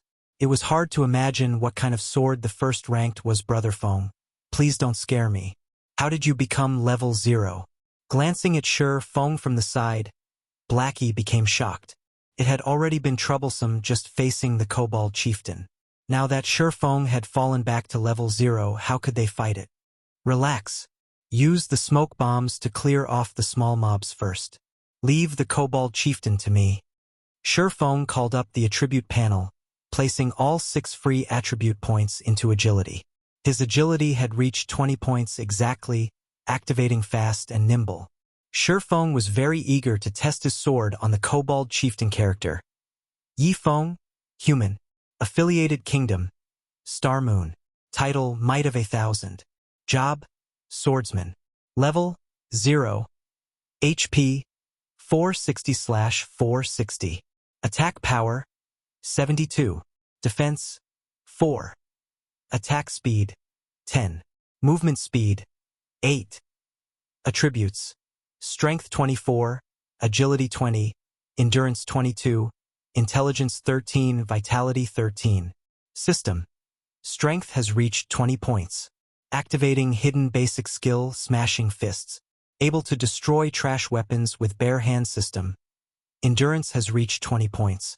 Activating hidden basic skill, Robust Physique. Along with the activation of the hidden basic skills for strength and endurance, Feng could now utilize the full potential of his current body.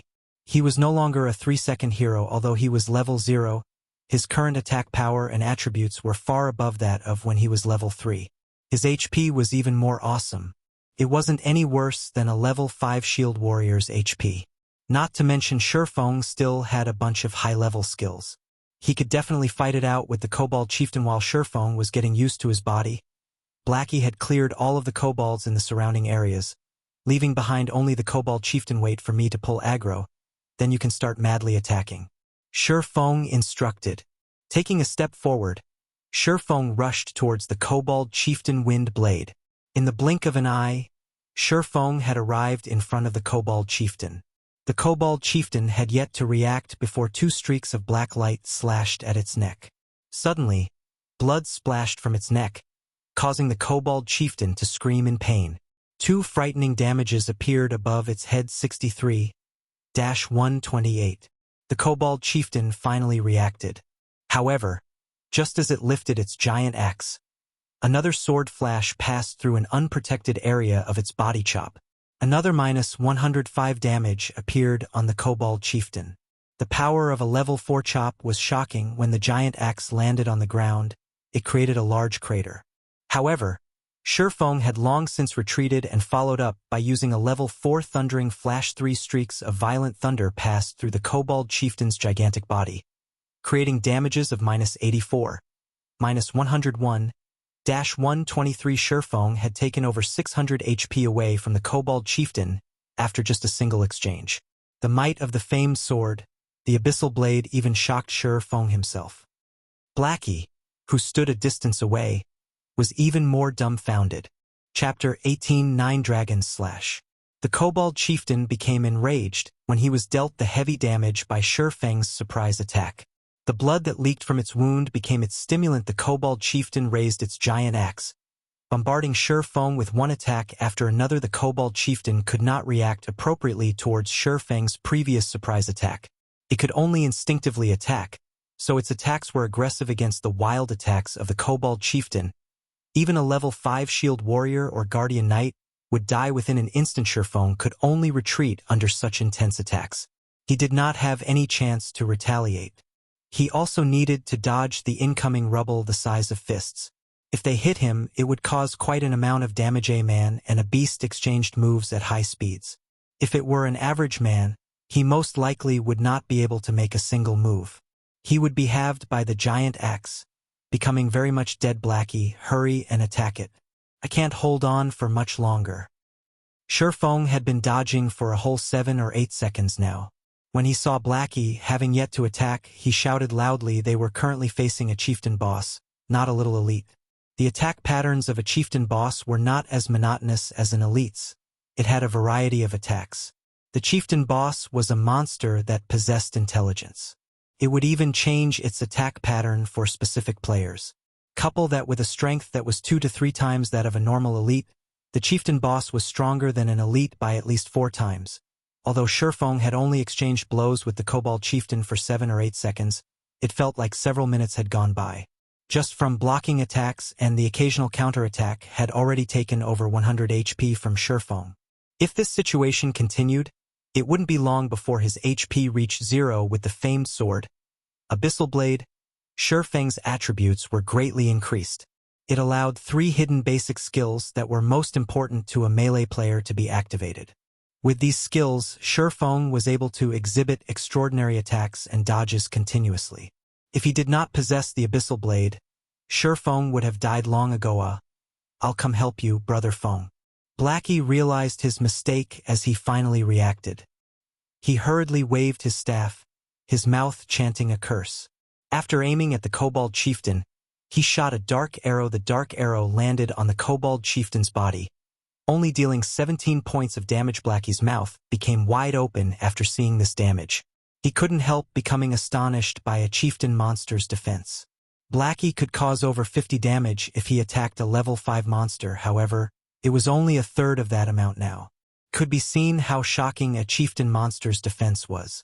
On the other hand, Feng could deal over 100 damage in a hit. What kind of attack power was that? Feng abruptly slashed the Abyssal Blade in mid-battle chop. A black light dug itself through a gap in the Kobold Chieftain's attack pung. Feng took 3 steps backward before stabilizing his body, over 30 damage appearing above his head. On the other hand, only the Kobold Chieftain's giant axe was pushed back. Pausing slightly in midair, it worked. It seems like my strength is just barely enough. Feng was very satisfied with the attack this time. During battles within God's domain, not only could players defend and dodge, but they could also interrupt a monster's attack.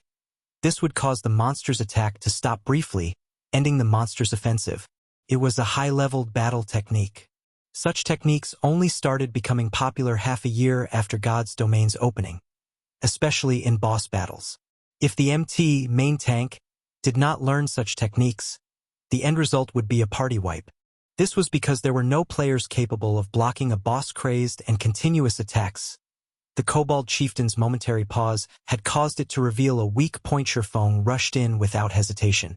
Gathering all his strength into his hand, Feng gripped the Abyssal Blade tightly and continuously struck the Kobold Chieftain. 4 streaks of sword light hit the unarmored parts of the Kobold Chieftain.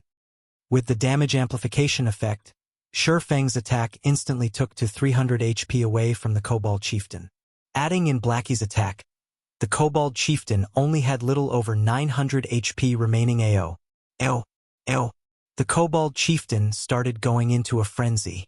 It threw its giant axe to a side, pulling out 2 machetes from its waist. The change in weapons caused the Kobold Chieftain's attack patterns to change. If the Kobold Chieftain was a berserker when he held the giant axe, then after wielding the pair of blades, the Kobold Chieftain was a dual-wielding swordsman.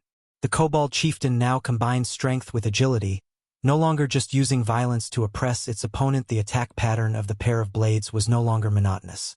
The Kobold Chieftain's attack speed had a large increase as well. Just after Feng dodged one of the blades, the other came following behind. Feng hurriedly used the Abyssal Blade to block it. Dazzling sparks were created when the blade and sword intersected with each other. Feng's entire person was sent flying away when Feng was still in midair. He saw the Kobold Chieftain leaping with all its might, its machete raised high for a frontal assault. Is it going all out? Feng was shocked, hurriedly using Parry.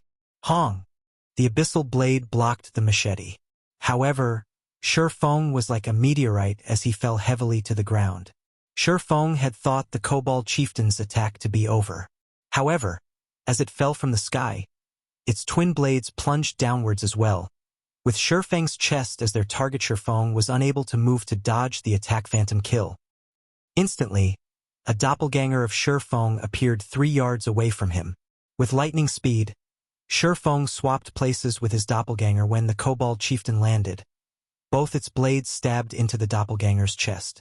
The doppelganger's HP madly fell, over 300 HP disappearing within an instant. Just as the Kobold Chieftain revealed an excited smile, Feng appeared behind its back. The Abyssal Blade in his hand was also letting out a faint black glow. 9 dragons slash. 9 phantoms of the Abyssal Blade appeared, silently floating in midair and circling Feng. Although Feng could not completely control all 9 swords, using the 9 of them for a simple attack was not a problem. 9 Abyssal Blades danced as if they were playful sprites, continuously penetrating the Kobold Chieftain's body. Small values that were just over -10 continuously appeared on the Kobold Chieftain's head. Although the damage was very low, the quantity was high. Including Feng's chop and normal attacks, the Kobold Chieftain's HP fell close to 500 HP. Seeing the Kobold Chieftain wanting to turn around, Feng did not dare give it any chance for a counterattack. Immediately, Feng used Abyssal Bind. The Kobold Chieftain could not move for 3 seconds, and its defense was reduced by 100% in a battle, where even blinking would get you killed. 3 seconds was enough to change the results. The Kobold Chieftain could not move after being bound by the pitch-black chains which came from the Abyssal Blade. The 9 Abyssal Blades continued attacking without stop, creating damages of over -20 with each hit. The Kobold Chieftain's HP madly fell, leaving it with only around 200 HP within a moment a whir. The Kobold Chieftain bellowed as it became thoroughly berserk, its body size becoming 2 folds larger. Feng watched as the 3 seconds passed by.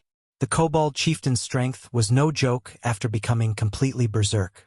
Its strength had increased by at least 30%, however. All of Feng's attacks and life-saving skills were still on cooldown, as if having seen through Feng's distress. The Kobold Chieftain's face revealed a mocking expression. 2 large blades came crashing towards Feng, their speeds like that of flying arrows at the moment of life and death. Feng noticed a kobold miner respawning from the corner of his eyes immediately. Feng activated Gravity Liberation, followed by Wind Blade with lightning speed. Feng dodged the chop from the twin blades and rushed towards the kobold miner's front AO. Ew, ew. When the Kobold Chieftain saw the near-death Feng actually dodging its attack, its strong legs abruptly stomped on the ground, pushing it straight towards Feng. Blackie felt chills down his back as he watched Feng fighting. Regardless, his mouth never stopped chanting curses, sending out one dark arrow after another. However, the Kobold Chieftain's speed was too fast, trying to hit it was just too hard. Fortunately, there was more than a 20-yard distance between the Kobold Chieftain and Feng. The Kobold Chieftain would still need some time to catch up to Feng. Within this period, Feng might even be able to kill off the Kobold Chieftain with the 9 phantoms of the Abyssal Blade. However, both Feng and Blackie had underestimated the Kobold Chieftain's explosive strength. Not only were its strength and defense greatly increased, even its agility had a great increase. It only took 2 seconds for the Kobold Chieftain to reach over 20 yards. The Kobold Chieftain lifted its twin blades, strongly slashing it down. The Kobold miner in front of Feng was split into 2, and a rain of blood fell 5 yards around it. This slash had closely brushed past Feng's cheek, nearly taking his life away. Seeing the Kobold Chieftain preparing to slash down its other blade, Feng strongly raised the Abyssal Blade in his hand. 3 streaks of thunder penetrated the Kobold Chieftain's body, taking away its last remaining 130 HP. Seeing the Kobold Chieftain finally fall, Feng let loose a breath of relief. The Chieftain monster is truly too strong. Even if Feng came here at level 5 fully equipped with bronze equipment, he would still be a goner. He could only kill it due to luck. Compared to a level 2 Thundering Flash, the level 4 Thundering Flash only had a cooldown of 24 seconds. The cooldown had finished just in time, allowing Feng to escape death system. Level 5 Kobold Chieftain killed. Level difference of 5. EXP obtained increased by 500%. Obtained 2350 EXP. Feng immediately rose to 76% of level 1 system. Congratulations for becoming the first player to kill a chieftain monster. Kobold Chieftain's item drop increased by 200%. Reputation in Starmoon Kingdom increased by 10 points suddenly. The Kobold Chieftain's body started expanding. Its size continued increasing until its body exploded with a boom, scattering a pile of items all over the floor. Chapter 19 Evil Whip. When the Kobold Chieftain exploded, items scattered all over the floor. Copper coins paved the floor as well in a copper glow, shining through the entire mine as if celebrating Feng's success. The moment, Blackie sat paralyzed on the ground, cold sweat pervading his entire body. It was as if all of his strength was sapped out from his body. He could not care less about the drops on the ground. This battle was truly difficult. There was no time to even take a breath. Every minute and every second were a soul-shocking moment that stimulated the eyes. Every moment of the battle just toyed with Blackie's heart. He would not be able to take it at all if he did not have a strong heart. As for Feng, who could battle against the Kobold Chieftain head-on, what kind of heart did he possess? This is too great. We won, Brother Feng. You really are my idol. Blackie loudly shouted in extreme excitement. Seeing Feng's calm face, Blackie was filled with respect for him, although Feng's former strength was quite good, surpassing many average players. He was still just an average professional player. Feng's skill had never been out of reach for Blackie. Feng had been previously quick to get excited. He would even get into an endless conflict over a piece of common equipment as if he was an unsheathed blade. However, the current Feng was hugely different than before. It was as if he became a different person. The present Feng was extremely calm and did things without hesitation. He gave off a certain serenity that resembled that of a dormant dragon. He did not do anything outstanding normally. Yet when he did, it would shock the world. Blackie, wasn't your idol gentle snow? Feng slightly smiled as he said, so of course gentle snow is my idol. However, you're awesome as well, brother Feng. Usually you keep quiet without revealing anything, but now that you've shown it, even such a powerful kobold chieftain was done in by you. Not even a true professional gamer could compare to you, so how could I not admire you? As they said, the shade is better under a large tree. Brother Feng, you should teach me how to play a Cursemancer. Even in my dreams, I've dreamt of becoming a professional gamer. In Blackie's eyes, Feng was just like a mountain of gold. He was glad for the choice he had previously made. If he had gone to Shadow Workshop, he would probably still be a nameless gold farming member. He wouldn't even have the chance to meet an expert. Forget about becoming a real expert, alright. Feng smiled. Blackie's character was just so straightforward. When Feng was fired in his previous life, Blackie had resigned as well, without hesitation. Blackie had given up a job with an annual income of millions just to share the suffering together with him. Naturally, Feng wouldn't betray Blackie. He would teach Blackie whatever he could. Although Feng had not played a Cursemancer before, he had still observed plenty of expert Cursemancers.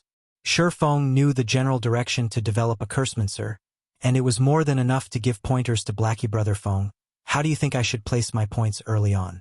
Do I go full intelligence? Blackie asked. Feng shook his head, saying after some thought, although it isn't bad to go full intelligence during the beginning periods, agility is a must if you wish to become a powerful Cursemancer. Aside from just increasing your movement speed, agility can also increase your casting speed. Cursemancers have very few life-saving skills, are slow runners, and have many skills that require chanting. A Cursemancer's spells are also weak in power. They mainly rely on curses to deal damage. However, unlike elementalists, who are literal cannons, time is required for a Cursemancer to unleash that damage fully.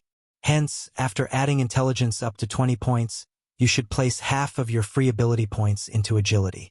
This will ensure your safety as well as allow you deal more damage. In Feng's previous life, there was an extremely powerful Cursemancer. That person had broken the traditional point allocation method of a Cursemancer by adding a large amount of agility. Not only could he deal damage both quickly and fiercely, but he was even more powerful in PK. He had destroyed assassins that were counters to mages. Even in death, those assassins had not landed a single hit on that Cursemancer, breaking the law that stated mages would die if they were closed in by a melee player. After that incident, many Cursemancers had started adding agility, causing assassins to be endlessly depressed as they became bullied constantly by Cursemancers. Blackie nodded his head. He felt that Feng's words made sense, saying with a smile, "All right then, after my intelligence reaches 20 points, I'll go full agility." After finished discussing how to add points for a Cursemancer, Feng and Blackie started picking up the drops. The Kobold Chieftain deserved to be a chieftain-ranked monster. Adding on that it was the first kill, its drops were extremely bountiful. It had dropped a total of 8 pieces of bronze equipment. 1 gray giant axe, 2 plate armor, 2 leather armor, 3 cloth armor. Aside from those, there were also 273 coppers and 3 skill books. There was Mock for shield warriors, Silent Steps for assassins, and Evil Whip for Cursemancers. Blackie, your luck really is too good. This Evil Whip skill book is rare with an extremely low drop rate. It is also one of the few control and damage skills that a Cursemancer has. As long as the skills level is high, it will become a godly skill for grinding monsters. Feng tossed the Evil Whip skill book to Blackie without hesitation. He also gave 2 of the level 2 cloth armor to Blackie. Evil Whip. Cast time 3 seconds. Use 5 thorns to bind a target in a fixed area. As long as the target exits the area and breaks the thorns, every thorn will cause a base damage of 20 points, with an additional 30% spell damage cooldown. 20 seconds. Blackie became ecstatic when he saw the skill, learning it quickly. With this skill, his battle standards would be increased by a big leap. After he switched to the 2 pieces of equipment, it was as if he turned from an air gun into an artillery cannon. Blackie's intelligence increased to 20 points, increasing his spell damage to 48, and also activating the hidden basic skill for intelligence.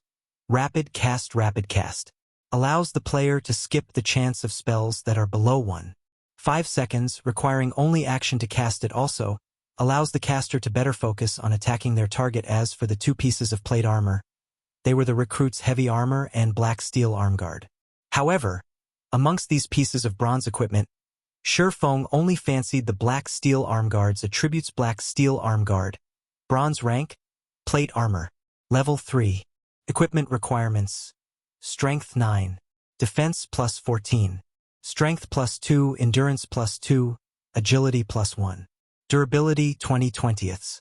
The recruit's heavy armor was just mediocre. The level 5 recruit's heavy armor could not compare to the sky armor at all. However, plate armors were still precious, so it could be sold for a good price. The 2 pieces of level 3 bronze leather armor could be sold as well. Amongst these pieces of equipment, the most valuable one was the Grey Giant Axe. It was definitely the darling of Berserker's Grey Giant Axe. Bronze rank, level 5. Equipment requirements: strength 15, attack power plus 21, strength plus 5, endurance plus 2, durability 30/30. It was the absolute weapon for violence. If a berserker got a hold of this weapon, their damage would become extremely violent and horrifying. If I could create a hype over this Grey Giant Axe, it would definitely be worth a lot of money. Feng slightly smiled. He had a plan in his heart to make a load of money using the Grey Giant Axe afterward. Feng and Blackie returned to the smithy. Master Jack, I've killed the Kobold Chieftain. This is its skull. Feng said respectfully as he took out a kobold skull. Master Jack, who was currently hammering away on steel, glanced at the kobold skull. After he confirmed that Feng had done it, he satisfyingly said, "Not bad, young man. It seems you do have the right to inherit my forging skills." System: Hidden Quest Road of Forging completed. Player has learned forging. Player has become a basic forging apprentice. Player has obtained the forging talent, Forging Genius, rewarding 10 pieces of 100 refinement steel. Forging Genius. After a successful forging, there is a fixed chance to increase 2 proficiency points. 2 proficiency points were not to be looked down on. It should be known that a basic forging apprentice making a piece of common equipment only had a 20% success rate. After successfully making the equipment, there was a 40% chance to obtain 1 proficiency point. Now, however, Feng had a chance to obtain 2 proficiency points as long as his forging was successful, increasing his efficiency for promotion to the next rank by several folds. Becoming an intermediate forging apprentice required 1,000 proficiency points. An average player required more than 10 days at the very least to become one. Their supply of materials must also be continuous, as the horrifying rate of failure would waste large amounts of materials.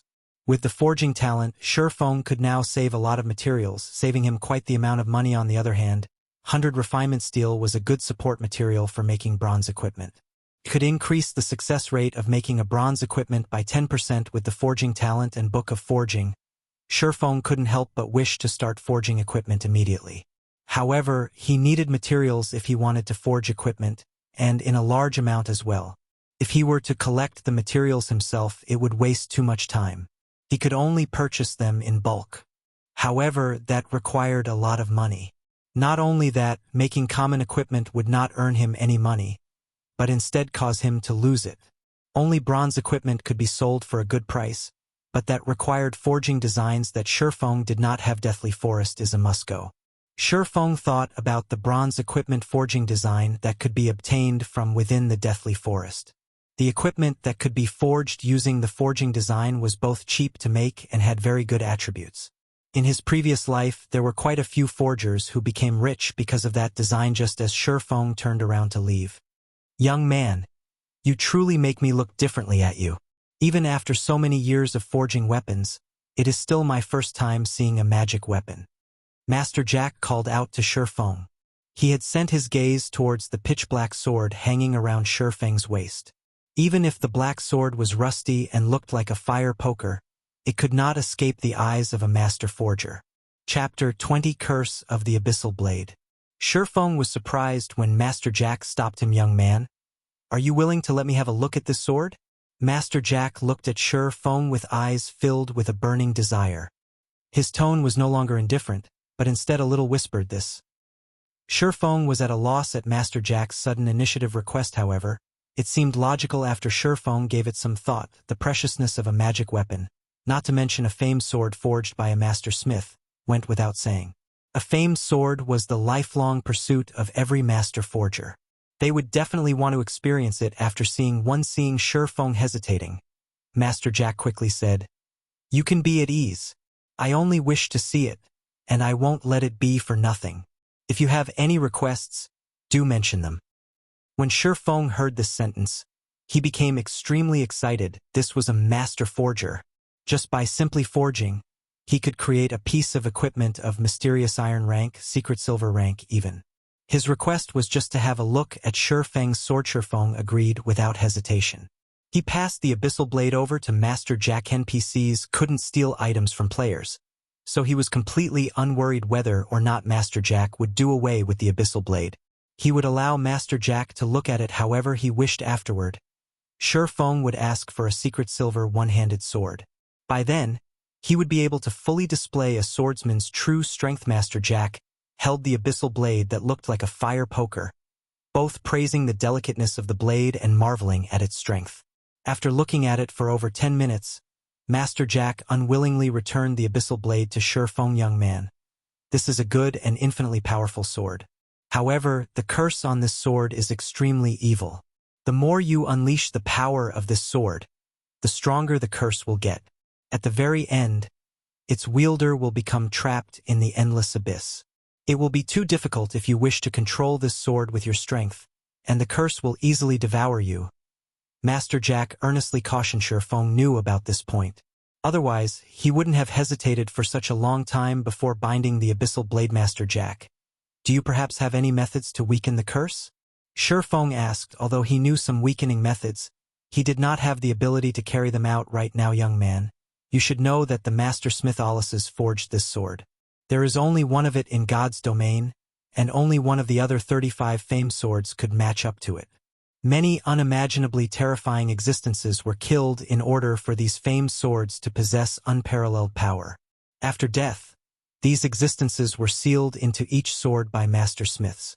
It was impossible to suppress these swords without extremely great power. Master Jack's tone was filled with unparalleled reverence, but he immediately smiled and said, "However, it isn't that there is no way to weaken the curse. May I ask what kind of method is there?" Feng quickly asked. "If you wish to suppress a great power, you would need an equally great power to do so. The power sealed within the sword is a curse. If you wish to weaken it, you will need to have sufficiently great luck." Master Jack lamented. "In the continent of God's domain, some stones have gathered the luck of God's domain. These stones are named lucky stones. As long as you have a lucky stone, then you could counterbalance the curse. Although this piece of stone could be found throughout the whole continent, there are only a very few people who could obtain it. Even I have not seen it before. Trying to find one is truly too difficult. If you can find a piece of this stone, then I can help you weaken the curse on your sword." Seeing Feng's slack expression, Master Jack shook his head in consolation, saying, "Young man, you have to know that the lucky stone is extremely rare. You shouldn't feel discouraged. It is normal not being able to find one.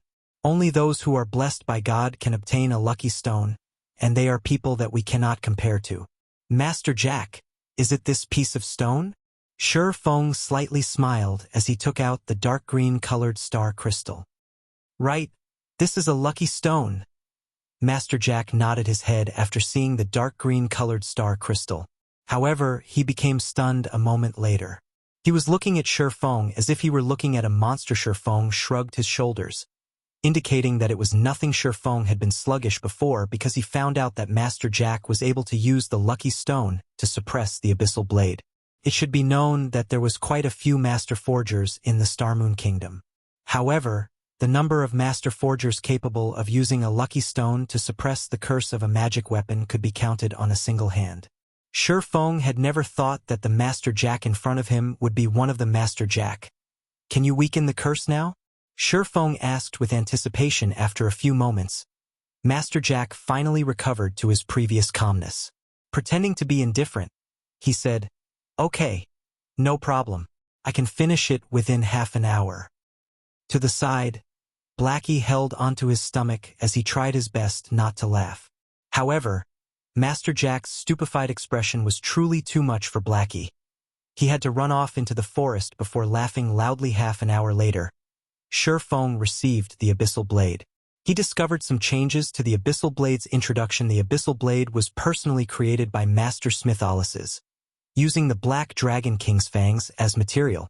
It is one of 36 famed swords, and it is ranked 31st. However, this sword has been cursed by the Black Dragon King.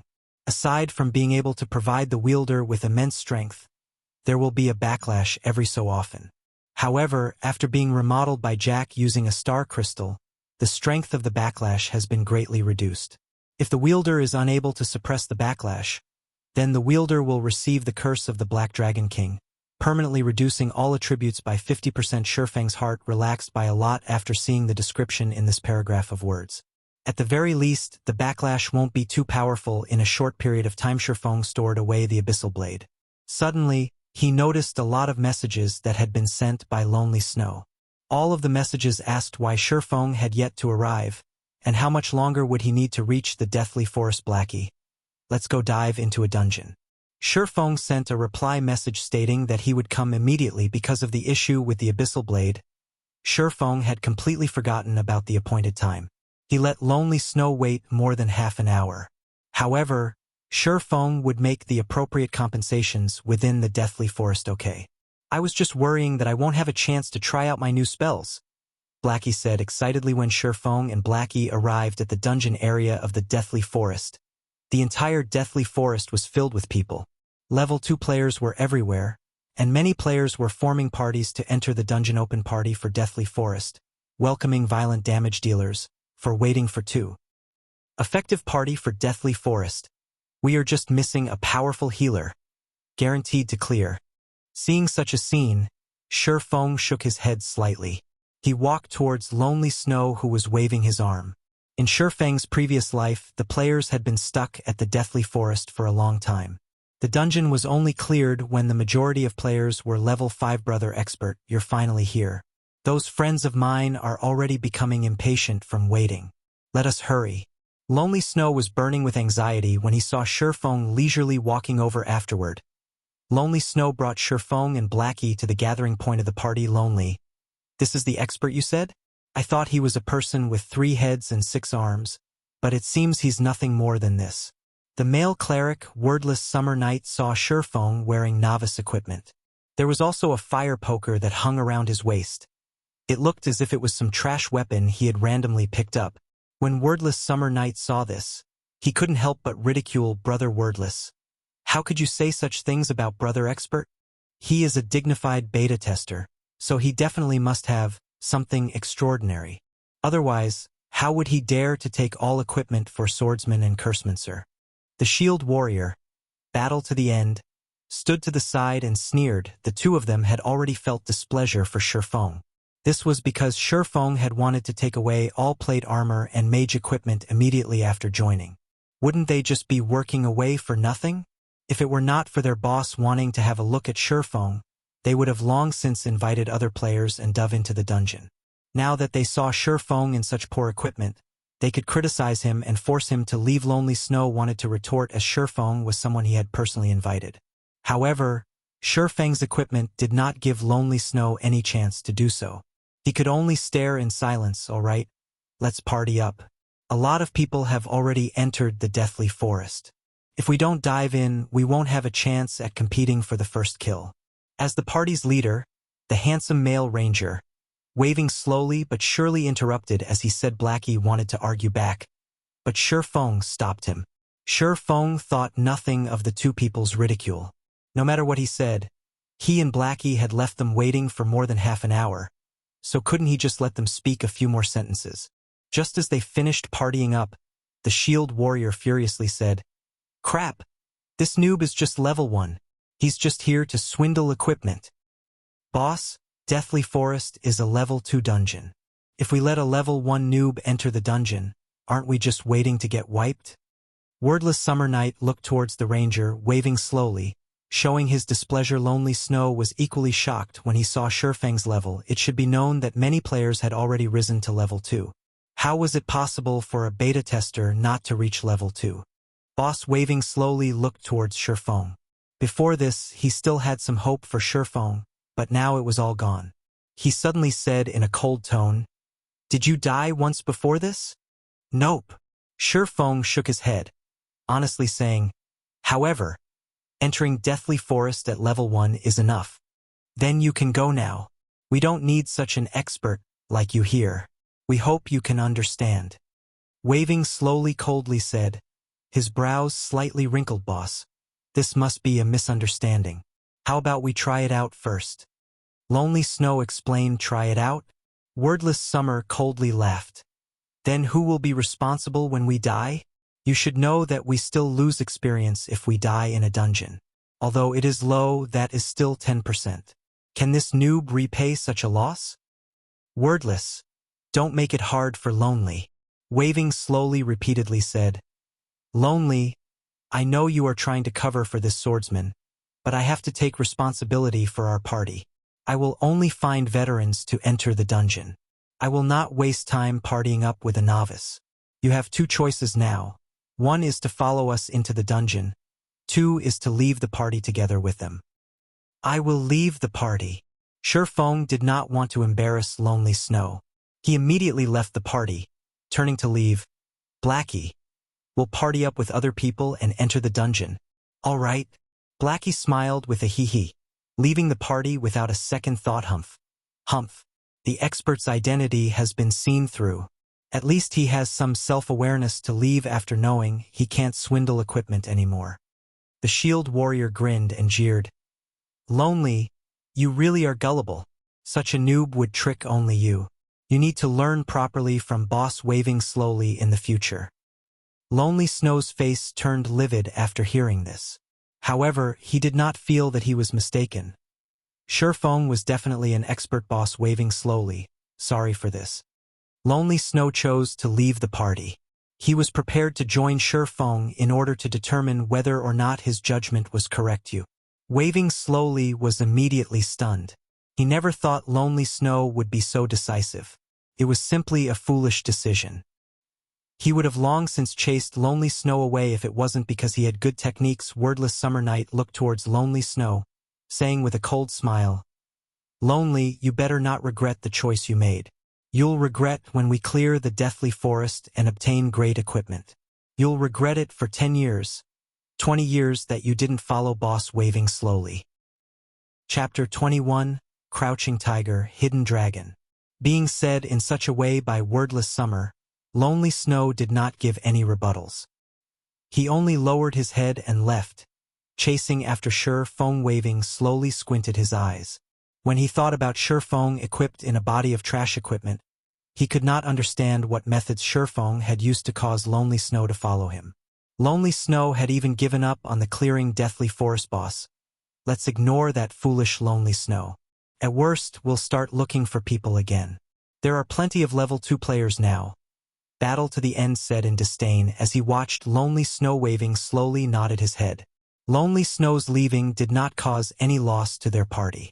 As for Feng creating a party to dive into the Deathly Forest, not to mention clearing the dungeon, nobody would go in with a level 1 player in front of the Deathly Forest's entrance. Feng and Blackie continuously shouted to recruit people. Open party for Deathly Forest, no rigid requirements. Okay, as long as you're a veteran gamer. 2 waiting for 4. Feng shouted when everyone heard of it. Many level 2 players had run over. It was because Feng's requirements were very low. Many small parties would choose people based on equipment quality. They needed a few pieces of common equipment to pass. However, who would have that many pieces of common equipment in the early periods of the game? Party me. I'm already a level 2 cleric. Party me. I'm a level 2 shield warrior. I also have a piece of level 1 common plate armor arm guard. In just a moment, Feng had invited 4 people. These 4 people were quite happy originally.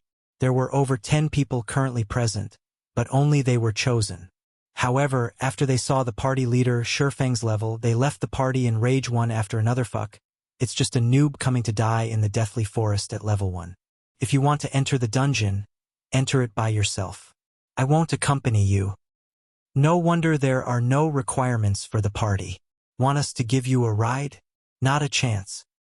The 4 people were extremely enraged, and the voices they made were practically roars. Every player at the deathly forest could hear it. Even a level 1 player dares boast about entering the deathly forest. He just wants to tag along for experience and equipment. Lucky for me, I didn't go over. There are all sorts of birds in a large forest. Who would be foolish enough to enter the dungeon with a level 1 noob? Isn't that just looking to be abused? One after another, the level 2 players laughed at Feng for overestimating himself and for his foolishness. Get lost if you don't wish to party up. We're not begging you all to come. Blackie became enraged after listening to them. Feng's techniques had long since convinced him, yet these people were calling Feng a noob. Can a noob kill a level 2 rare elite when he was level 2? Can a noob kill a level 5 chieftain when he was level 0? These people were just a group of snobs and idiots. Crap. My knowledge has been widened. A level 1 noob party can be awesome. I really want to see how you two gather a full party.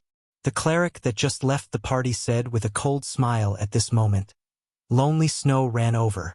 When he saw Feng, he hurriedly said, "Brother expert, give me an invite. I want to enter the deathly forest together with you guys. I have 2 pieces of common plate armor equipment on me. Defense is 24. All right." Feng immediately sent an invitation. Blackie never imagined that Lonely Snow would actually leave his original party and come to them. He suddenly had a good impression of Lonely Snow. Blackie clapped Lonely Snow's shoulders, heartily laughing. "You have good eyes. Don't worry. Following Brother Feng definitely won't be a mistake." Nonsense. Lonely Snow was still slightly worried within his heart. The grinding spot Feng had simply pointed him to had allowed him to rise to level 2 quickly. However, Feng himself hadn't even reached level 2, and he was still wearing very poor equipment. Lonely Snow just couldn't understand how it could be so. The spectating players by the side all became dumbfounded.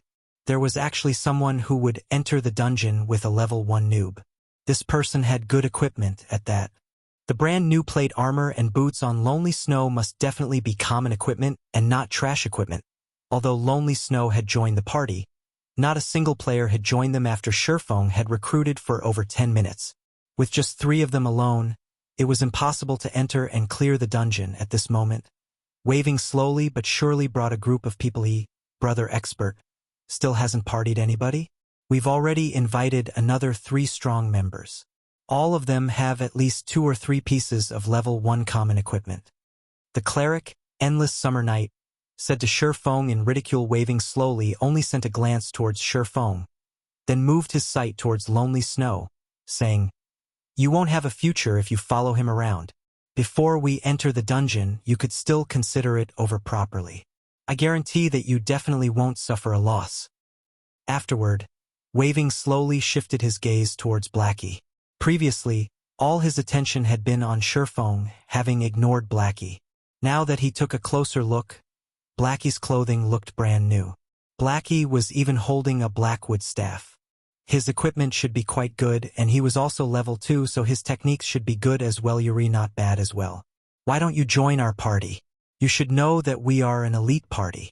It's not something average players could compare to. If we're together, leveling, grinding, and dungeon diving will be easy. Waving slowly looked at Blackie with a smile. Get lost. Trying to poach me over just based on your little party?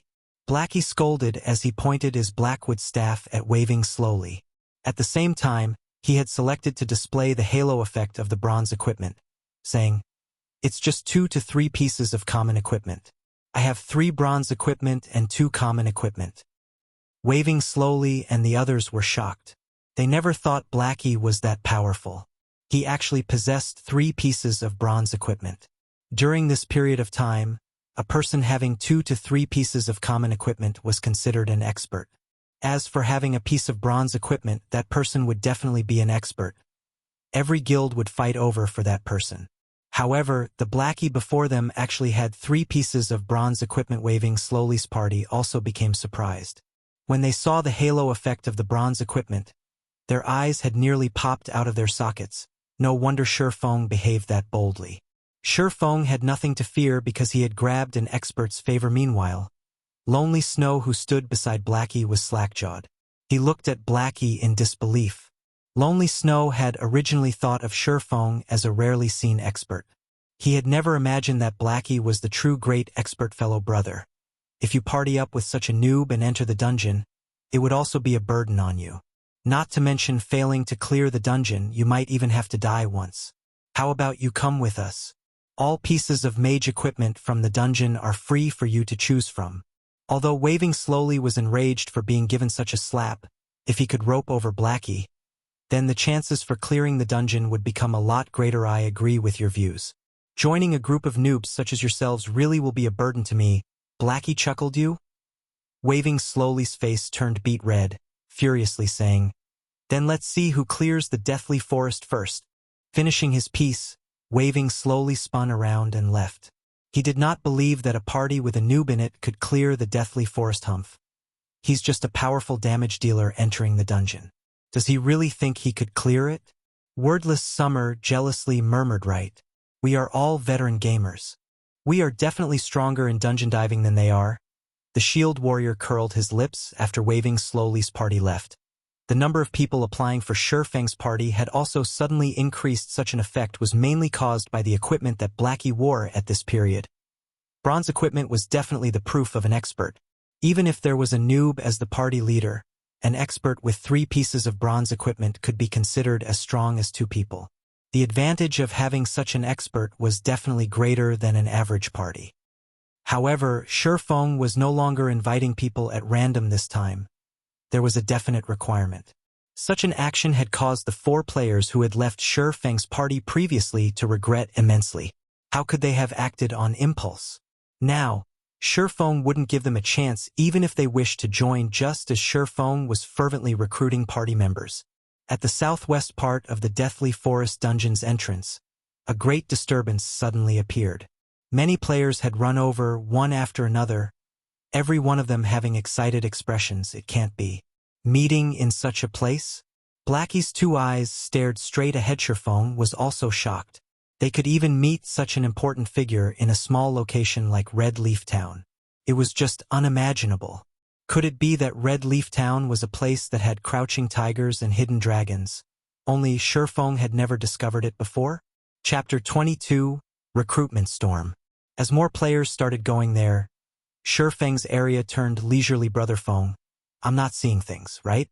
Or am I dreaming right now? Blackie rubbed his eyes as he asked with uncertainty. Feng was speechless. With a bitter smile, he looked towards the 3-man party that caused this disturbance. The newcomer was not just anybody. She was Blackie's idol, goddess Gentle Snow. Gentle Snow's body was covered in a suit of gorgeous silver-colored plate armor, revealing her fine and curvaceous body, adding to her angelic beauty and snow-cold temperament. Even women's hearts would be moved by her, as well as a large group of men. Even Feng couldn't help but admit that Gentle Snow was the most perfect woman he had seen before. Be it regarding appearances, body, or temperament. There was not a single female celebrity who could match up to Eros for the 2 people on each side of Gentle Snow. Feng was very familiar with them as well. He had seen them before on big news channels. They were all famous experts in God's domain. One of them was also an absolute beauty named Zhao Yueru. If Gentle Snow could be said to possess a perfect body and appearance, then Zhao Yueru possessed a devilishly enticing body and appearance. Every one of her movements was like a temptation that could influence a person's heart. Adding on the fiery red robe that she wore, her body radiated a wild-like charm. Such bewildering charms had caused many men wanting to go over and assault her, if you really did such a thing, however, then congratulations. You've just earned a one-way ticket directly to hell. This was because words such as big breasts, no brains, and as delicate as a flower were not applicable to Zhao Yueru. In God's domain, she had another nickname of the Flame Witch. The reason why she held this title was that of the mountain of corpses she had piled up using these male players. There had once been a guild leader of a large guild that had tried assaulting Zhao Yueru. As a result, the guild that had over 100,000 players became no more. Zhao Yueru even hunted their guild leader. The incident only came to an end when that guild leader was killed back to level 0. From then on, the title of Flame Witch had been cast on Zhao Yueru compared to the Snow Goddess and Flame Witch. The priestess by their side could only be considered normal. She was not overly beautiful, her techniques were not bad, and she was also within the top 100 rankings of Star Moon Kingdom's priest leaderboard. 2 absolute beauties plus a great beauty. Such a combination had created brilliant scenery in the deathly forest. Hundreds of players surrounded them, trying to become acquainted with the 3 women. Unfortunately, the 3 beauties did not even look at them. Sister Yueru, these people are really scary. How about we return and level up? The timid Zhao Yueru whispered. Yueru, don't be afraid. With gentle snow here, even if you give these hateful, vulgar men 10 times the courage, they wouldn't dare come over here, Zhao Yueru said with a smile. Proudly sticking out her chest, Gentle Snow only nodded her head in reply. Regarding these salivating, vulgar men, she did not even place them in her eyes, although the drops from elite monsters are not bad. The drop rate for skill books is higher at the Deathly Forest. If we don't grind for a few more skill books, we will level up very slowly in the future. Gentle Snow quietly said. Zhao Yueru nodded her head in agreement. Although the 3 of them had killed quite many elite monsters, the number of skill books that dropped was very little. Until now, the 3 of them had yet to learn even 3 skills. It was really affecting their strength utilization and grinding efficiency. Effective party for Deathly Forest. Looking for a healer and MT, 3 waiting for 3. After taking a few looks, Feng continued shouting. Although Gentle Snow and Zhao Yueru were indeed attractive, Feng was no longer a child. He had seen plenty of beauties, especially after he became Shadow's captain. Many beauties would willingly throw themselves at Feng. As for Gentle Snow and Zhao Yueru, it was good enough to just look at them for pleasure. Such beauties were not something Feng could have thoughts about. His main goal right now was to get down to business. However, Feng's shouting did not yield any replies. Not a single player had even glanced at him. All of them were staring and salivating at Gentle Snow's group of 3. Even Blackie was no exception. His eyes had nearly popped out of their sockets from staring Feng's side, helplessly shaking his head and continued shouting and recruiting people. Crap. What is this fool blabbering about? Do you really think anybody would commit suicide together with you in the dungeon? Quickly scram, you level 1 noob. Stop distracting me from looking at beauties. Quite a few players started to express their discontentment. 2 high-quality beauties had already shown up, yet instead of trying to get closer to them, Feng was actually making noise here. What would you do if those beauties were scared off? That person is interesting. He can actually attract the hostility of so many people. Did he do something immoral before? Zhao Yueru revealed a crescent moon-like smile. Giggling as she pointed at Feng, Zhao Yueru aimed her eyes over as well. She felt nothing special from Feng. He was even dressed in tattered clothing. Zhao Yueru felt that Feng was just trying to seek attention from the crowd. She suddenly said in disdain, "He is definitely doing so to grab our attention. Let's not bother with him and quickly party up 3 people to dive the dungeon." Regarding the number of men who had tried to attract their attention, there were just too many of them. Zhao Yueru had seen all kinds of methods these men had used before, and Feng's method was not a rare sight at all, but instead outdated Gentle Snow did not voice out any opinions, only taking a look at Feng. She felt an odd feeling coming from Feng. This was the spirit of a hidden sword. Gentle Snow was especially concerned about the fire poker hanging around Feng's waist. Gentle Snow, what happened to you? Zhao Yueru curiously looked at Gentle Snow. She did not understand why Gentle Snow would keep staring at the extremely ordinary Feng. It's nothing. Maybe it's just my imagination. We should hurry up and recruit some people to dive the dungeon. Gentle Snow shook her head, no longer looking at the fire poker at Feng's waist originally. Feng's party already had trouble recruiting for people. However, because of Zhao Yueru's single sentence, nobody else had paid attention to Feng's party. Even if his party had an expert present, Feng expressed his helplessness when seeing the hundreds of players queuing up in front of Zhao Yueru. The three women's arrival had really bad timing, Brother Feng. Why don't we go over there as well? Blackie shamelessly suggested. Scram. What do you take me for? Feng rolled his eyes at Blackie. This fellow was just too shameless, forgetting friendship after finding love. Instead, Lonely Snow was the better one. He was a truly honest man. In the beginning, Lonely Snow had only taken a few glances but stopped after giving out a few praises. He had even helped Feng in recruiting people by his side. Blackie did not dare to speak again after being scolded by Feng. He could only silently look on in envy at those players in the queue. Over 10 minutes later, Feng still had not recruited a single person. Similarly, Gentle Snow's party had also not recruited a single person. However, in Feng's case, it was because nobody had come to join his party.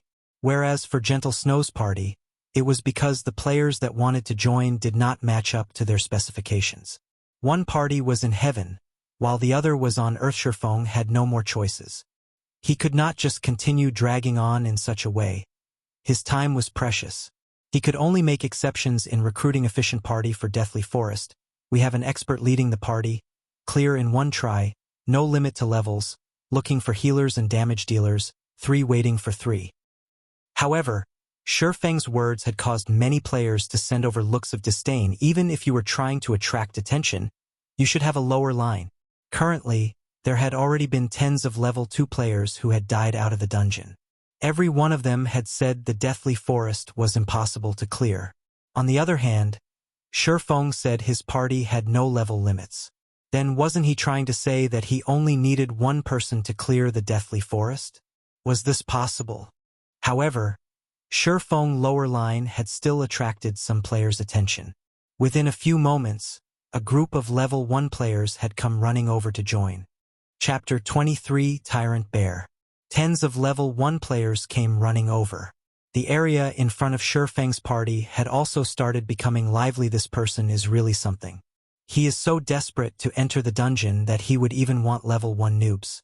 Did he not know that there has already been a level 2 elite party that had returned after dying? Who cares about him? A noob is a noob after all. We won't be able to understand their thoughts. The long queue of level 2 players started laughing one after another at Feng's actions. They all wanted to watch Feng become a joke. Those guys are really interesting.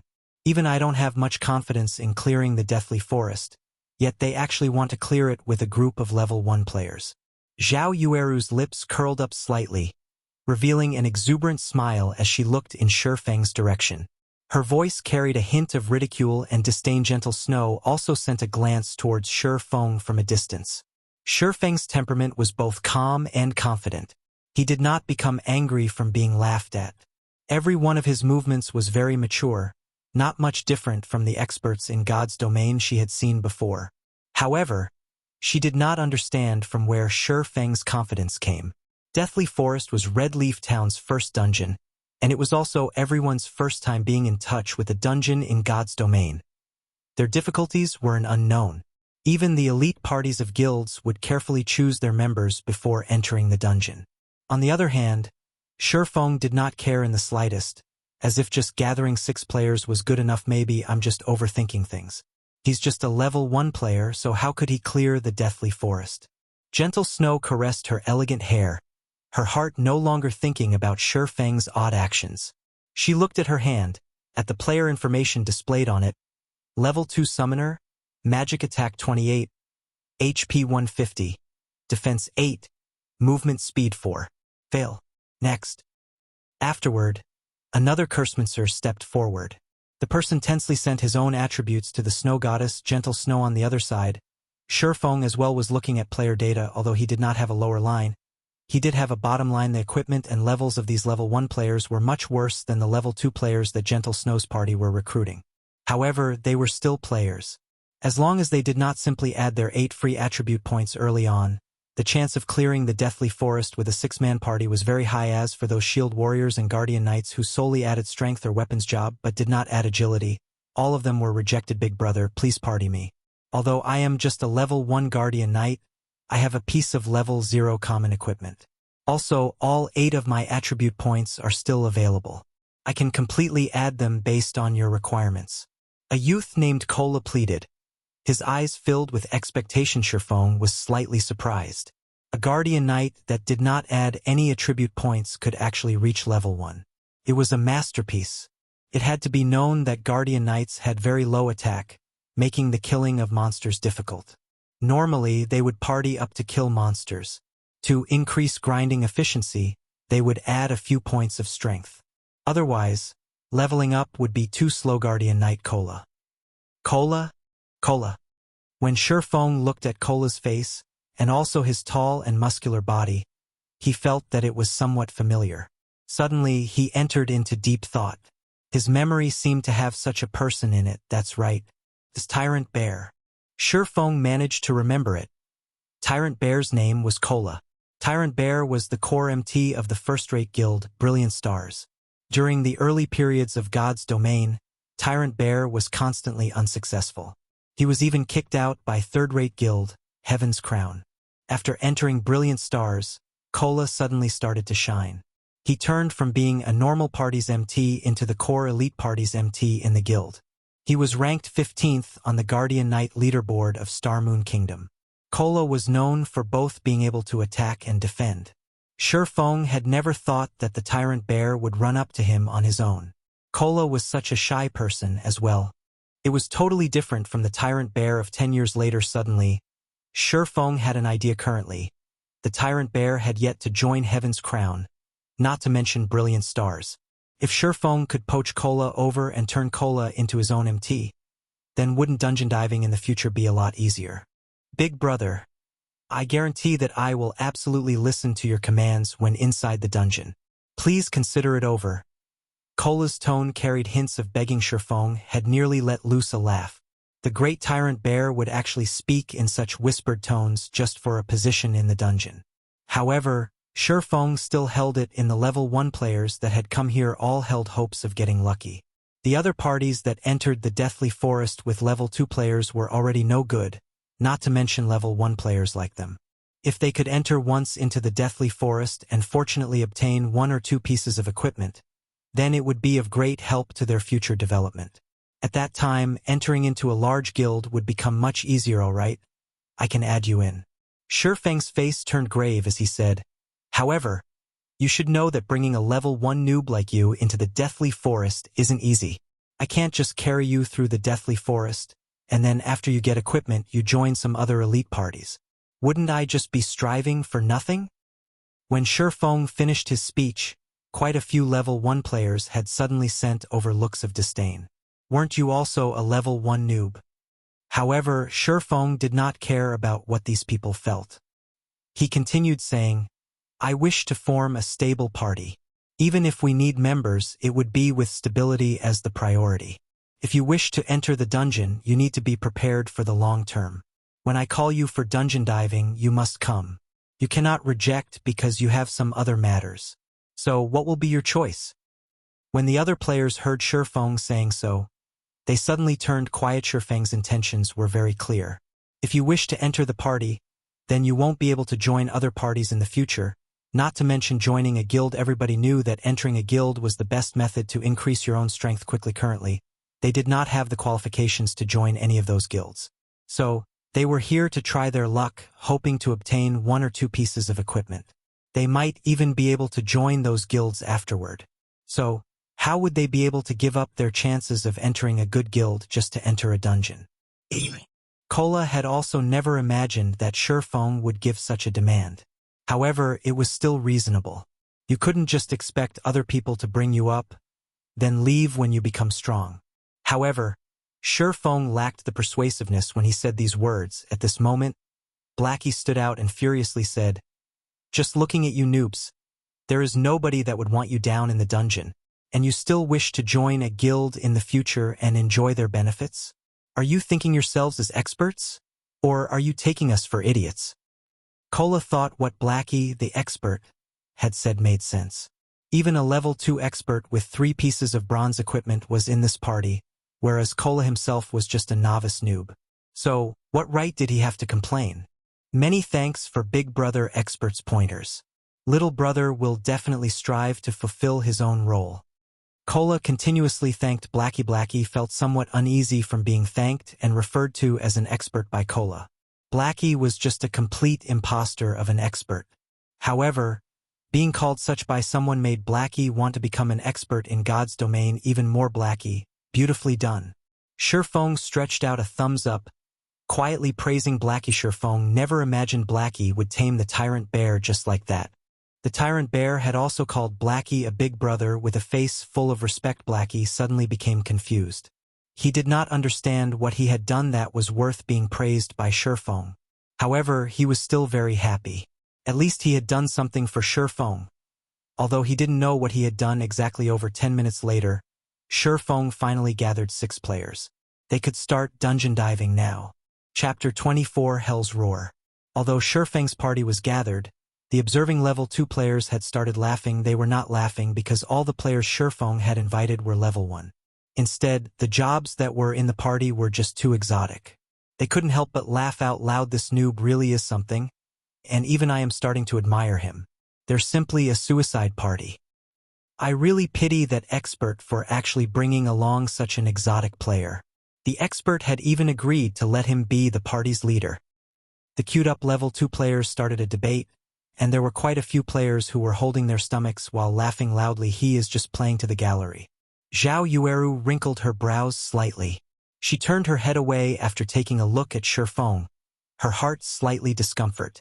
Before, she would be the focus of everyone wherever she went. Today, however, everyone's attention was on an inconspicuous noob like Feng. Although everyone was jeering at him, he was still their focal point. Alright Yueru, we should hurry and gather enough people. If we waste any more time, we will be left behind by the frontline players. Although Gentle Snow felt that Feng seemed to be an expert regarding levels, methods of recruiting people and such, he was just too far from being referred to as an expert.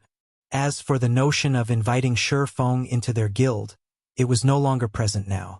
Their Ouroboros only accepted experts got it. Zhao Yueru turned towards the swordsman in front of her. With a little vengeance, she directly said, "Data's not bad, but too bad we don't want a swordsman." The swordsman suddenly became spiritless. How could he not see what Zhao Yueru meant? Subsequently, he turned his head and glared at the distant Feng, his eyes filled with hatred. Meanwhile, Feng, who knew nothing about what has happened, was currently activating the Deathly Forest system. Please select Activation Difficulty System. Normal, Hard, Hell. Feng chose Hell without hesitation. Suddenly, the transfer passage in front of the Deathly Forest changed. It changed from a silvery gray color to pitch black. At the same time, a flickering skull that had its mouth wide opened could vaguely be seen. Meanwhile, the party members of Feng's party all received a notification system. You have chosen Hell mode of Deathly Forest. Death penalty increased by 100%. Suddenly, the faces of the members of the party turned deathly white. Death penalty increased by 100%. Doesn't that mean if they died within the dungeon, they would lose 20% of their EXP? 1 or 2 hours of effort were required to make up for that EXP. Brother Feng, you chose the wrong one. Aren't we going down the normal dungeon? Blackie hurriedly walked over and whispered a reminder. Nothing's wrong. Hell mode. What would I be doing here if it isn't to dive Hell mode? Feng snapped. The drop rate for forging designs was extremely low.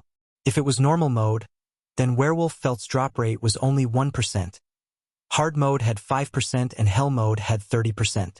Although normal mode could be cleared without limit every day, who would have so much time to do so? Meanwhile, hard mode could only be cleared 5 times a day, and the probability of the forging design to drop was also not great. As for Hell mode, it could only be cleared once a day, but it was also the one that had the most hopes of dropping it. Feng. Brother Feng, what are you saying? Hell mode of the Deathly Forest? Just look at our party. It is problematic to even clear normal mode, not to mention Hell mode. Blackie panicked. Before, he had already seen several elite parties that had returned after dying.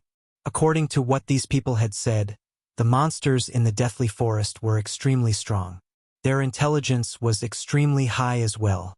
It was impossible to beat them without reaching level 4 or 5, so they had all left after giving up. If they dove into a hell mode dungeon now, with noobs like them, that would truly be going down into hell. Relax. If I weren't certain, even I wouldn't do it. Feng clapped Blackie's shoulders, saying confidently with a smile, "All right, let's go inside then." Feng led the party by entering first, followed by Blackie. Lonely Snow had also entered with a dazed head. He was prepared to tread this path to the very end. As for the remaining 3, they hesitated for quite some time. "We better go in. The expert has already gone inside, so what do we, level 1 noobs, still have to be reluctant for? Moreover, we're entering the hell mode of the Deathly Forest. Even mentioning it would be a glory." Cola encouraged the other 2, felt that it made sense, and had also followed into the dungeon. Meanwhile, the area in front of Gentle Snow's party was completely silent. All of the level 2 players were stunned. They were not just shocked, but thunderstruck. A level 2 elite party couldn't even clear the normal mode, yet a party that mainly consisted of level 1 players had actually chosen the hell mode of the Deathly Forest. Snow. Did I see wrong? That's hell mode, right? Zhao Yueru asked. Gentle Snow nodded her head. Her beautiful eyes kept staring at the flickering skull. Her expression turned extremely serious. That fellow must have abandoned himself to despair, entering hell mode after determining that he couldn't clear the normal mode. We'll see how they come out dead in a moment. Zhao Yueru laughed. We don't have that sort of time. Let's go, we've gathered enough people. Gentle Snow led the way towards the Deathly Forest dungeon. She selected normal mode for the difficulty of the dungeon. If there were no problems with normal mode, they would enter hard mode after. Within the dungeon of the Deathly Forest, there was a dark and gloomy forest. From time to time, there would be a chill wind blowing, causing a shiver down one's body. Aside from Feng himself, every member of his party was tightly packed around the dungeon's entrance. They did not move even an inch for fear of attracting any monsters that would wipe their party brother Feng. Why do I keep feeling a cold wind blowing by my back? Blackie asked in worry. Blackie, you need to bring out some temperament of an expert. Only then will you have the possibility to become one. It is just hell mode. Aside from the monsters here having a little bit intelligence, their battle methods being a little bit complicated, and their attack, defense, and HP are a little bit higher, there isn't much else. Alright, there is also a little bit more monsters here. After some thought, Feng felt that he had nothing more to add. Suddenly, every member of the party sent looks of disdain towards Feng when diving a dungeon. Even a small difference in attack and HP could cause a team wipe. As for Feng, he had just simply explained. Moreover, what did he mean by just a little more intelligence? They had experienced before the battles with monsters in God's domain. Regarding those monsters with slightly higher intelligence, even with the same attack and HP, their strength would still be increased by 1 or 2 folds. Alright, stop minding these little matters. I'll be explaining the strategy for this dungeon in a moment, so you guys better listen carefully. If you don't follow through, then your lives will become forfeit. Feng waved his hands, ready to start explaining the strategy to conquer the dungeon. Suddenly, a strong wind blew from the dark and gloomy forest, causing the trees to sway madly. Ayo, ew, ew. After the howling wind came a furious roar that resounded throughout the entire Deathly Forest. Countless birds were scared, flying off into the sky. Blackie and the others were stunned by such an imposing aura. They were just youths around the age of 20. They had never experienced any great hardships, not to mention being tempered through life-or-death situations. It was their first time facing such a lung-piercing roar. Compared to hearing the traditional roar of a tiger in the forest, this roar was much more shocking to the human heart. This thing is what we should pay attention to. Feng calmly said. At this moment, the largest difference between hell mode and hard mode was this roar, though it did not have a specific name to it. The players in Feng's previous life had dubbed it as Hell's Roar. Chapter 25, Night Ranger. Feng's words confused the other members. Wasn't it just a roar? What was there to pay attention to? When Feng looked at everyone's contemptuous expressions, he couldn't help but gravely say, "Listen well, you all. Hell's Roar is not as simple as what you think it is. In a moment, follow my demands while advancing. If anyone makes a mistake, don't blame me for immediately kicking you out of the party." Being lectured by Feng in such a way, the other members all became serious. Nobody wished to leave the party in a moment. Cola and I will walk in front. Lonely Snow, you walk in the middle and protect the Oracle. Blackie, you and the Summoner will walk at the back. Remember, you must not break formation regardless of any activities. Without my command, nobody is allowed to be the first to attack. Do you all understand? Feng explained the basics of formations once to the party. The reason Feng had allowed the Guardian Knight, Cola, to walk in front was that he let Cola add all of his free ability points into endurance. His HP now reached 310 points. With this much HP, Cola could resist a little longer, sharing some of Feng's burden. The dungeons in God's Domain were unlike the dungeons in other virtual reality games. The degree of freedom within the dungeon was high, and the dungeons themselves were very large. There were even quite a few player parties who had wandered around in the dungeon for hours without even meeting a single boss. Although the Deathly Forest was not as large, it was still possible to become lost within the dark and gloomy forest if someone were to become lost. Feng only wished to say, the scary part of the Deathly Forest was that players could become lost once they entered the forest. Eventually, the players would mysteriously die one after another. In Feng's previous life, there were countless players who had entered the forest and died over and over again in such a way without even meeting the shadow of a monster. If they had good luck and met a monster, then the result was a party wipe. Only after many experts of guilds had done it, did everyone finally understand the dreadfulness of the Deathly Forest. They had acknowledged that it was a terrifying dungeon that was impossible to clear without reaching level 5. When Shadow Guild reached level 5, they had organized hundreds of players to scout out the paths in the Deathly Forest. They had paid over hundreds of lives to finally have a clear understanding of the Deathly Forest's map. The entire Deathly Forest had 36 paths. However, only 3 of them led to the first boss, Willy. These 3 paths were paved with the lives of many players. 2 of these 3 paths were extremely dangerous.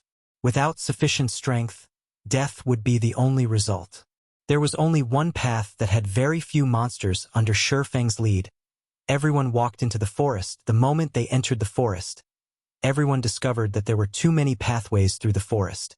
They did not know which one was the right path. However, Feng had chosen one without hesitation. Everyone else closely followed him while being cautious of their surroundings. After walking for about 5 minutes, they met their first monster. Suddenly, everybody started to become tense. Don't act on impulse. Listen to my commands. Feng loudly shouted. In front of them was only a level 2 elite monster, a night rabbit. However, due to the dungeon strengthening, its attack, defense, and HP were all greatly increased. Its HP was a whopping 700 points. Cola, you lure the monster over. Oracle, pay attention to healing. Everyone else, don't start the attack without my command. Feng quickly gave out orders. The Guardian Knight, Cola, gulped down a mouthful of saliva. He carefully walked towards the Night Rabbit's attack range. Everyone else was nervous to the extreme. Although this was only a level 2 elite, they were currently in the hell mode of a dungeon. However, everyone's nervousness was for naught. The moment the Night Rabbit with a person's height saw Cola, it immediately dashed over. Cola had very successfully lured the Night Rabbit over. Moreover, he did not panic when he lured it. He retreated while using his shield to block the Night Rabbit's attacks. However, even though every attack landed on the shield, the damage was still terrifying. Just a single hit dealt 42 damage. By the time Cola returned to the front of the party, his HP had already dropped by a third. The Oracle, whose name was Drowsy Sloth, had good awareness.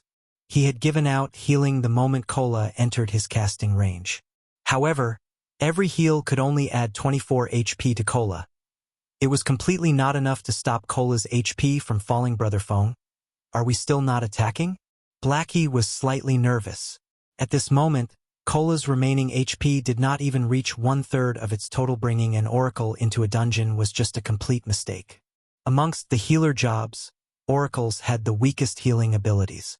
However, since Feng had chosen so, Blackie could only acknowledge it. Now that their MT was close to death, it would be unacceptable if they still did not attack. Hold on. Feng resolutely said. Time passed bit by bit.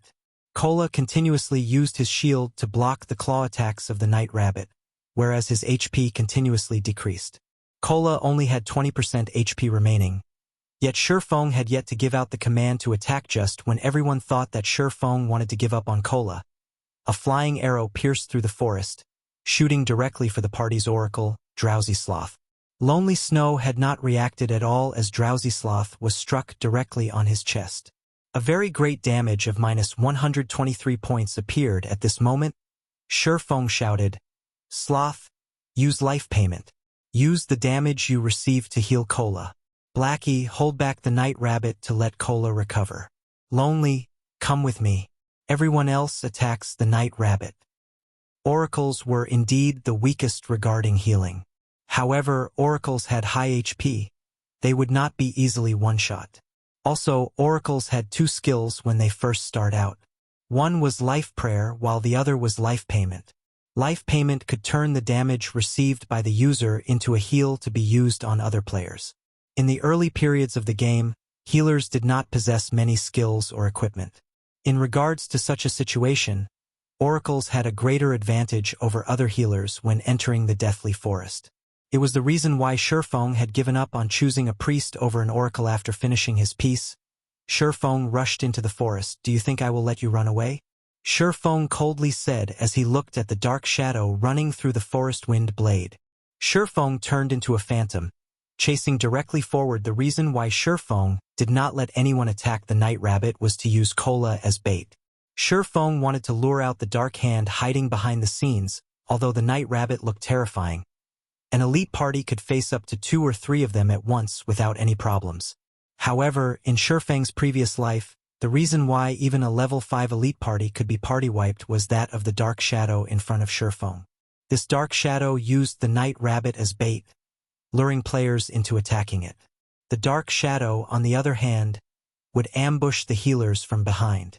As the Night Rabbit was occupying everyone else, there was no way to save the healer. In the end, everyone died inside the Deathly Forest. If players did not deal with this fellow, the result would be a party wipe with the increased movement speed from Wind Blade. Feng quickly caught up to the dark shadow. Feng waved out 3 sword slashes, sealing the dark shadow's path of advance. The black shadow knew that it could not escape. It immediately turned around, unsheathing a pair of knives to block Feng's attack. Dang! Dang! Dang! With the Abyssal Blade, Feng's strength was frighteningly high. His attacks caused the dark shadow to take 3 steps back, and each step it retreated would be followed by the damage that was over -10. In the end, the dark shadow revealed its figure under the Moonlight Night Ranger, Special Elite. Level 2. HP 1458/1500. Seeing the Night Ranger being repelled, Feng immediately used Abyssal Bind without giving him a chance. 9 pitch-black chains appeared to bind the Night Ranger, preventing him from moving for 3 seconds, and his defense reduced by 100%. Thundering Flash. Chop! Damages of -81, -98, -119, -124 appeared. When the 2 skills landed, a frightening amount of damage appeared, taking away a quarter of the Night Ranger's HP. No matter how capable the Night Ranger was, it could not break free from the binding of the 9 chains. He could only silently take a beating for 3 whole seconds. Feng was unrestrained as he sent out sword slash after sword slash, piercing through the vital point on the Night Ranger's chest. By the time the Night Ranger broke free from the bindings, his remaining HP did not exceed 700 points. Wretched human. The Night Ranger was enraged. He brandished his twin blades like a gale, engulfing Feng at this moment. Lonely Snow finally caught up. A charge from him had caused the Night Ranger to enter a fainted state. At the same time breaking the Night Ranger's gale-like blade, Feng took the chance to slash at the Night Ranger's neck. Lonely Snow also brandished his large axe at the Night Ranger. By the time the Night Ranger had awoken, he only had a remnant of his HP left. The Night Ranger abruptly hacked his twin blades towards Lonely Snow, sending him flying backward and dealing 64 damage. The Night Ranger turned his head to stare at Feng, once more brandishing his twin blades and slashing horizontally towards Feng's neck. Dang! Feng used Parry with his sword. Without giving the Night Ranger any chances to retaliate, Feng lifted up the Ranger and tossed him back. Then, Feng followed up with a couple of sword strikes, Finishing off the Night Ranger, Feng conveniently picked up the 2 items that dropped, then immediately ran towards Cola's location to provide help. Laying by the side, Lonely Snow became dumbfounded after seeing Feng's agile skills. His heart filled with shock. Lonely Snow had even forgotten to follow Feng to support. There was such a way even to kill monsters? Chapter 26, Miraculous Technique. By the time Feng returned to the party, the elite Night Rabbit only had 1/3 of its HP remaining. Everyone had coordinated properly. Cola tanked in the front alone, while the others vigorously dealt damage. However, to control aggro, Blackie did not madly deal damage. Instead, he used Evil Whip to pin down the Night Rabbit, giving Cola some breathing space. Cola's performance was also very good. He steadily tanked the monster, and he also had good control over aggro. Cola was not at the level of a novice, but there was still a long road ahead before he became an expert. Cola, don't always try to block with your shield. It isn't a must to block an attack like the other virtual reality games. You can also dodge to avoid an attack. That way, you could reduce the stress on the healer. For everyone else, focus your attacks on the target. Don't just randomly attack. Aim your attacks at the wild rabbit's claws or other weak points. That way, you can reduce a lot of burden on the MT. Feng did not directly go up to help Cola, but instead, he taught everyone how to battle against monsters. If everyone battled while regarding God's domain as a traditional game, the results would be disastrous. This was because the healing given out was usually far from being able to keep up with the damage received. Some parties would bring an extra healer. However, this would result in the damage being insufficient. The result was still a party wipe. Players only slowly got used to the combat style in God's domain several months after the game opened. The players then would no longer be as cute and simple as they were now. Feng wanted to cultivate everyone to build a foundation for his future workshop. So naturally, he needed to let these people learn the combat styles of God's domain earlier. Everyone thought Feng was also a noob, so they held slight dissatisfaction within their hearts. The expert did not say anything, so why was a noob like him giving out commands? However, Feng's words made sense, so they still consciously did as Feng said. Cola had also started to change his battle style. He was no longer using his shield to block the attacks rigidly. Instead, he retreated a step back when the wild rabbit launched its attack, taking the chance to avoid it. Although Cola still needed to use his shield to block most of the time, it had still greatly reduced the burden on the healer. Such a change allowed killing the Night Rabbit to become even easier. The few level 1 noobs were also slightly surprised. There was some change in their opinions towards Feng. Feng was not as unbearable as they had imagined him to be. Feng only smiled at this situation. He did not mind their thoughts at all. Feng only felt that Cola was quite good after seeing his performance. Although Cola was a first-rate expert 10 years later, he currently was still far from that point. If it were an expert MT, they would not retreat, but choose to dodge the attack without even moving. Such a decision was because if the MT moved, the monster would move as well. This situation would cause trouble for long-range damage dealers, which would result in the loss of a lot of damage. However, such a technique required a bounty of experience in battle and a body with dexterous reactions. Cola still needed a lot of training. The elite Night Rabbit fell within a moment. It dropped a skill book for Berserker's Whirlwind Slash. It also dropped 3 coppers. Everyone could not help but be amazed by the drop rate of Hell Mode. A skill book dropped just after they killed an elite monster. If they killed over 10 elite monsters, then wouldn't they be able to obtain over 10 skill books? It should be known that skill books were extremely rare, and even a common skill could sell for 1 silver. Feng naturally knew of their thoughts. However, not even Hell Mode had that high of a drop rate. It was only 3 to 4 times that of Hard Mode. Afterward, Feng passed Whirlwind Slash to the stupefied Lonely Snow. Then he passed a level 1 bronze defensive plate armor to Cola. The Night Ranger dropped the armor. With these items, the party's strength slightly increased. Cola's mouth could not close after receiving the defensive plate armor. He hurriedly thanked Feng for it. With this bronze plate armor, not only had Cola's defense increased by 14 points, but his HP had also become 350 points. Aside from Feng and Blackie, everyone else on the scene was filled with envy. Bronze equipment was the identification of an expert. Outside the dungeon, it was impossible to obtain a piece of bronze equipment, even if you begged for it. and this piece of equipment was obtained by Feng alone. Yet, Feng gave it to Cola without hesitation. Everyone's opinion towards Feng changed quite a bit. They felt such a party leader was not bad at all. Feng was unlike the other party leaders who would prioritize themselves when equipment dropped. As for bronze equipment, forget giving it away to a temporary party member. They would definitely keep it for themselves. Afterward, everyone followed Feng as they advanced. Although the dark and gloomy forest was scary, everyone was no longer as nervous as they were before. Going through a stimulating fight. From time to time, one or two patrolling elite night rabbits would appear in front of them, and they would also respond to it quickly. When there were two night rabbits, Cola would tank one of them, while Feng and Lonely Snow would rush over and kill the other. As for the ranged players, they would prioritize attacking the night rabbit in front of Feng. The night rabbit's 700 HP would be gone quickly under the fierce bombardment afterward. The party supported Cola and finished off the other night rabbit. Within moments, two night rabbits were no more. With this process, a skill book, Restore, meant for healers also dropped. The skill had a 2-second cast time. When learned by oracles, the skill could instantly restore 37 HP. It was far better than Life Prayer. It did not share the same cooldown as Life Prayer, so the two could be used in coordination to negate the damage caused by the elite night rabbit's completely drowsy sloth. Continuously thanked Feng and the other party members for letting him learn the skill book. Restore was an extremely important skill for conquering dungeons. If it were to be sold outside, it could go for at least 2 or 3 silver coins. Don't mind it. Skill books are meant to be used. Let's continue onward. Feng smiled as he answered. Aside from AoE attack skill books, healer class skill books were the most expensive and rare. However, the Deathly Forest was a dungeon meant to let players build up their foundation in God's domain. In Hell mode, the drop rate for basic healing skills was very high.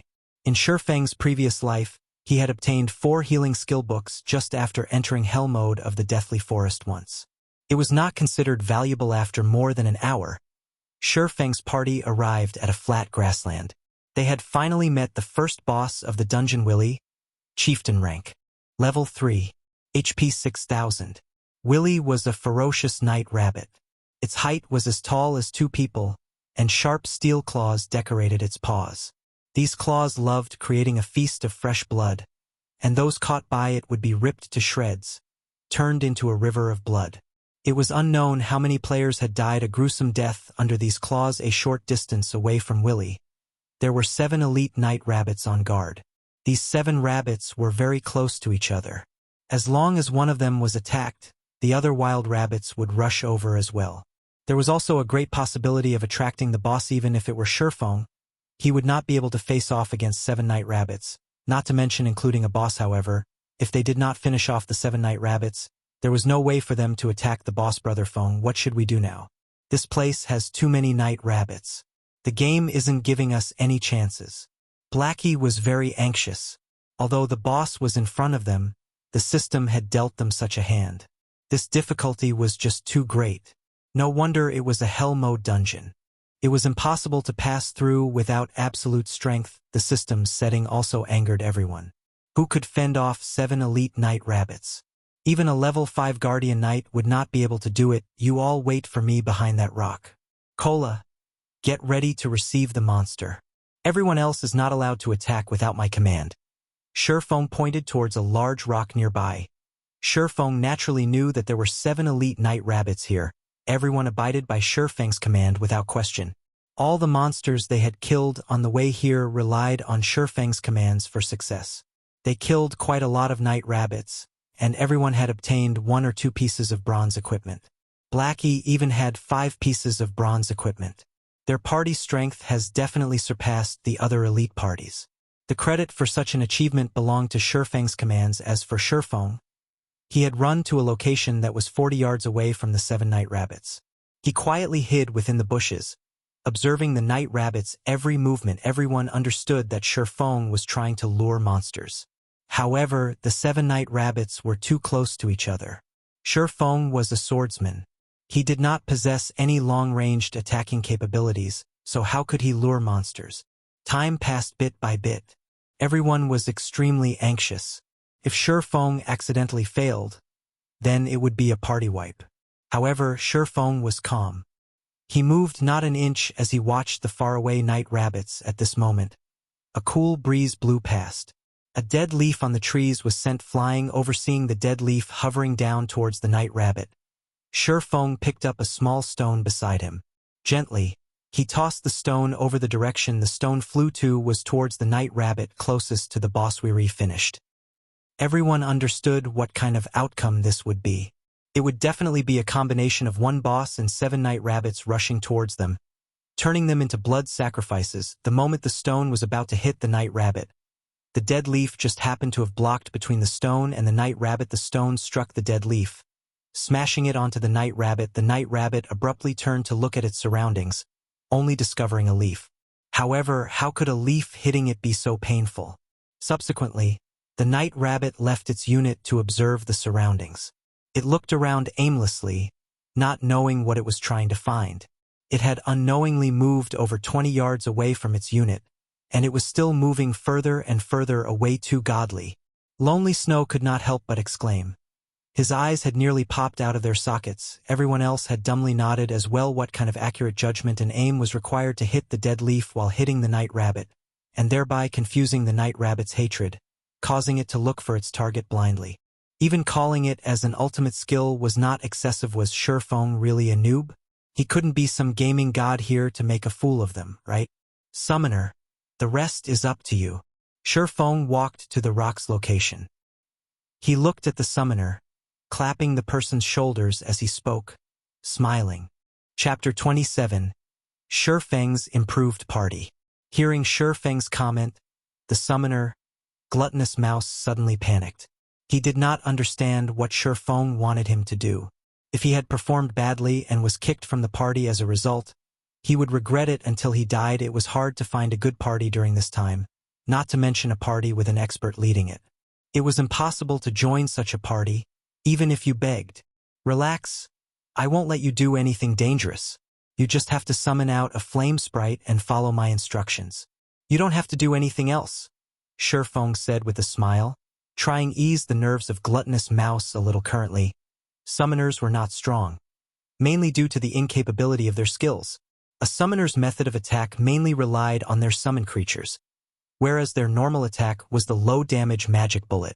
However, a summoner with awesome skills could become a one-man army. It was especially true for summoners who could call out powerful elemental creatures. They could kill elite monsters as if they were just playing around. Party leader, rest assured, I'll definitely do it, Gluttonous Mouse loudly said, his tone filled with respect. He was like a student who had met his teacher. Everyone else, distance yourselves from that rock. 20 yards away from it would be the best. Pay attention not to lure the other monsters. Feng turned around and said to the other party members, yes, party leader. The other party members loudly replied. Their current attitudes were completely different from before. Feng was slightly shocked by everyone's performance. Why was each and every one of them so obedient all of a sudden? However, Feng did not know that the single stone he threw just now had completely shocked every one of them. They were filled with admiration towards Feng's stone-throwing technique. Such skill and accuracy were definitely not something a normal person could do. Professional players might not even be able to do so. Worshipping the strong was a common sight within a game. These level 1 noobs were no exception at this moment. The gaze everyone used to look at Feng was completely different. Before, they merely felt that Feng was a good commander. Now, however, Feng was a strong person they worshipped. They had faintly grown a sense of reverence for Feng. Standing to the side, Blackie clapped Lonely Snow's shoulders, proudly saying, "How is it?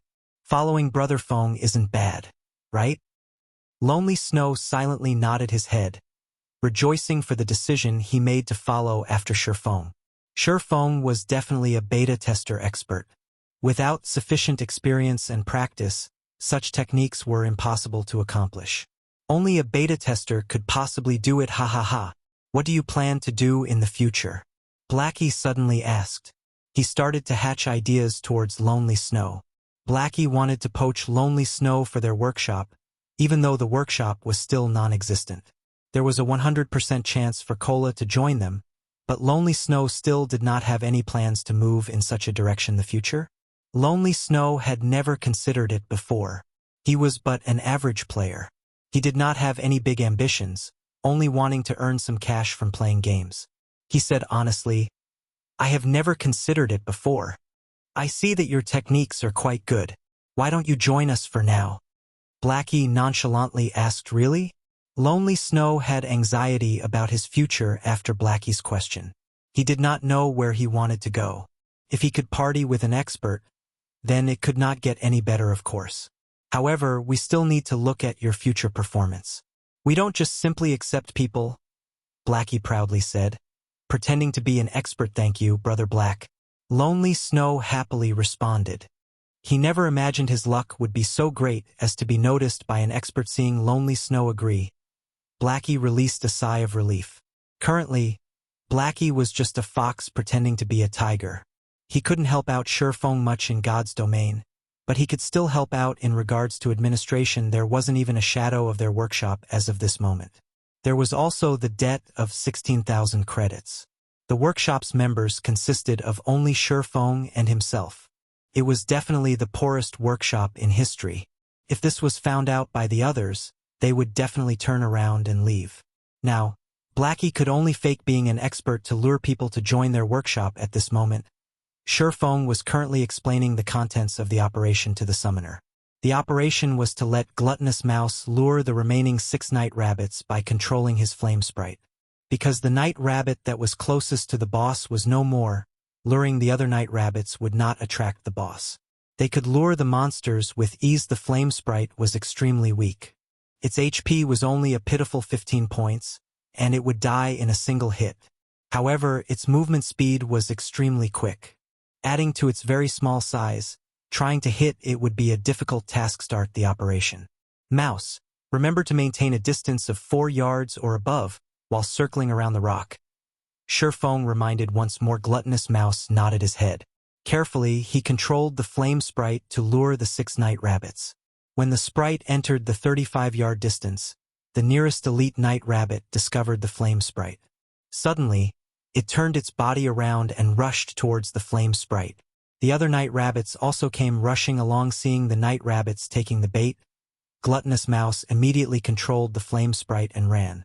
The 6 night rabbits were in hot pursuit, but their speed could no match for the flame sprite.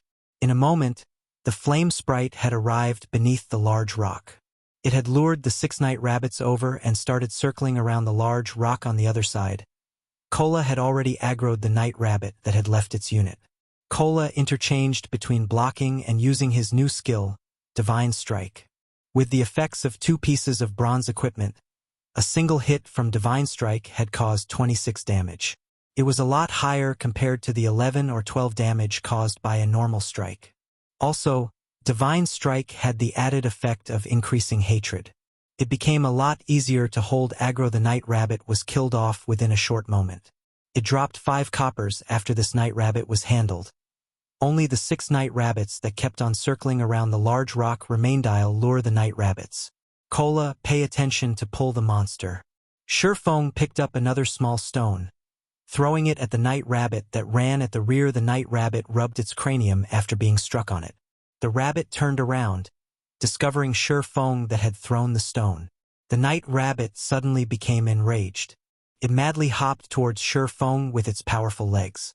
As for the other night rabbits, they were still excitedly chasing after the flame sprite, failing to notice the disappearance of one of their companions. Receive it. Seeing the night rabbit was only 20 yards away from the party, Feng commanded Cola rushed ahead. Sending a divine strike towards the night rabbit's head. The night rabbit's target immediately changed, extending its claws towards Cola's cranium. However, Cola had reacted quickly by dodging his body sideways. After avoiding the attack, Cola continued by using punishment. The skill had once more strengthened the night rabbit's hatred to Cola. Everyone, focus fire. Feng inwardly applauded after seeing Cola's performance. He had never imagined Cola's ability to learn would be this great. He had already found out about the night rabbit's attack patterns after going through slightly more than 10 battles. No wonder he was the core MT of a first-rate guild 10 years later. His potential was limitless. The night rabbit in front of Cola had fallen within 20 seconds. It had even dropped a skill book for Swordsman. Double Chop. Feng immediately learned it without reservations. Double Chop. Action type. Requires. Sword. Level 1. Proficiency 0/300. Rapidly deals damage twice. Every slash of the sword deals 120% plus 15 damage, also increasing bleeding effect by 20%. Duration of 10 seconds stacks up to a maximum of 5 times cooldown. 8 seconds. This skill book had greatly increased Feng's explosive power. As for the problem of getting used to the skill, it was non-existent for Feng. After playing for 10 years as a swordsman, the skills belonging to the job were deeply ingrained into Feng's bones. As long as Feng got a hold of these skills, he would be able to utilize them to their greatest potential. Feng had also lured the remaining 5 night rabbits over, one after another. The party had killed the rabbits one by one, and following the death of the final night rabbit, a golden glow appeared around Feng's body. He had risen to level 2 at the same time. The 5 night rabbits had contributed to the party a piece of bronze plate armor for Guardian Knights. The equipment increased Cola's HP to 390 points and his defense to 56.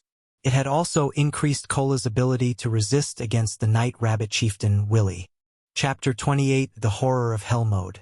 With the elites that were on guard all dead, only the boss, Willy, remained on the open field. At this moment, Willy was laying on the ground, sleeping. It would scratch its back from time to time, completely unaware of its missing henchman. Everyone, recover for now. I'll explain the method to raid Willy in a moment. Feng wanted everyone to ease up first. It would not be easy to face off against Willy. The fight would require a high degree of concentration because a single mistake would cause everyone to be buried together. Hearing Feng's command, everyone sat down to recuperate. They ate and drank to recover to their best state. Feng's finger waved and shook as he called up his attribute panel. He had recently reached level 2. Because of the Abyssal Blade, the free attribute points he obtained exceeded other players by 2 points. The choices he could make with his points were slightly more than the average player in the initial period.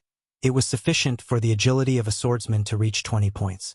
However, Feng increased his to 30 points. There would be a fixed increase in the body's flexibility when agility reached 30 points. Subsequently, Feng added the remaining points into strength, making it easier for him to contend with the boss. Feng had on him 3 pieces of bronze equipment, a mysterious iron ring, and a magic weapon. Feng attributes had basically reached his own requirements. Character: Yi Feng, human, affiliated kingdom, Star Moon. Title: Might of 1,000. Job: Swordsman. Level 2. HP: 520/520. Attack power: 88. Defense power: 39. Attack speed: 15. Movement speed: 13. Attributes: Strength 32, Agility 30, Endurance 24, Intelligence 13, Vitality 13. With such attributes, Feng had more confidence dealing with Willy. Seeing everyone recovered, Feng started explaining. Willy has 2 skills. One of them is Killing Feast. When used, Willy will ignore hatred and randomly attack the nearest players. Blackie and Lonely, you two have to pay attention to your positioning. The other skill is Death Claws. Cola, you have to distance yourself from the boss before this skill is used. Lonely Snow, pay attention to interrupt the boss. I'll remind you when the time comes. Another point to take note of, Willy is very smart, so don't keep on using the same attack pattern. Alright, that's it. If we're ready, then start the battle. Cola. Brother Feng, is there nothing else we have to pay attention to? Blackie walked up to Feng's side, whispering this place was the hell mode of the Deathly Forest. Not everyone was an expert as well. However, Feng's explanation was so simple that it made them feel conquering this boss was very easy. However, there were so many elite parties which had died inside normal mode, so how could hell mode be so simple? Party leader, are there no details we need to pay attention to? Everyone was very worried. They all held anticipation in their gazes as they looked towards Feng, hoping that he would speak more about the finer details. They were noobs, so there were a lot of things they did not understand. In regards to an expert like Feng, the things he felt were common knowledge, were definitely not common to noobs like them. Elites could not be compared to a boss. The other elite parties must have definitely died at the hands of the boss. Although their equipment was better than an elite party's, they were still level 1 noobs. They clearly knew their own worth. You guys worry too much. Relax. When the time comes, I'll tell you what you should do and when you should do it, so don't worry about it. Cola, start the fight and remember to dodge more often. A single healer will not be able to match up to the boss damage. Feng smiled. He felt his party members were quite interesting. They were much more serious about the details than he had thought. In his previous life, Feng had entered Hell Mode dungeons countless times as the captain of Shadow. There was also no lack of 100-man dungeons amongst those times. So, how could he not know how to guide a few noobs to beat a small boss? Cola had no choice but to go at it hard. Willy abruptly leaped up the moment Cola entered its detection range. Its mouth salivated when it saw Cola, and its 2 pairs of steel claws intertwined to produce sparks. Cola had clearly stimulated Willy's heart of massacre. It lifted its steel claws and hastily dashed towards Cola. Start casting heals. All damage dealers prepare to attack Willy's limbs. Feng commanded when he saw Willy's menacing appearance. Just when Feng finished speaking, Willy had arrived before Cola. Before Cola could react, its sharp claws had fallen from the sky, slashing at Cola's neck. Cola instinctively used his shield to block the steel claws, forming 3 brilliant streaks of sparks. There were also 3 claw marks left on the shield. Due to the immense rushing force, Cola was forced to retreat 5 or 6 steps as he stabilized his body. Above his head, a damage of -103 appeared before Cola could even attack. Willy once again waved out its steel. This time, Cola was sent flying with his shield, and a damage of -105 points appeared. Only at this moment did the heal land on Cola, recovering 43 HP for him. It was a truly insignificant amount when compared to the damage Cola received. Everyone was shocked. The movement speed and damage of the boss was too horrifying.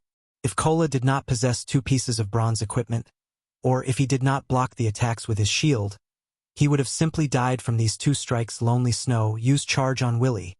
Blackie, use evil whip. Feng had long since expected such a situation. He quickly instructed Blackie to use a binding skill. Lonely Snow reacted by using a charge to block Willy's next attack and saved Cola's life. However, Lonely Snow's attack had only caused -11 damage to Willy. He became dumbfounded by it. He had added most of his attribute points into strength, and he even had 2 pieces of bronze equipment on him. Yet, he had dealt such a small amount of damage. It should be known that the boss in front of him had 6,000 HP. Blackie also finished chanting from the side, sending out his evil whip. 5 streaks of pitch-black thorns suddenly constricted Willy's legs. Feng took the chance to circle around to Willy's rear. With the Abyssal blade in hand, he used double chop on Willy's neck, causing -66 and -67 damage. His attack also caused a bleeding effect, causing Willy to lose 8 HP every second. Lasting for 10 seconds, the high damage immediately caused Willy to switch its hatred to Feng. However, Feng did not give it any chance. With his 30 agility, Feng easily dodged away from the steel claws, appearing 5 yards away from Willy. Ow! Ow! Willy furiously bellowed as it rushed at Feng. Ranged players start attacking. Cola, come over and hold Willy after you're done recovering. Feng systematically retreated while he dodged Willy's claws. However, the others watching Feng were shocked to their souls. This was because Willy's claws would graze by Feng's cranium every time it attacked, blowing his hair into a dance. Although everyone was shocked, they never stopped attacking. Magic attacks were sent out one after another, whereas Lonely Snow used Whirlwind Slash at Willy's rear. However, not one of those damages had exceeded -20 points. Willy's HP slowly decreased. When it was occasionally struck by Feng, its HP would drop by a segment. Willy's HP had fallen to 90% within a moment. Willy became enraged as it started a mad dance with its claws. It used Death Claws, greatly increasing its attack speed. Feng was nearly hit by it. Fortunately, however, he had used the Abyssal Blade to block the attack, only receiving -130 damage from it. At this moment, the Cola rushed up with his full HP. He used a Divine Strike on Willy's head, followed by a punishment. Willie's hatred only switched to Cola after a series of attacks. The switching of hatred had also interrupted Willie's death clause, returning Willie to its normal state. Seeing Willie change targets, Feng waved out a thundering flash. 3 streaks of thunder passed through Willie's body, dealing -92, -116, -137 damage. At the same time, giving Willie a damage amplification effect, it allowed others to deal 20% more damage to it. The fight with Willie became much easier. Blackie was sending out dark arrows without stopping, each dealing over -50 damage, whereas the others only managed to deal over -20 damage to Willie. Being given a painful beating, Willie was just about to turn around and attack Feng when Cola used both Divine Strike and Punishment once more. Willie's hatred was quickly pulled back to Cola. When Willie turned back to Cola, Feng used a chop on it in such a way, Feng and Cola took turns aggroing Willie, causing it unable to attack any players. Willie's HP continuously dropped until it was 30%. Willie entered a berserk state, its body increasing by several sizes. Melee players stay away from the boss. Blackie, use Evil Whip. Healer, heal me, Feng loudly shouted. In its current state, Willie was definitely going to use its big move, killing Feast. Lonely Snow and Cola immediately distanced themselves from the boss after hearing Feng's command, letting Feng tank the boss by himself. When the two of them had run out of the 10-yard range, Willie disappeared. No one understood what happened when Willie reappeared. It had already arrived at Feng's back, and its steel claws abruptly descended. Feng had long since been ready for this. He used his sword to block the incoming claws. However, just after blocking this attack, Willie once again disappeared and again appeared behind Feng within 2 short seconds. Willie had attacked Feng's back 7 times. Fortunately, Feng's agility had reached 30 points. It was barely enough to match up to Willie's speed. However, every attack Feng blocked would still take away a significant amount of HP from him. The heals he received also continuously recovered his HP. 96, -97, +46, -96, -97, +48, +32, -96, -97, +46. If Feng did not possess 520 HP and blocked every claw that came at him, Feng would have died from Willie's killing feast with 100% certainty. At this moment, Feng's remaining HP did not reach 100 points. Get rid of it, Feng loudly shouted. After using his big move, Willie would enter a weakened state. It was the perfect chance to kill it. Everyone continuously greeted Willie with their attacks, finally shaving off Willie's remaining 30% HP. It dropped 4 items just as everyone was about to let loose their breaths. Feng took a look at everyone's current status. The healer, Drowsy Sloth's remaining MP did not reach 20%, and the other mage's MP did not reach 10%. Feng hurriedly said, "Everyone, sit down and recover immediately." Everyone was confused. Didn't the boss just die? Why must they be in such a hurry? However, everyone still listened to Feng's command to sit down and recover. Before they had even sat down and recuperated with food and drinks for 5 seconds, a violent roar entered everyone's ears. The roar had shaken the entire deathly forest, and following it, a black shadow leaped out from within the forest. The black shadow was a gigantic werewolf. The werewolf looked at Willie's corpse, then looked towards Feng and the others. His pitch-black eyes suddenly turned crimson red. Just when it wanted to release a roar, Feng dashed towards it with Wind Blade. Immediately, Feng used Abyssal Bind. 9 chains appeared and bound the werewolf and its mouth, preventing it from making a sound. At this moment, everyone finally saw the werewolf statistics. It had a whopping 2 bars of HP. Werewolf felt Lord rank, level 3, HP 12,000/12,000. Crap, why is there a Lord boss? Blackie cursed. They had barely rested just after killing a boss, and now there was a Lord in front of them. Lords were a rank higher than chieftains. The game was literally trying to kill them. Everyone remember, absolutely do not let Werewolf felt let out another roar. Feng continuously reminded everyone. However, the others were clearly frightened, not because of Werewolf felt's body and HP, but because of that pair of horrifying crimson eyes. They gave off an intimidating feeling to everyone that made it hard to move. Chapter 29 Extraordinary State. In front of the dungeon of the Deathly Forest, the numbers of level 2 players gathering were increasing. There was also an endless stream of players diving down into the dungeon because there were a lot of level 2 players. There was quite an amount of players who had set up stalls, peddling to the side good quality level 0 common equipment. Don't miss it when you pass by. You can only go down the dungeon with good equipment. Equipment is limited. Hurry over and buy. Small HP potions instantly heals 90 HP once. A must-have tool for a battle that is worthy of you. God's domain had been open for over 10 hours now.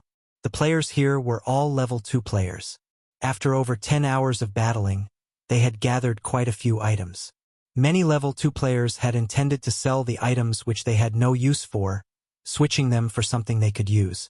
Such a situation had caused business to flourish at the Deathly Forest, although the number of players in front of the Deathly Forest continued to increase. The number of parties entering the dungeon kept on decreasing. Only those parties that were unaware would enter the Deathly Forest, however. After those players had been properly nurtured by the Deathly Forest, they suddenly discovered their previous beliefs to be very naive. Hence, they obediently stood in front of the dungeon. They talked about life with other parties while watching new parties enter the dungeon with a smile. They had also investigated reports of the Deathly Forest together with the experienced parties, mutually improving their strategies to conquer the dungeon following wave after wave of players entering and dying out of the dungeon. The Deathly Forest had finally become the sore point of every player in Red Leaf Town. Every player who entered the Deathly Forest only had one impression of the dungeon. It was extremely horrifying. Currently, in the resurrection graveyard of the Deathly Forest, 6 streaks of white light flashed into existence, following which 6 figures revealed themselves from within. There is just no way to clear this dungeon. Snow, I think we would be better off grinding monsters or doing quests. Just after reviving, Zhao Yueru stamped her delicate feet, her chest heaving up and down. The cuteness of her enraged, yet delicate appearance instantly attracted the attention of a crowd of male players. Gentle Snow shook her head, saying in contemplation, "Our gains inside the Deathly Forest are relatively good, so we can't just easily give up. But the forest inside the Deathly Forest is too large. Adding in the great number of small paths, we would easily become lost without a map. However, I believe that amongst the numerous pathways, there must be a few that lead to the boss location. The other paths are only there as a trap to confuse us. That is why we are always being ambushed by the night rabbits. The more we fight, the more night rabbits will come. For now, let's investigate for some information and see if we can complete a map for the Deathly Forest." Everyone felt that Gentle Snow's speculation made sense, especially about the part where they attacked the night rabbits. Occasionally, a chilling arrow aimed at the cleric, Xiao Yuer, would appear from within the forest. If it wasn't for Xiao Yuer's skill at dodging, they would have long since party wiped. Also, the deeper they went into the forest, the more numerous the night rabbits became. In the end, the night rabbits became too overwhelming in numbers. They were unable to shoulder all of the rabbits, which resulted in their return through death. If they could find the correct path, they might have already cleared the dungeon by now. Zhao Yueru could only nod her head in agreement. The party's leader was, in fact, Gentle Snow, and Gentle Snow's speculations were always very accurate. Zhao Yueru could not help but believe in her going with the suggestion. Gentle Snow and Zhao Yueru nonchalantly shouted a few times, stating that they wanted to trade information about the Deathly Forest. It couldn't be denied. The striking effect created by 2 great beauties calling out. Suddenly, the atmosphere in the Deathly Forest started to boil as players rushed over, one after another. Every one of them wanted to be the first in position. Too many of the male players, this was a great chance for them to talk to a goddess. Who knew?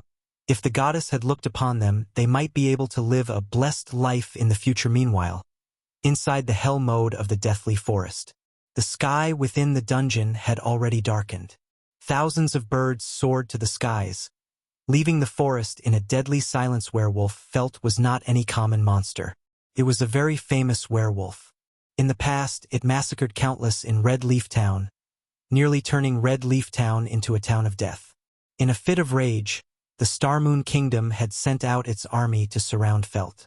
In the end, after being heavily wounded by the great swordmaster, Hilton, Felt had escaped into the Deathly Forest to treat its wounds. It was the reason why the dungeon of the Deathly Forest existed in Hell mode. Felt had 3 absolute skills. The first one was Death Stare. Enemies who felt stared at would have their attack speed and movement speed greatly reduced.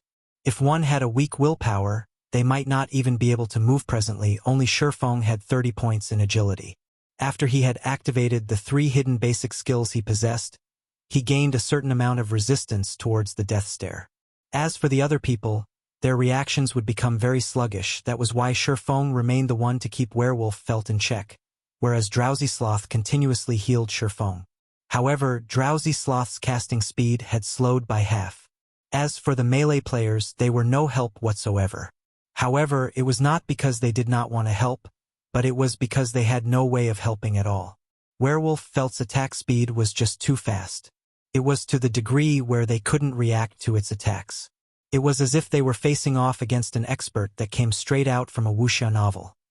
Normal people had no chance to interfere whatsoever. They would only be creating more trouble if they had rushed up to the battle. So, it was still better to just watch from the side. Currently, only the ranged mages dealt damage. However, the damage caused was just too low. Even Blackie's dark arrows were only dealing -24 damage each. Lonely. Interrupt the roar. Seeing Felt abruptly inhaling, Feng immediately shouted. Lonely Snow had long since prepared for this moment. Immediately, he went forward and used charge, causing Felt to enter a 1-second fainted state. Then, he quickly retreated. Feng took the chance to use Thundering Flash, Double Chop and Chop. One attack after another landed on Felt's chest. Before Felt could even regain its breath, it had spat out a mouthful of blood. Feng had caused a terrifying -500 damage to it within an instant. Felt's HP had fallen to 78%. Everyone watching became dumbfounded. Regarding Feng's powerful actions, they only had one word to say: amazing. They were even more impressed by Feng's eyesight. He had actually discovered such a weakness on Felt's body. Now, everyone was further reassured that Feng was not as simple as he seemed. However, Feng did not display any great excitement. Although they had interrupted Hell's Roar and avoided a party wipe, this would create a reverse effect. After spitting out a mouthful of blood, Werewolf Felt's condition became much more pleasant. It spun its head around and immediately slashed its sharp claws at Feng. The slashing speed of Felt's claws was even a notch quicker than before, filling the sky with the afterimages of its claws. However, Feng was not a weakling either. Strength, agility, and endurance, Feng activated the hidden basic skills of all 3 of these attributes. With these skills activated, it meant that Feng's constitution was no longer that of an average player, but an extraordinary one. Feng's greatest asset in coming into the Deathly Forest was this extraordinary state which he could activate at any given moment. With it, he could do things that normal players couldn't. Under a sky filled with afterimages of claws, Feng could still remain safe and sound. It was as if Feng was dancing under the afterimages.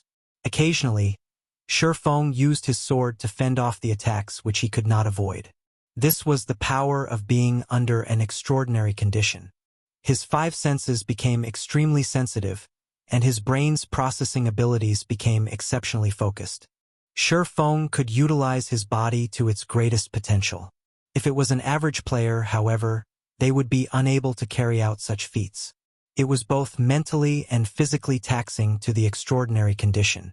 If Feng had not become accustomed to it before, he would only be able to maintain such a state for a few seconds. Claws and sword intertwined, creating countless dazzling sparks. Both sides had their HP continuously falling. Fortunately, Feng was able to survive the exchange with Drowsy Sloth's timely heals afterward. Under Feng's command, Lonely Snow would occasionally interrupt the Hell's Roar, while Cola would hold back Felt whenever Feng was in danger, and Blackie would use Evil Whip to contain Felt's movements. In such a way, Werewolf Felt's HP continuously decreased, 70%, 60%, 30%. Everyone stand in a straight line facing the boss. Quickly. Feng hurriedly shouted when he saw Werewolf Felt's HP nearing 30%. Werewolf Felt would become the most frightening when its HP decreased to 30%.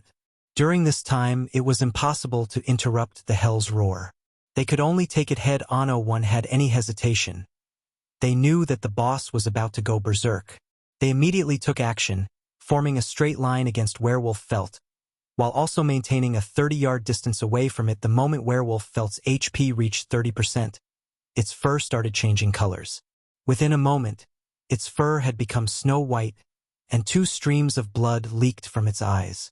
Its chest also started to quickly expand, as if it was a swelled-up frog. Feng immediately activated gravity liberation, quickly arriving in front of everyone else. Cola, use Protection Blessing on me. Feng loudly shouted. Protection Blessing was able to reduce the damage taken by a party member by 50% for a duration of 6 seconds. It was a life-saving skill with a 5-minute cooldown, and right now was the perfect moment to use it. Protection Blessing of Guardian Knights and Shield Wall of Shield Warriors. These 2 skills had a high drop rate inside the Hell mode of the Deathly Forest. Before, the reason why Feng had wasted time on clearing out some unnecessary night rabbits was all to obtain this skill, Protection Blessing. Chapter 30, Crimson Blade. Cola had long since been ready for this moment. The instant Feng let out the command, his mouth began chanting divine texts. Streaks of golden divine texts rushed at Feng. Protection Blessing. Suddenly, Feng was surrounded by countless golden divine texts, giving off a dazzling golden glow. At the same time, Drowsy Sloth, at the rear of the line, continuously cast Recover and Life Prayer, pulling Feng's HP back up to full and returning him to his best condition. Prepare for a battering attack. Absolutely do not leave from my back. Seeing Werewolf Felt's line of sight shifting towards them, Feng held the Abyssal Blade across his chest as he commanded. Hearing Feng's words, everyone started to tense up. Their hearts were not courageous to begin with. Now their hearts started to madly beat. They were being covered in a cold sweat even before Werewolf Felt used its skill. Suddenly, Werewolf Felt moved. Its expanded chest started moving upwards, moving past its throat and to its mouth. Within an instant, everyone aside from Feng felt their hearts stop beating. It was as if the world had turned gray and silent. The soaring birds in the sky had also turned motionless. Everyone could clearly see the multitude of gray-colored waves being emitted from Werewolf Felt's body. Streak after streak, it continuously expanded. The dark gray ripples quickly arrived in front of everyone.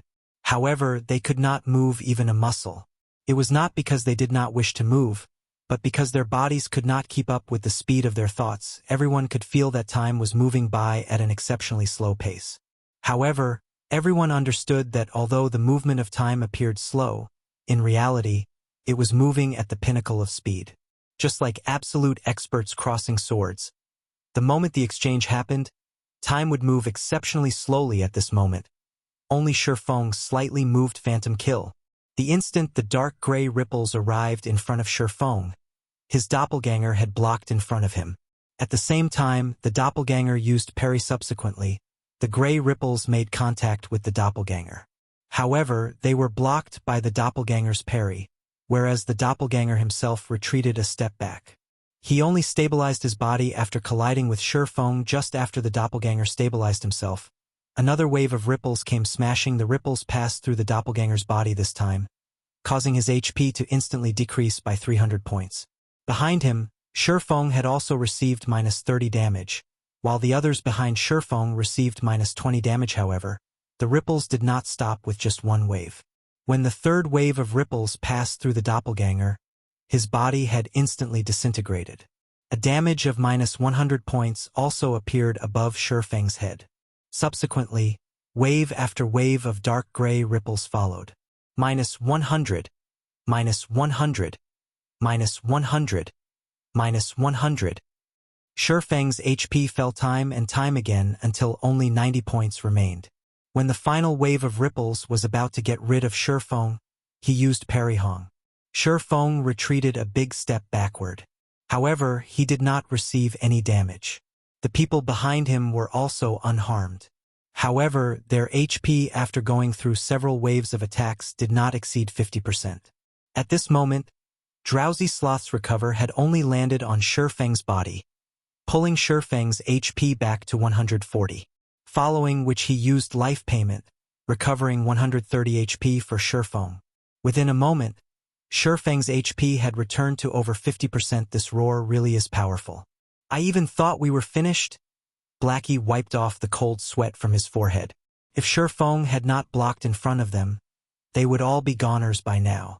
When he thought back to how Feng nearly died, Blackie's heart started beating rapidly, reaching 180 beats per minute if Feng died. Then they would die as well.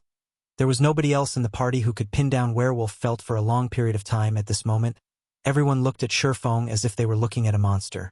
Never would they have imagined that Feng would ingeniously use his doppelganger to block 2 of those onslaughts. He had also used Parry on the final attack. The way Feng had calculated both damage and HP was absolutely brilliant. Such a technique definitely belonged to the realm of gods. Stop daydreaming. All of you. Quickly attack the boss. It's in a weakened state right now. Feng only shrugged his shoulders at his party's reaction. Such a technique could be done by many experts in a few more years, however. Feng had yet to relax. The thing he had to pay attention to the most right now was the boss. Only he knew how hard it was to deal with Werewolf Felt Wind Blade. With gravity liberation activated, Feng instantly arrived in front of Felt. He tightly gripped the Abyssal blade, continuously sending attacks towards Felt's chest. Thundering flash. Double chop. Chop. Damage that exceeded -100 appeared above Werewolf Felt's head, one after another. The other party members were also able to deal damage of over -20 with each attack. Very quickly, they had reduced Werewolf Felt's HP down to 15%. When they saw that Felt was about to die, everyone revealed smiles of excitement. Don't be careless. Blackie, use your evil whip. Lonely Snow, prepare to interrupt with charge. Feng commanded as he dodged Werewolf Felt's attack, being told what to do in such a way. Everyone's hearts suddenly constricted a death stare, and a hell's roar was already unimaginably terrifying. If it was any other party here, they would have long since revived back at the graveyard. Could Werewolf Felt actually have another powerful skill? How horrifying was this hell mode? Feng constantly paid attention to Werewolf Felt's HP. Just when Felt's HP fell down to 10%, its third big move finally came: Death Berserk.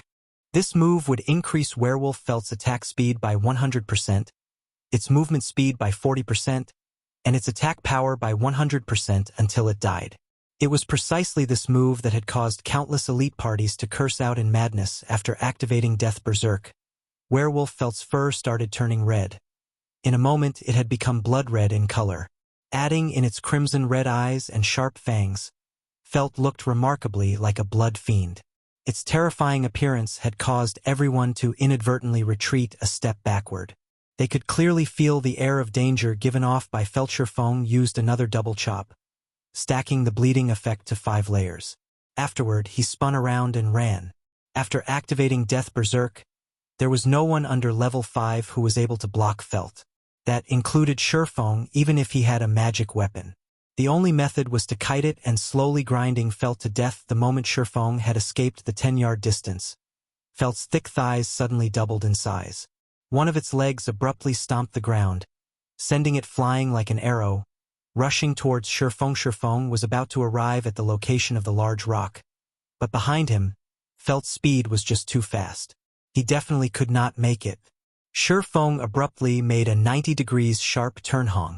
Without making any turns, Werewolf Felt smashed straight into the large rock blocking its path, turning it into rubble. Fragmented rocks the size of a person's head were sent flying more than 10 yards away. Seeing such horrifying strength, even a fierce man such as Kola had his heart trembling. If he were struck by those claws, then he would definitely become meat paste. At this moment, Feng had already distanced himself over 20 yards from Felt. Meanwhile, the attacks from the mages never stopped.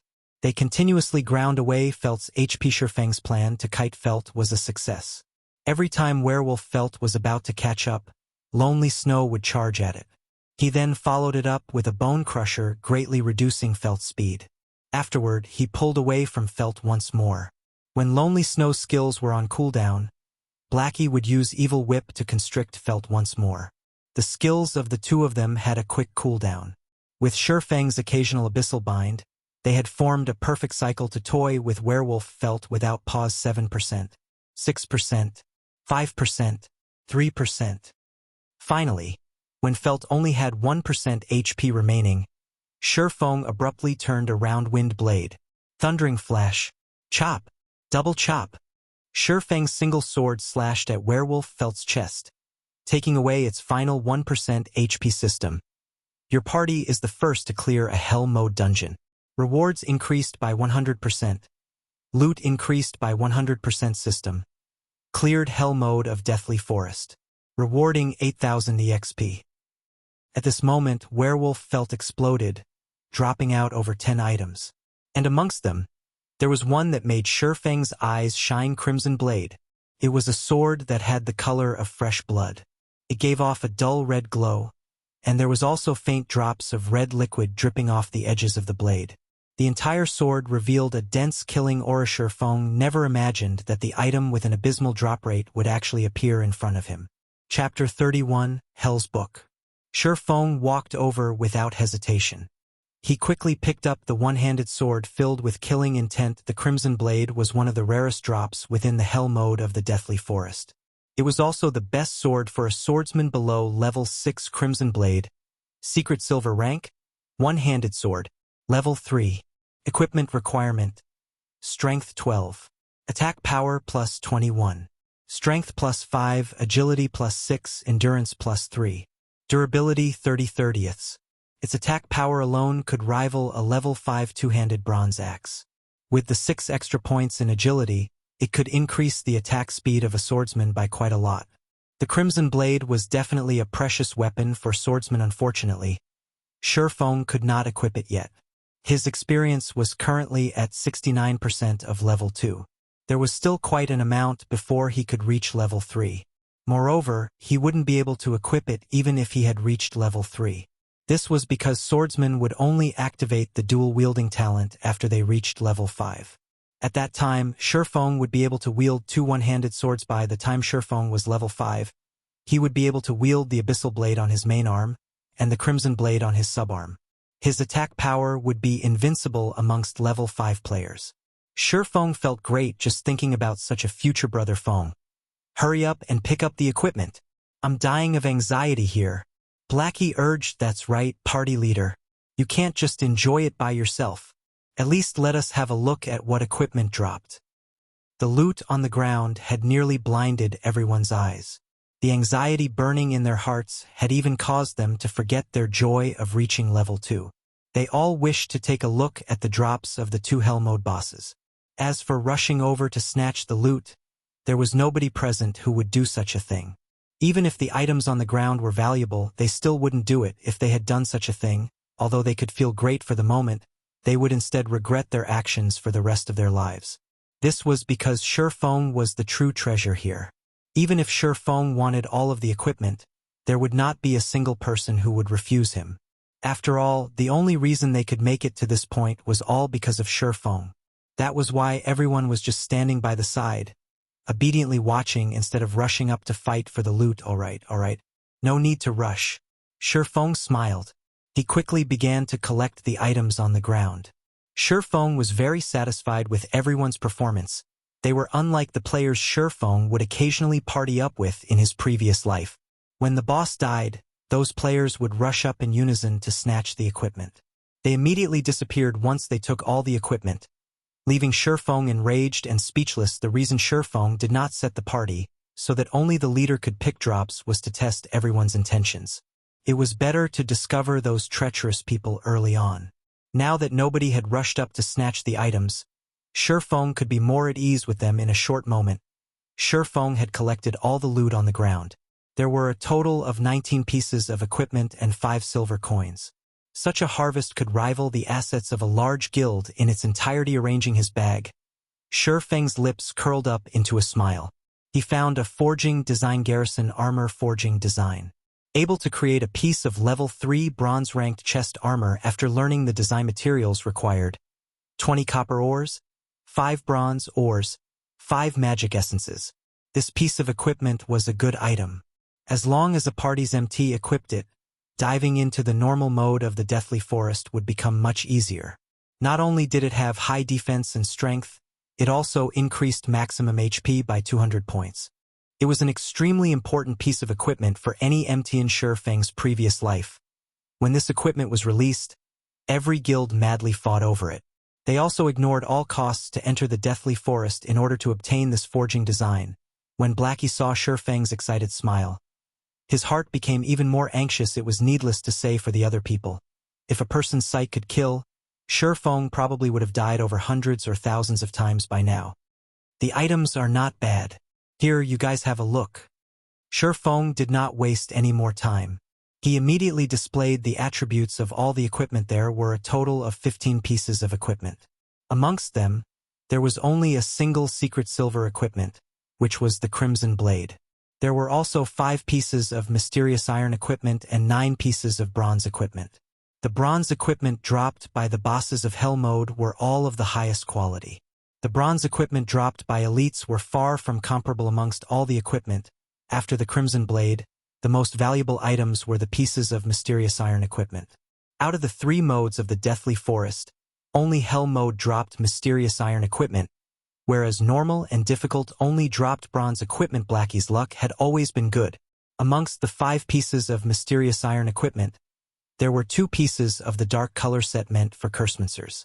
The dark color set was definitely the set equipment for Cursemancers below level 5.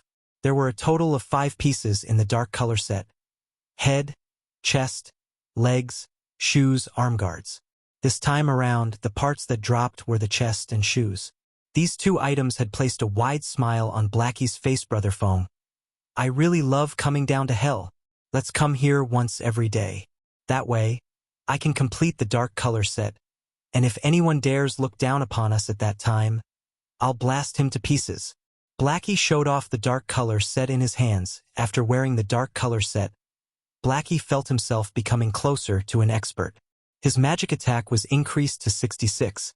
A single level 3 dark arrow could take away more than half the HP of a level 1 shield warrior. If he could complete the dark color set, then a single dark arrow could one-shot a shield warrior.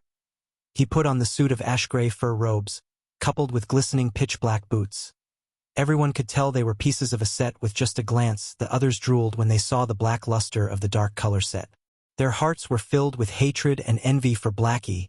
They had never imagined entering hell would be such a great experience. They truly hoped they could enter hell a few more times in the future. The remaining 3 pieces of mysterious iron equipment were the set pieces for Guardian Knight, Shield Warrior, and Elementalist. Amongst those present, only Kola was a Guardian Knight. Thus, Feng gave the piece of equipment to Kola and stored the others. As for the remaining bronze equipment, Kola received a shield and Lonely Snow received a greatsword. Both pieces of level 2 equipment had the best attributes possible on them. Drowsy Sloth and Gluttonous Mouse also received a piece of bronze equipment each. Quite a few pieces of Feng's equipment were also replaced. Amongst the bronze equipment, there were 3 pieces that belonged to Swordsman. The 2 pieces of equipment that remained were stored away by Feng when everyone had changed their equipment. It was as if the entire party had a makeover. Every piece of their equipment was incomparably brilliant. Just a glance was enough to tell that they didn't just have common equipment. The entire party had also risen to level 2. Blackie's experience was even at 98% of level 2. Just a tad bit short of level 3. The other 4 items were a forging design, a potion recipe, a rare skill for Cursemancers, and a notebook. The rare skill for Cursemancers overjoyed Blackie. It was an AoE skill called Hell Flame. Hell Flame deals 150% flame damage to an 8 by 8 yard area. Duration of 5 seconds. Cooldown 36 seconds. It was a godly skill for grinding monsters during the early periods of the game. What is this thing for? Feng looked at the old notebook in his hand. He could not recall the hell mode of the Deathly Forest dropping such an item. Taking a look inside, Feng discovered words which he could not understand. However, Feng knew these words belonged to the ancient language of the elves within God's domain. Any items which had a relationship with the elven language were definitely not common items. Just like the Ring of Gravity, there was a string of elvish words carved onto it. They had allowed the ring to possess unimaginable powers. It seems I have to make a trip to the library. Feng felt this notebook was not as simple as it seemed. In his previous life, he entered the hell mode of the Deathly Forest tens of times. However, he had never seen such an item drop before. There was no such news from the other teams in the guild as well. The likelihood of the notebook dropping only on the first kill was high. If Feng wanted to make heads with the situation, He had to translate its contents at the library. Brother Feng, what are we going to do afterward? Grinding mobs? Blackie was eager to try out the new skill he learned. That's fine as well. We'll grind and do quests in Dark Moon Valley. The monsters there drop quite a lot of, or Feng said after some thought. With the forging design in hand, all that was left was to obtain the materials. However, Feng needed a lot of materials. Now that Blackie had Hell Flame, it should be a lot quicker to kill kobolds and gnomes. Furthermore, Feng knew of a few good locations where it would be suitable to use Hell Flame. Feng turned to look at the others, saying, "Will you guys follow us or do quests on your own?" Big Brother Feng, how could you leave me out of grinding mobs? I've already planned to follow Big Brother Feng in the future. Cola smiled like a fool as he gently caressed his new shield. Big Brother Feng, can we join as well? Drowsy Sloth and Gluttonous Mouse were both high schoolers. Currently, they had their heads lowered in embarrassment. However, they did not wish to give up such a chance. Feng was a great expert. They would reap endless benefits if they could learn a thing or two by staying by his side. Feng said, smiling, "Of course you are all welcome to join." Suddenly, the two of them revealed excited expressions. Both their hands clenched up in excitement since nobody is opposed to it. Then we will go grind in Dark Moon Valley. After finishing his piece, Feng called out the system panel. He selected the dungeon's party teleportation, parting with the Deathly Forest. Chapter 32, Stunning Invitation. There was a sea of players in front of the Deathly Forest. Currently, they were all gathered around the dungeon's entrance. Such a situation was due to the actions of the large guilds of Red Leaf Town. The elite teams of these large guilds had all arrived at the Deathly Forest. They were all prepared to challenge the dungeon. These teams were much stronger than the loosely made elite parties. Common equipment covered their entire bodies.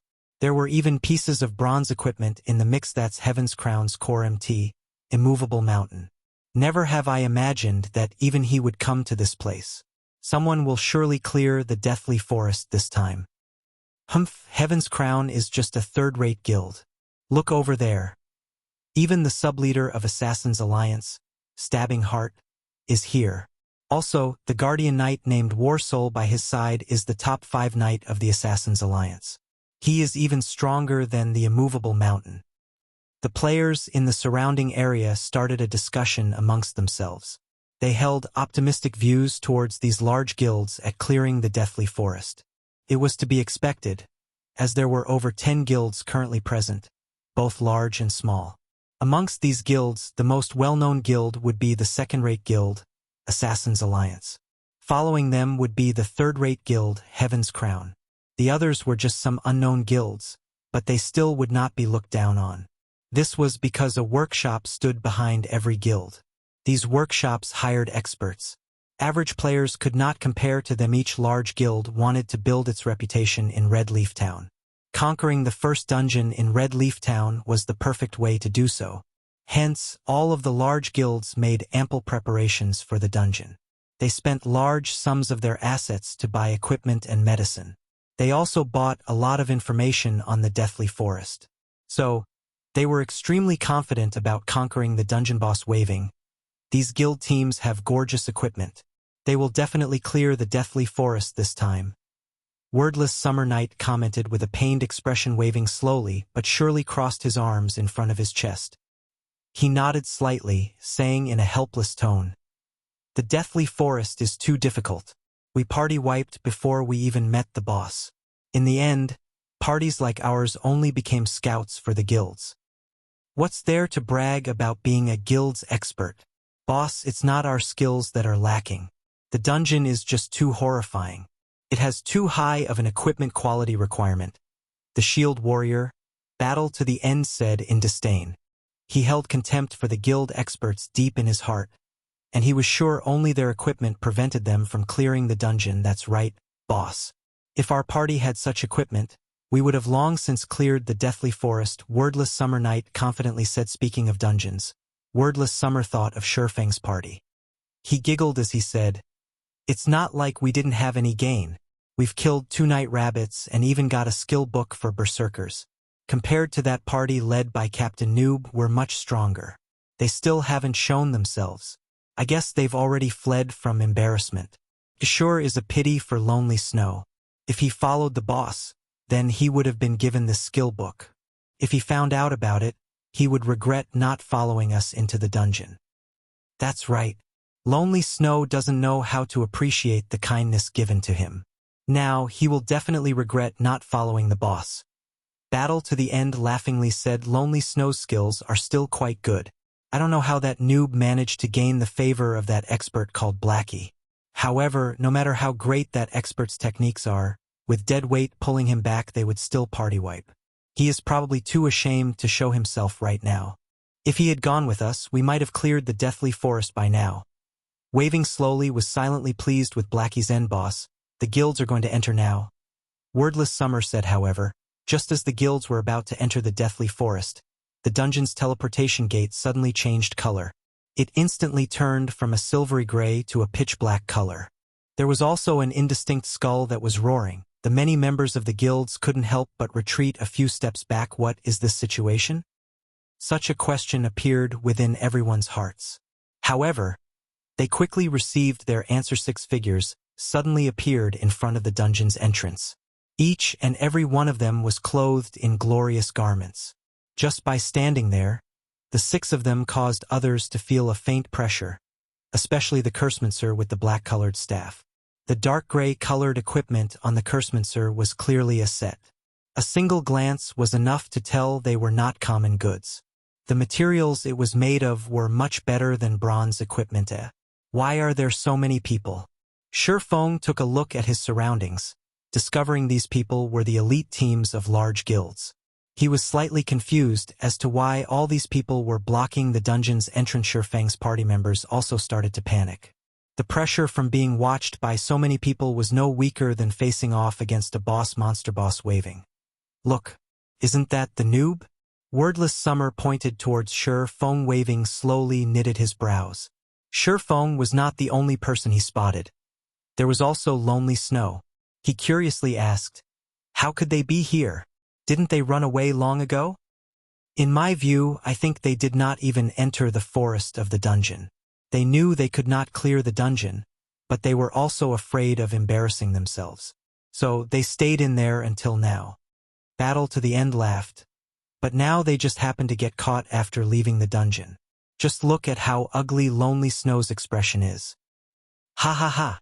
As expected of a noob, he doesn't even have the courage to enter the dungeon. Waving slowly but surely felt Wordless Summer Knight's words made sense. If not, how could Feng's party have returned safely? Waving slowly and the other party members experienced the horrendousness of the deathly forest. After entering the forest of the dungeon, there were only 2 possible results. Either they cleared the dungeon or they party wiped. There was no possibility of a third option. Now that Feng's party had returned safely, there was only one possibility. They never entered the forest. It was impossible that they cleared the deathly forest during the time. Waving slowly and company started laughing at Feng's party. The players surrounding Feng had already laughed themselves into madness. Such a scene confused Waving slowly and party. Why were these people laughing at Feng's party? Were they actually famous? What Waving slowly's party did not know was that Feng's party had already become famous throughout the entire deathly forest. Feng's party mainly consisted of level 1 noobs, yet they entered the hell mode of the dungeon. There was no action more foolish than this. It would be hard for others not to notice such an action, as they say, bad news has wings. Ha ha ha. That exotic player is back. I actually admired him for entering the hell mode of the deathly forest, but he was just a coward. I can't take it anymore. My stomach hurts too much from laughing. The players surrounding Feng's party understood their actions. They had foolishly entered the hell mode of the dungeon, so they could not enter deep into the dungeon. Instead, they stayed around the dungeon's entrance and looked for a time to leave the dungeon in secret. Unfortunately, even God would not help them. They coincidentally left just to be seen by the many guilds. Brother Feng, what's wrong with these people? Blackie looked at the laughing players laying on the ground. Scratching his head, he asked with an odd tone, did their brains go bad? Why are they holding their stomachs and laughing on the ground? Who knows? Maybe their brains had a cramp. It seems we shouldn't play God's domain too long, especially for the first time. Feng did not think their appearance had any relation to the actions of these people. We better leave. This is just giving me the creeps. The other members of the party nodded in agreement. The players in the Deathly Forest were truly strange, big brother. Please hold on for a moment. Just as Feng's party was about to leave the dungeon's entrance, a ringing voice entered everyone's ears. Taking a look at the voice's origin, a beautiful and pure maiden dressed in a pure white mage's robe was seen walking towards Feng's party. Feng recognized this person. She was Star Moon Kingdom's top 100 cleric. Xiao Yuer walked to Feng with an embarrassed look, a blush appearing on her tender white cheeks. She whispered, "Nice to meet you. I am Xiao Yuer of Ouroboros. We met before entering the dungeon. Our party's leader wishes to have a chat with you about the Deathly Forest dungeon. I wonder if you would be interested in sharing." Chapter 33, Changing from Arrogance to Humility, 1. Xiao Yuer's appearance shocked everyone present. Every player present knew who Xiao Yuer was. After all, she was the goddess party mate. Coupled with Xiao Yuer's beauty and purity, she was firmly implanted in everyone's memories. However, why would such a pure maiden invite a noob? Furthermore, what was harder to imagine was the person who invited the noob was not Xiao Yuer, but the goddess, Gentle Snow. Who was Gentle Snow? She was the publicly acknowledged snow goddess in the virtual gaming world. There were countless Mr. Perfects who wanted to approach her. There was even a trust fund baby who had offered 10 million credits just to have a meal with Gentle Snow. However, that person did not even receive a word from her scram. That trust fund baby was naturally enraged. Thus, he sought to get revenge and turn Gentle Snow into his possession. Yet, a few days later, this trust fund baby was dumbfounded. His father, a self-made wealthy man, suddenly became a poor pauper.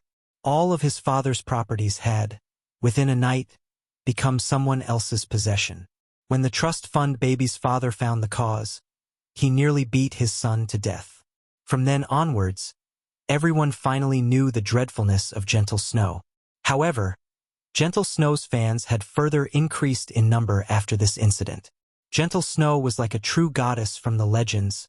Divine and inviolable, such a goddess had actively invited such a noob. How could it not shock people? Currently, everyone was no longer in the mood for laughter. There was only envy and displeasure.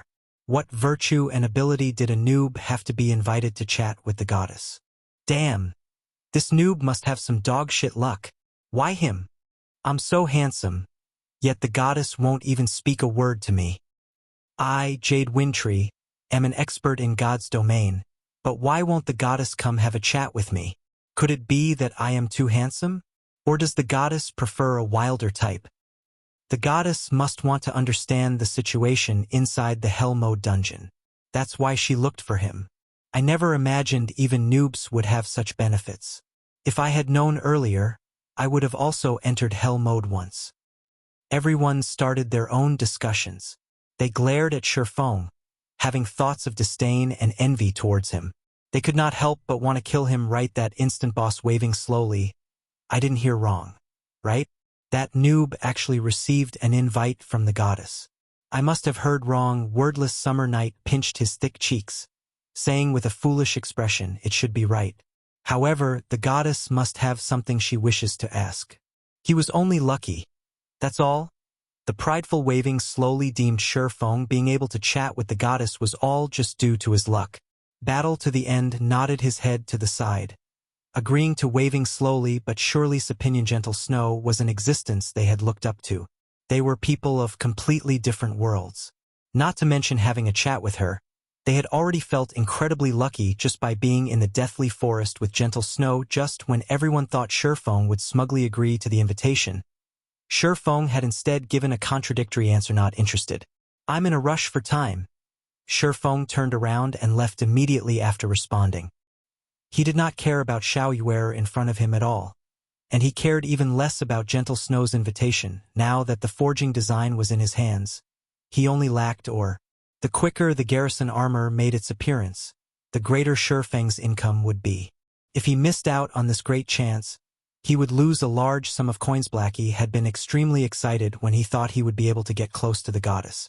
Feng's answer, however, nearly drove him to madness. There must be a mispositioned nerve inside Feng's brain to reject the invitation. It was not just Blackie who was dumbfounded.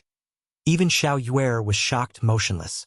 It was the first time she met a man who actually rejected Sister Snow's invitation. Many men begged for such an invitation, yet all of them remained empty-handed. Could this man be a fool? Let's go. What are you daydreaming about? He turned and asked his motionless party members when Feng discovered nobody following him. Brother Feng. That's an invitation from the snow goddess. Won't you think about it some more? Blackie requested. His mind was bordering insanity right now. At the same time, his heart continually prayed for Feng to agree quickly. Such a great chance would be impossible to come by in the future. Ive already said, I don't have the time.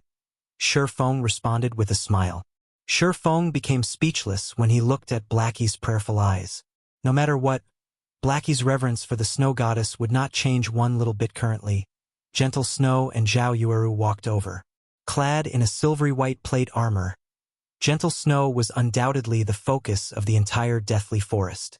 Everyone's eyes were glued to her perfectly curved body. Their mouths drooling. Nobody had imagined Gentle Snow would personally make an appearance. Everyone's envy and hatred for Feng grew even more. You can be at ease. I will not waste too much of your time. This piece of bronze equipment can be your compensation. Gentle Snow carefully watched Feng. She discovered Feng was indeed different from other people. Although Feng had a typical appearance, his body gave off a calm and steady feeling. There was also a faint murderous aura radiating from his body. Such temperament could only be honed after experiencing countless life-or-death battles. Snow? Xiao Yueru was shocked. She never thought Gentle Snow would think so highly of Feng. Her beautiful eyes unwillingly turned towards Feng. Her brows slightly creased, and she said in a contemptible tone, I don't think this fellow is worth a piece of bronze equipment. A piece of gray equipment at best. They had already been respectful by inviting Feng over for a chat. However, not only did Feng not appreciate their kindness, he even rejected them immediately. If someone else received such an invite, they would have long since come running over to fawn over them. It was the first time Xiao Yueru met such an unattractive man who took such an action. She firmly believed Feng had some scheme in his mind and there was nothing good about him. No need for the bronze equipment. I have those things myself. Feng waved his hand, saying in an uncaring tone. He never tried to flatter the witch to begin with, but he never imagined she would speak of him in such a way. However, he was not a poor ghost. He did not need any charity. Xiao Yueru's beautiful eyes measured up Feng. She couldn't help but let loose a faint laughter, playfully saying, Such an unyielding spirit. You clearly want it, yet you're refusing to admit it.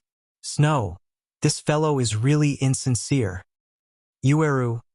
Gentle Snow impatiently sent Xiao Yueru a glance, hinting her not to overdo it. To begin with, they were the ones who took the initiative to send the invite. It would not be proper to look down on others now. Xiao Yueru pouted. She shot a glance towards Feng, puffing out her prideful twin peaks as she helplessly turned her head away. She did not think a poor fellow like Feng would have anything they wanted. Sorry.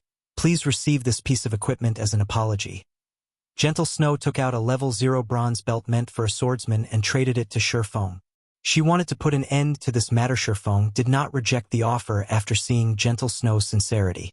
If he rejected it, it would only show how petty of a man he was. At the same time, he would cause Gentle Snow to think he did not wish to reconcile. He couldn't just keep on refusing the kindness of others. Besides, he was indeed missing a bronze belt. And here I thought you had some great ability. In the end, you still need it, Xiao Yueru said in disdain. She inwardly felt unfortunate to lose a piece of bronze equipment. They obtained this piece of equipment after killing a rare elite with much difficulty. It was an absolute waste now that their efforts were benefiting Feng. Feng slightly wrinkled his brows.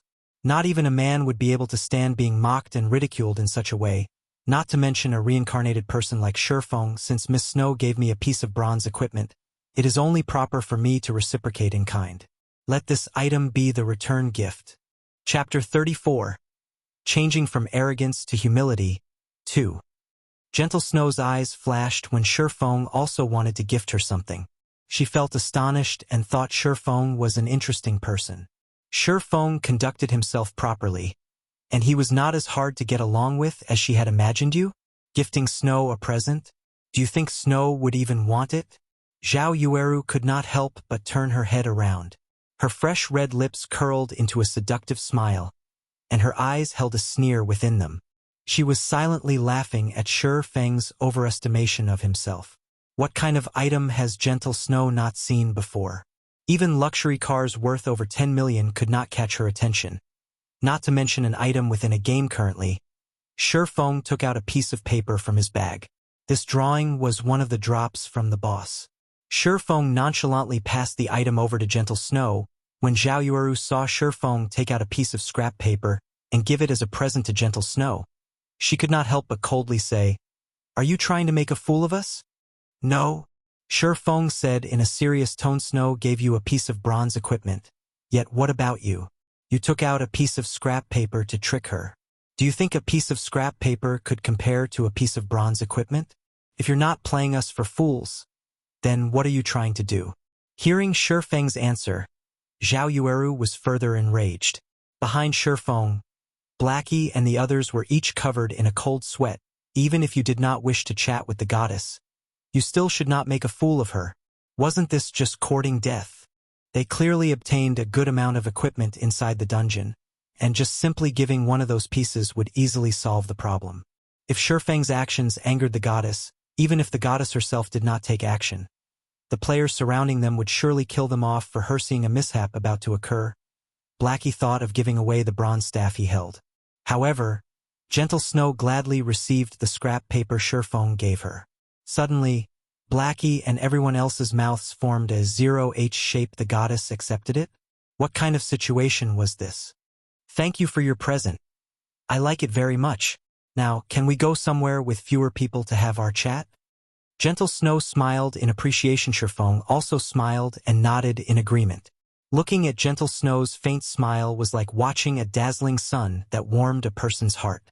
It would be hard to forget such a smile. Even after a lifetime. "Snow, you're going to forgive his rude actions just like that?" Zhao Yueru asked in a puzzled tone. "It's all right, Yueru. I like this item very much." Gentle Snow turned around after commenting. Letting Feng lead the way, Zhao Yueru was stunned. She just could not understand what kind of drug Feng had given Gentle Snow. Was a piece of scrap paper enough? Just what was this piece of scrap paper? "Snow, just what did that fellow give you?" Zhao Yueru whispered. Just by seeing the fire poker on Feng's waist, she could tell Feng would not be able to give anything valuable. However, Gentle Snow still happily received it.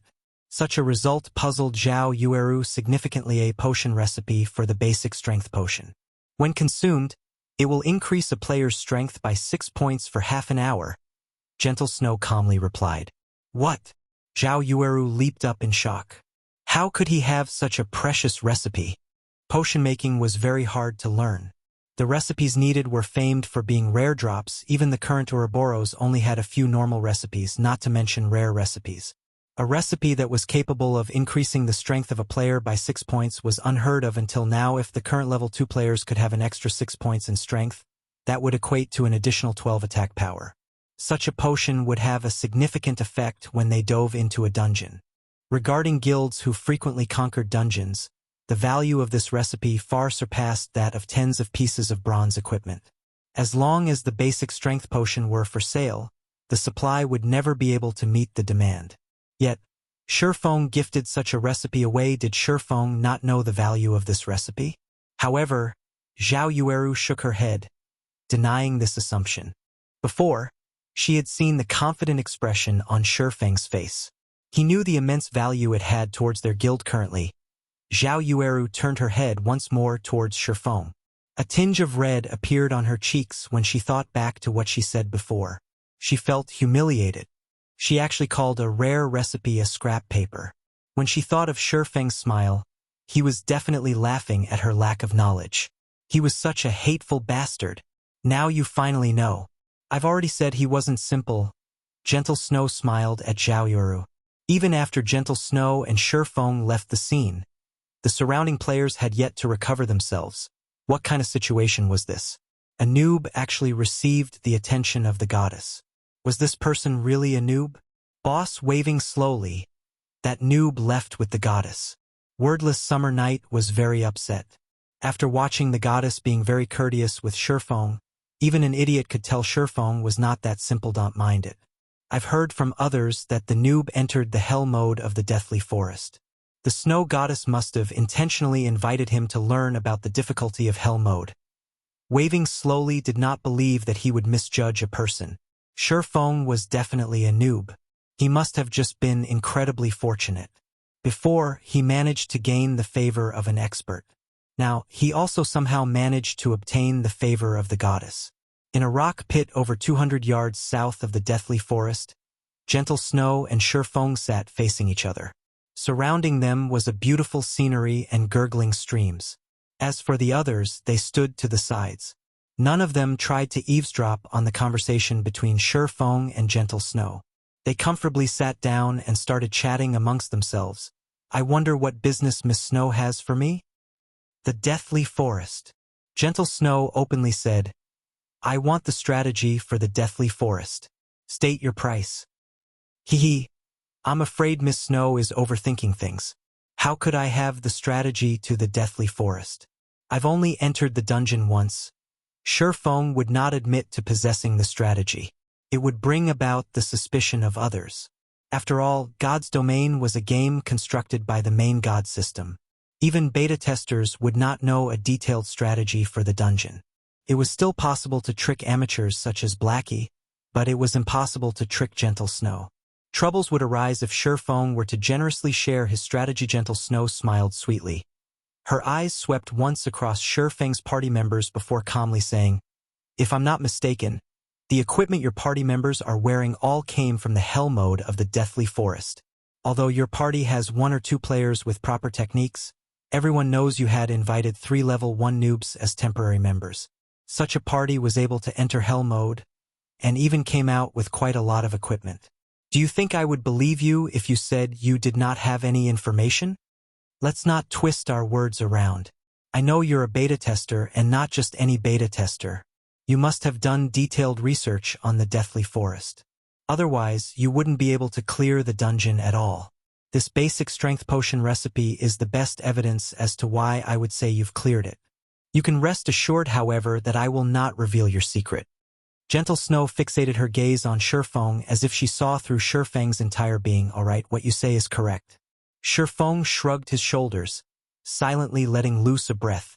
He never thought Gentle Snow would fill up the questionable gaps. It would not be any better for Feng if Gentle Snow thought in such a way. State your price then. Gentle Snow was all smiles with Feng. It was as though she was saying, Did you think I could not control a person like you? This lady knows everything. Chapter 35. Changing from Arrogance to Humility, 3. Seeing Gentle Snow smile with confidence, Feng was already snickering in silence. Sheep's wool comes from a sheep. If you wished to earn money, it was natural to obtain it from a wealthy person. A first-rate guild like Ouroboros was unquestionably an appropriate target. According to Feng's knowledge, the guild, Ouroboros, had already conquered over 10 virtual reality games. However, the appearance of God's Domain had shaken the virtual gaming world. It was dubbed as mankind's second world. It caused the collapse of many other virtual reality games. Afterward, countless companies started madly investing in God's Domain, nurturing their guild, growing their influence, and building their place in the virtual financial world. Naturally, Ouroboros also invested in God's Domain. They, too, wanted to share a bite of the countless assets. Also, Ouroboros was not just wealthy. It also had a great background. The number of experts working under Ouroboros exceeded over 1,000. These 1,000 men were famed as the God-slaying army in God's Domain. The existence of these 1,000 experts allowed Ouroboros to establish a large virtual empire. They unified over 80 cities in God's Domain that each had a population of over 1 million players. Ouroboros was a true tyrant in God's Domain during Ouroboros' peak. It was the equivalent to the entire Star Moon Kingdom. As for Shadow, It had only established 10 cities that did not have populations exceeding 1 million players. In such a way, Ouroboros had become a peerless tyrant in the real world. Their position was truly unimaginable. It should be known that Starmoon Kingdom was a relatively large kingdom, even amongst the hundreds present in God's domain. It was at the upper middle ranks. One could clearly see Ouroboros' prowess when compared to it. How could Feng not wish to work with such a powerful guild? It was just the risk of working with Gentle Snow was too high. Because of her particular identity, the information she could get a hold of was just too great. Feng could not help but be cautious of her. It was why he intentionally revealed some hints, especially with the recipe for the basic strength potion. He wanted to see Gentle Snow's reaction. If she behaved in a bad way, Feng would naturally act ignorant and push all responsibility away. However, the present situation was undoubtedly the one Feng looked forward to the most. Since you've already explained, my asking price isn't high. 20 silver coins. Feng calmly stated to a small guild of current times. 20 silver coins would already be their entire fortune. Even a 100-man money farming group would need 2 to 3 days to collect such an amount. Zhao Yueru sucked in a cold breath, nearly jumping up when she heard Feng casually ask for 20 silver coins. She stared at Feng, furiously saying, "Why don't you just rob someone? That would be a faster way." "I would do it if I could get that much money," Feng said with a smile. "You should know there is a lot of skill books, weapons, and equipment for players inside the Deathly Forest. They can quickly increase the strength of players. If you could conquer the Deathly Forest a step earlier, the benefits it would bring towards future developments go without saying." Can't you make it a little cheaper? 20 silvers? Even we, Ouroboros, can't simply take out that much money." Zhao Yueru thoroughly disliked Feng now.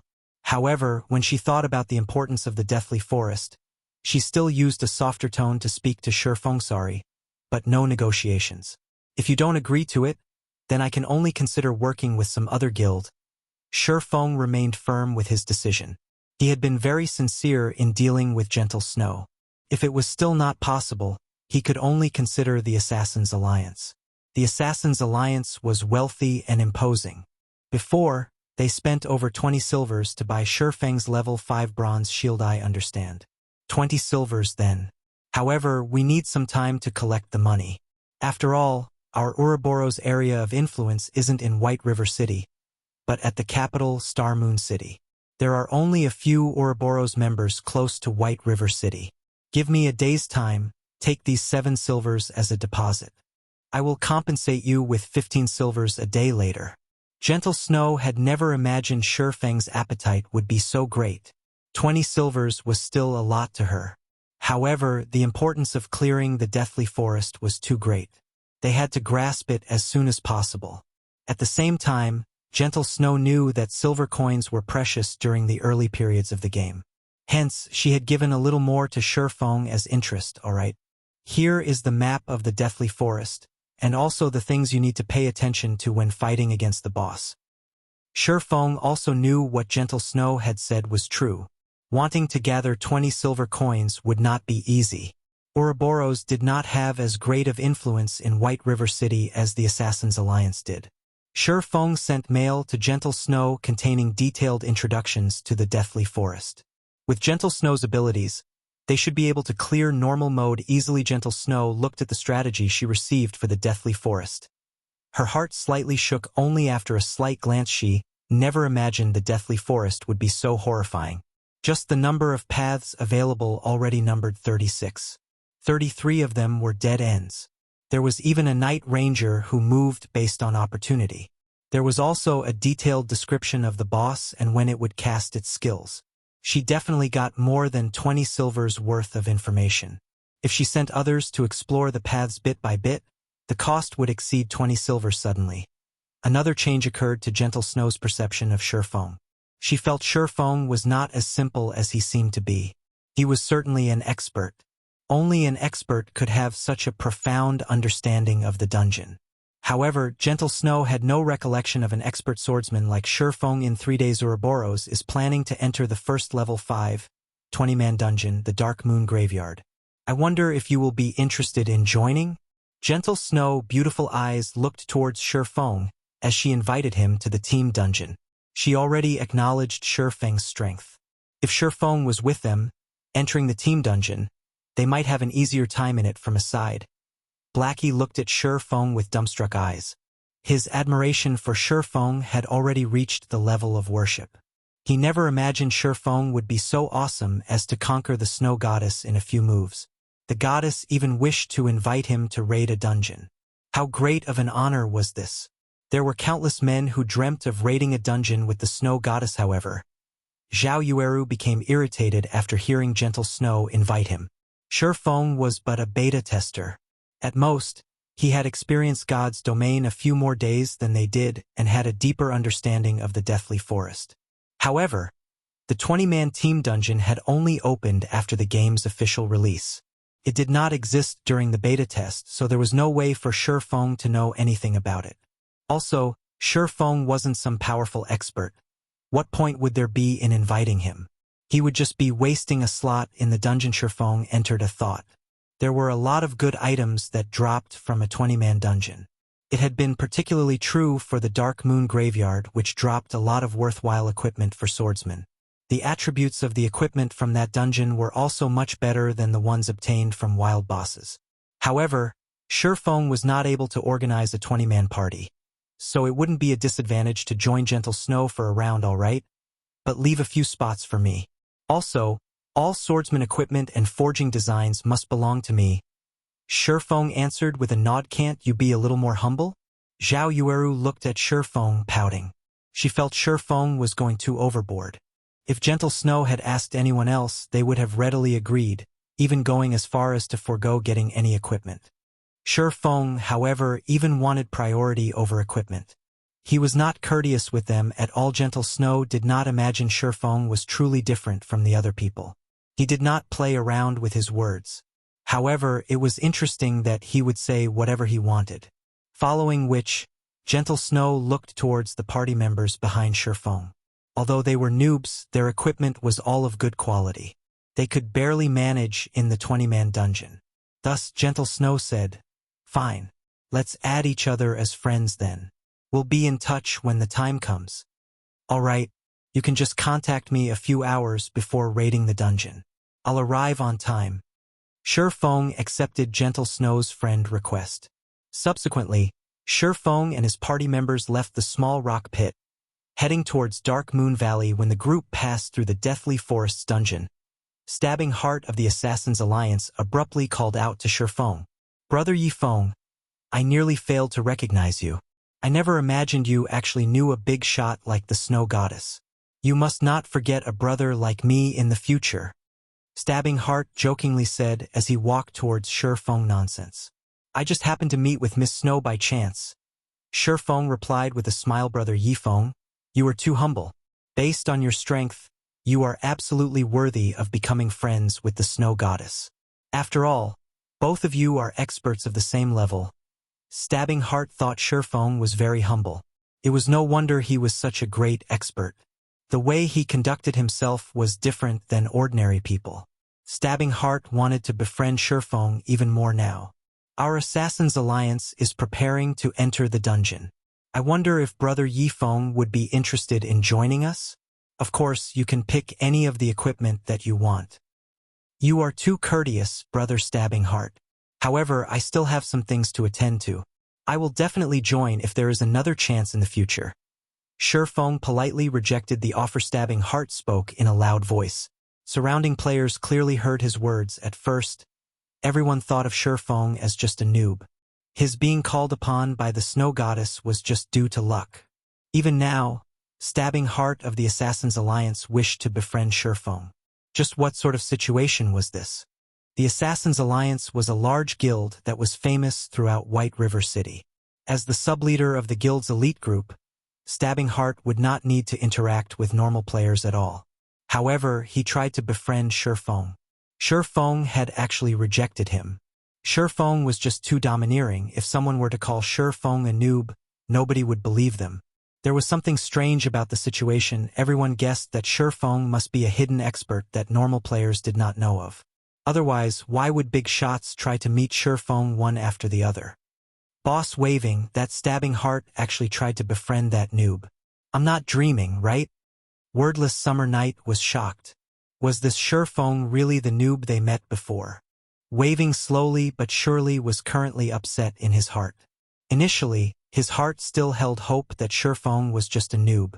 Now, however, that hope was utterly destroyed by stabbing heart. Feng was not a noob.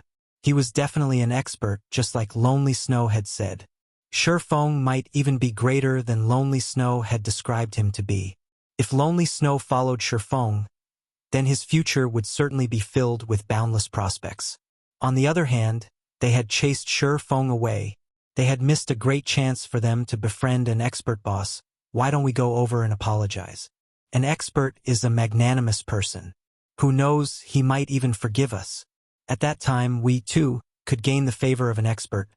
Battle to the end suggested. Wordless Summer Night nodded his head in complete agreement just as Feng's party was about to leave the deathly forest. Waving slowly but surely, and the others came running over. Big Brother Expert. We've had some misunderstandings before, so we're here to apologize to you. We hope you can forgive our ignorance. Here's a silver coin to show our sincerity. We hope Big Brother Expert can take us under your wing. Waving slowly was all smiles as he apologized. The arrogance he had before was completely gone now. Wordless Summer Night and Battle to the End were also sincerely apologizing without stop. They wished to grind monsters with Feng. If you guys don't have anything else to say, then please leave. I still have matters to attend to, so I don't have any time to waste with you. Feng spun around to leave after replying. He did not mind one little bit in regards to Waving slowly and the others' previous behavior. However, wanting him to carry them? Not a chance. As for Lonely Snow, he only shook his head in regards to Waving slowly and the others' actions. If they had known that their actions would lead to such results today, maybe they wouldn't have acted so in the beginning. Watching Lonely Snow leave with Feng, Wordless Summer curled his lips into a frown, saying in a sour tone, "Bah! What's there to be amazed about? In the future, I too will become an expert." However, only Waving slowly knew Lonely Snow would become successful in the future. He was already in a different world than them. Chapter 36. Hazard Gnome. After leaving the deathly forest, Feng's party rushed towards Dark Moon Valley without rest. At the current stage of the game, many players had already risen to level 2. Aside from raiding the dungeon at the Deathly Forest, they would stay in Brook Hills to kill level 2 cheetah cubs. Only a few experts would go to the level 4 area Dark Moon Valley to level up. However, along with the increase in player levels, it wouldn't be long before Dark Moon Valley would become occupied. After spending over half an hour returning to Dark Moon Valley, the scene they met with was the same as what Feng expected. A few elite parties, who were uninterested in the dungeon, were currently killing level 4 kobolds that were wandering around the outer parts of the valley.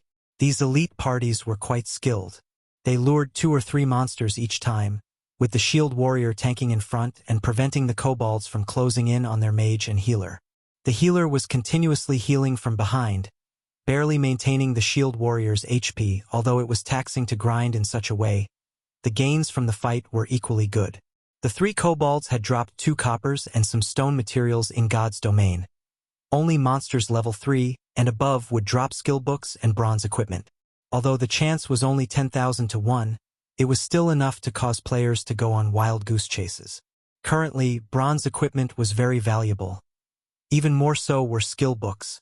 With these enticements here, there would be many experts who would come forth, even if there was some danger involved. After taking a few glances, Feng turned and left towards the inner parts of the Dark Moon Valley. The other party members who were new to the Dark Moon Valley were very nervous. It was especially true when they saw the level 4 monsters scattered throughout the entire area. Their breaths became slightly hurried. However, Blackie was extremely calm when he saw these level 4 kobolds. After all, he had previously killed hundreds of them. He did not seem panicked, unlike the other party members. He simply followed Feng, entering the deeper regions of the valley. As for the elite parties, they could not help but be shocked when they saw Feng's party enter deep into the valley. They had never imagined the newcomer party would have such courage. There were very few players currently present in Dark Moon Valley. It had yet to be completely developed, so there were a lot of kobolds in the middle of the valley. The deeper one headed towards the center, the greater the number of kobolds. There would even be groups that consisted of 10 or more kobolds. Grinding monsters there was just too dangerous. The lowest number of kobolds they had to face was at least 4 or 5. It was not worth risking an unwarranted death unfortunately. These people did not know Feng was more insane than they previously thought. Feng did not just enter the deeper regions of the valley. Instead, he went towards the core of the Dark Moon Valley. There was a good location to grind monsters there. Not only was there a large number of monsters, but their respawn rate was quick as well. Most importantly, the drop rate therefore was high. Regarding understanding, Feng was like the local god of the area when it came to the Dark Moon Valley. Be it the location of the monsters, the number of monsters available, or their respawn time, Feng had spent countless hours researching in his previous life. His goal at that time was to increase the grinding speed of his party, all to improve his position within Shadow life. Was truly fascinating. Feng's sacrifice towards Shadow in his previous life had currently turned around to help himself instead. It could increase his own party's level more quickly, while at the same time guaranteeing him a steady supply of ore moving along the path of broken rocks. Groups of 4 or 5 level 4 kobolds would occasionally appear. However, it was just a small matter with the equipment of Feng's party. Looking at the party's guardian knight, Kola, be it with HP or defense, he could easily tank 4 kobolds at the same time. The healer, Drowsy Sloth, could maintain Kola's HP above 80% without wasting much effort. If Kola had let a monster past, then Lonely Snow would go up and push it back. As for the others, they would fervently deal damage. A simple sword strike from Feng could already deal over 100 damage, whereas Blackie's dark arrows could each deal 88 damage. The fight could not get any easier than this. Within moments, the 5 kobolds were all dealt with. Compared to the elite party outside, Feng's party was stronger by several fold. Feng simply picked up the stone materials and/or that dropped. Then continuing deeper into the Dark Moon Valley after spending over an hour moving forward, Feng's party had finally arrived in front of a mountain. The massive mountain was hundreds of meters in height. Kobolds no longer filled the area surrounding the mountain. Wandering gnomes had replaced them.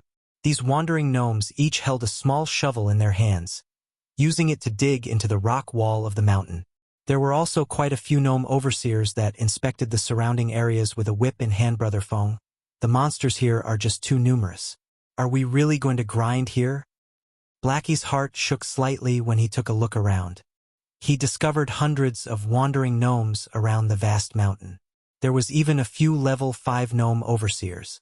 Compared to the groups of over 10 kobolds outside, this place was a literal battlefield. Kola also gulped down a mouthful of saliva, worriedly saying, "Party leader, I'm not trying to boast, but tanking 6 or 7 of them is my limit. I really can't manage this many monsters." It wasn't just Blackie or Kola. The others, as well, were apprehensive. Wandering gnomes occupied the entire mountain, and these gnomes were very close to each other. As long as they made a mistake while luring, then they would have to face off against hundreds of level 4 monsters.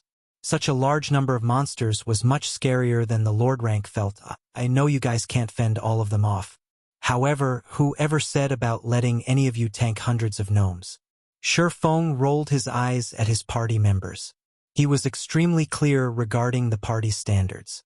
Facing off against 10 gnomes at the same time was nearly their limit, so how could they deal with hundreds at the same time? Even a level 10 player would be finished when met with hundreds if level 4 monsters. However, wasn't there a good saying that stated, "If you can't outfight them, outrun them"? Feng's agility had reached 30 points. Including the bronze shoes he had, his movement speed had exceeded the wandering gnomes by at least 4 points. He could easily kite the gnomes and let Blackie use the AoE skill, Hellflame. The efficiency of grinding in such a way was several times greater than that of killing individually, following which, Feng told everyone about his plan. He needed Blackie to get the timing right, maximizing the effect of Hellflame. As for the others, they were responsible for taking out the gnomes with low HP. When Feng had chosen his position, he grabbed a handful of stones and rushed towards the nearby gnome overseer. Just as Feng approached the 20-yard distance, the overseer had started yelling loudly. Its screams attracted the attention of many of the surrounding wandering gnomes.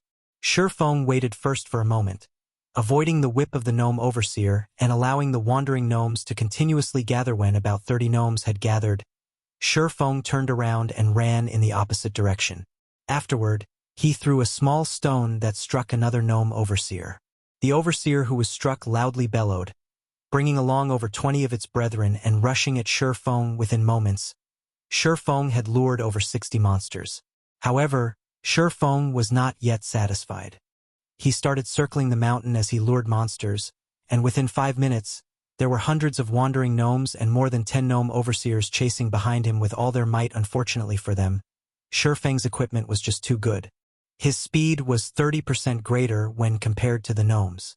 Including Feng's extraordinary techniques and control over his body, he was able to toy with the gnomes whichever way he wanted. Blackie, get ready to cast, Feng reminded, all right? Blackie was extremely excited. This was his first time using AoE magic, so he did not know what kind of effects it would have. Subsequently, Blackie's fingers started gesturing in midair. Brilliant magical seals started appearing, forming into a dazzling magic circle that gave off a peerless aura as Blackie spat out the last syllable. The land shook. Jade-green flames rushed to the sky, devouring the entire gnome army. A field of damages over 100 had appeared. Within 5 seconds, every gnome chasing after Feng received over 200 damage. Their remaining HP less than half. However, the target of these gnomes had also changed. They no longer went after Feng, but Blackie instead. Feng abruptly stopped. He pulled out the Abyssal blade and rushed forward. Thundering Flash. Not only did the level 4 Thundering Flash have a low cooldown, but its attack range also increased to 15 by 3 yards. It had nearly covered the entire gnome army. 3 streaks of thunder flew past the gnome army, creating 3 damages of over 120 points to every gnome. The attack had completely devoured the remaining HP of the gnomes. As for the low HP ones that remained, they were quickly held back by Cola. Lonely Snow then rushed forward and used a whirlwind slash, thoroughly ending the remaining gnomes. The hundreds of gnomes had been wiped out, leaving behind a floor covered with items. Meanwhile, everyone's experience madly rose. EXP of over 10 points appeared one after the other, dazzling everyone's eyes. Blackie had risen to level 3. This is too awesome. Blackie roared in exhilaration. This is only the beginning. They will still respawn in a moment. Feng laughed. Let's quickly pick up the drops. Suddenly, everyone started busying themselves. Even with 6 people retrieving the drops, the loot of hundreds of gnomes still required them to spend a lot of time doing so. However, moments after they started collecting, a gnome that piloted a gigantic robot suddenly appeared. The gnome's face was crimson red. It immediately rushed towards Feng's party with unparalleled rage. Not good. It's the hazard gnome. Everyone spread out.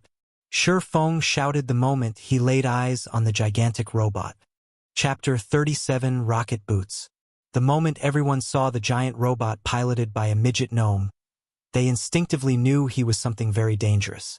After hearing Feng's reminder, they ignored the loot on the ground and immediately ran towards the forest without a shred of hesitation. Naturally, Feng would not stay behind either. The hazard gnome was a very dangerous monster. It was especially true when he first made his appearance. He was even stronger than Werewolf felt with its Death Berserk activated hazard gnome. Special Elite. Level 5. HP 1600/1600. There was a very small chance for the hazard gnome to appear after clearing out the wandering gnomes and gnome overseers. However, his appearance also signified the start of a player's nightmare. There was a saying in God's domain that warns people not to look down on gnomes just because they were midgets. If they were enraged, they could easily extinguish your life at any given moment. In his previous life, Feng met the hazard gnome once before. At that time, he was with an elite party who was grinding for or after killing the gnomes, the hazard gnome appeared. They did not imagine they would meet a special elite, so they had all excitedly rushed at him. However, the situation ended up in a tragedy for the 20-man party. The hazard gnome's 1600 HP must not be taken lightly. His defense was an abnormality, capable of reducing 80% of the damage he received. A level 4 berserker using an axe could only take 2 HP from the gnome.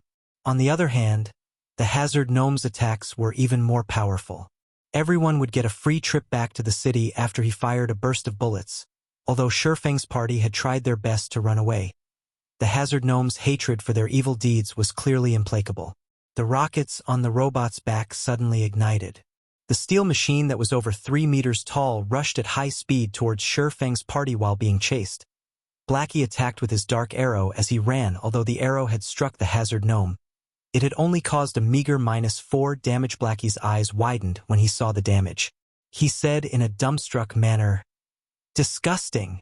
If the robot wasn't protecting this gnome, I could one-shot him any time. Don't mind it for now and focus on running. Pay attention to dodging the bullets.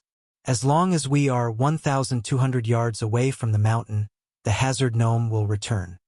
Feng never thought, just after a lecture from him, Blackie's skill would improve to the degree of being able to hit his target while moving. However, fighting head-on with the Hazard Gnome would be very foolish. Blackie understood Feng's intentions. He turned around and started chanting Evil Whip, binding the pursuing Hazard Gnome with 5 thorns and greatly reducing the gnome's speed.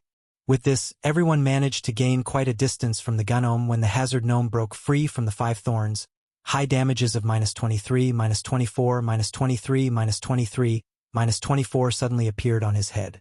His HP had turned to 1479 within an instant. The damage caused by the Evil Whip was just ridiculous. Blackie was shocked. Before, his level 3 dark arrow had only dealt -4 damage. On the other hand, the Evil Whip had caused over 100 damage total. The difference between them was just too great. Did the Hazard Gnome have that kind of fetish? Feng saw hope when the Hazard Gnome's HP suddenly fell by a portion. The Hazard Gnome did not have any immunity towards plant-based attacks. Feng immediately commanded, "Everybody stop running. Cola, get the Hazard Gnome's hatred and let his back face toward the group. The others attack and mind your positions. As long as the Hazard Gnome lifts up his gun, immediately dodge the muzzle. Blackie, attack immediately after Evil Whip's CD finishes. We have a chance to get rid of him." Whether they would live or die before they ran out of the 1,200-yard mark was an uncertainty. So why not fight it out? Who knows, they might even be able to get rid of this Hazard Gnome. In Feng's previous life, there were no players who killed the Hazard Gnome before. If they were to kill him now, something good might drop. Currently, the Hazard Gnome's hatred was targeted towards Blackie. However, Lonely Snow was a step ahead of the gnome, using charge on him. He used a whirlwind slash on the gnome, causing 3 points of damage. Although the damage was low, the momentary fainted state it caused gave Cola a chance to use Divine Strike, followed by Punishment. The 2 attacks caused -3, -2 damage, and the additional hatred they attracted had the Hazard Gnome locked onto Cola. The Hazard Gnome extended the electric saw on the robot's right arm, violently slashing at Cola. Cola blocked the attack with his shield. His body retreated 3 steps backward and a damage of -147 appearing above his head. Cola was shocked. When the next attack from the electric saw came, he hurriedly dodged and rolled to the side, avoiding the attack completely. Drowsy Sloth immediately healed Cola twice, returning close to 100 HP to Cola. Such fierce damage. Lonely Snow was shocked as well. He no longer dared to stay, turning around and running more than 10 yards away from the gnome. He would definitely die, even if he were only struck once by the electric saw. On the other hand, Feng was not afraid of him. He immediately arrived at the Hazard Gnome's back, using out a series of skills: Thundering Flash, Double Chop, and Chop. The occasional critical hit would also cause -16 damage. Compared to the others, Feng's damage was already very high. However, the Hazard Gnome only gave a look of contempt towards Feng's attacks. He continued using his electric saw to attack Cola. A series of fierce attacks had forced Cola to constantly retreat backward. His HP was continuously falling as well. Behind, Drowsy Sloth's healing could not keep up with the damage Cola was receiving. He could only watch as Cola inched closer to death. At the most crucial moment, Feng used Abyssal Bind. 9 pitch-black chains bound the Hazard Gnome, giving Cola a breather. Within the 3 seconds, the Hazard Gnome had only lost 7% of his HP after being barraged by everyone's attacks. The total damage the party dealt was not even the equivalent of a single Evil Whip from Blackie. When the 3 seconds had ended, the Hazard Gnome regained his freedom. The green-skinned gnome revealed a mocking smile on his face, his tiny hands moving around and manipulating buttons. The robot's arm holding the electric saw made a roundabout slash, creating a beautiful arc. Feng's entire person was sent flying. He smashed into a tree and lost 286 HP. Cola rushed up in a hurry, his HP having recovered by more than half. He used Divine Strike and Punishment once again, trying to pull back the Hazard Gnome's hatred. However, the Hazard Gnome had actually ignored Cola. Instead, he lifted the gun in his left hand, aimed it and fired a burst of bullets at Feng. A barrage of densely packed bullets flew towards Feng. However, Feng had yet to land after being sent flying, so it was impossible to dodge the bullet's phantom kill. Feng's doppelganger instantly appeared before him. The doppelganger waved his blade, continuously blocking the bullets. Meanwhile, Feng had already activated gravity liberation. He jumped up to a treetop, avoiding the attack range of the Hazard Gnome. However, his doppelganger had already been killed. After finishing a cartridge of bullets, the Hazard Gnome started changing magazines. Afterward, he continued to rush at Feng. Everyone else could only continue attacking, shaving away the Hazard Gnome's HP bit by bit. However, Feng was not easy to hit after he activated gravity liberation. Feng also used the trees for protection. He was barely dodging the flying bullets as he continued kiting the Gnome. As for Blackie, he would immediately use Evil Whip as soon as it was ready. The Hazard Gnome's HP continuously fell. 64%, 50%, 30%, 20%, 10%. When only 10% of the Hazard Gnome's HP remained, the gnome suddenly jumped out of the metallic machine. He wore a pair of rocket boots and started to escape. It can't be. Monsters can actually escape? Blackie watched as the Hazard Gnome ran, with extreme speed, to a location without people. The others were also shocked. They never imagined the gnome would have such a high intelligence. He ran the moment he knew he could not win the fight. We can't let him escape. We will have fought for nothing otherwise. Cola immediately chased after the gnome. He had been bullied by the Hazard Gnome just a moment ago, so his heart was currently filled with anger.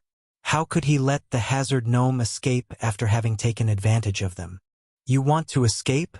Not a chance. Feng chased after him with Wind Blade. However, the Hazard Gnome was unperturbed. He sent Feng a mocking expression before pressing a button on his waist. The rocket boots spewed out large amounts of flames, ready to fly away. Chapter 38, Twin Snake Ring. The Hazard Gnome's shameless rocket boots shocked everyone. They had never seen a monster that was so good at escaping before. Its human-like expressions and actions were completely different from NPCs. The Hazard Gnome was like a person pretending to be an NPC. 2 streaks of crimson flame flared, slowly lifting the Hazard Gnome into the air. Unwillingness filled everyone's hearts. However, they could no longer stop it, but only watch the Hazard Gnome flee with their own eyes. The mages in the party were over 40 yards away from the Hazard Gnome. Lonely Snow as well was over 30 yards apart from it. It was not within the range of charge. Also, the faint effect of charge would become ineffective because the target was floating in midair. Only the movement speed increase would take effect. Currently, only Feng was close to the Hazard Gnome. He was only 15 yards away from it. However, Feng did not have any range attacks. Even if he chased after it, the Hazard Gnome would raise over 20 yards from the ground by the time he arrived. In the end, Feng would only watch the Hazard Gnome escape. 9 dragons slash. Feng knew he could not catch up. He waved the Abyssal blade, shrouded in black mist, in his hand. Within an instant, 9 streaks of black mist shot towards the Hazard Gnome. Feng was not willing to allow such a smart Hazard Gnome leave initially.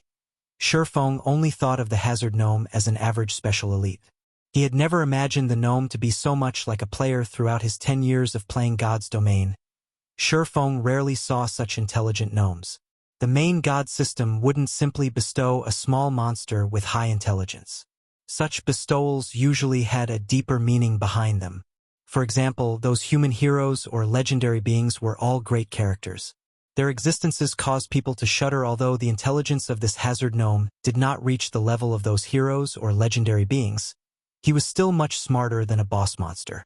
There might even be unimaginable gains by killing it. Currently, the Hazard Gnome's displayed information changed. He suddenly became Arcus Madix, Lord rank. Level 5. HP 600/600. Feng felt a sense of familiarity when he saw this name. It seems that he had heard of it before, yet he could not recall anything about it. However, the gnome only had 600 HP. Feng was confident he could kill the gnome with the 9 dragons slash. Just when the 9 sword shadows were about to pierce Arcus Madix, the gnome took out a few steel balls from his small bag. He threw the balls at the phantoms of the abyssal blade. Brilliant sparks flared up the moment the 2 attacks came into contact. Hong! Hong! Hong! A series of explosions forced the phantoms of the abyssal blade back. Just when the phantoms were prepared to attack Arcus Madix once more, he immediately flew over 30 yards away. Meanwhile, the 9 phantoms of the abyssal blade could only attack targets within 30 yards of its reach. Feng could only watch helplessly as Arcus Madix escaped. Crap. How could there be such a monster? His escaping ability is just a bug. Blackie stared at the fleeing Arcus Madix as he cursed. Cola was grinding his teeth in hatred as well, sending a few punches towards a nearby tree. The other party members felt displeasure. Also, everyone fought long and hard against this elite monster. However, just when they were about to reap the rewards of their efforts, their prize grew wings and flew away. Was there anything more depressing? Brother Feng, let's continue chasing it.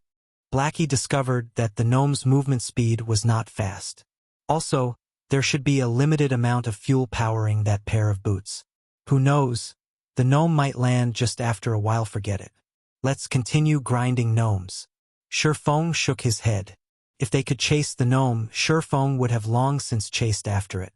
However, the gnome's rocket boots were just too powerful. It was titled as one of God's domain's godly escape tools. Currently, the boots had just been activated.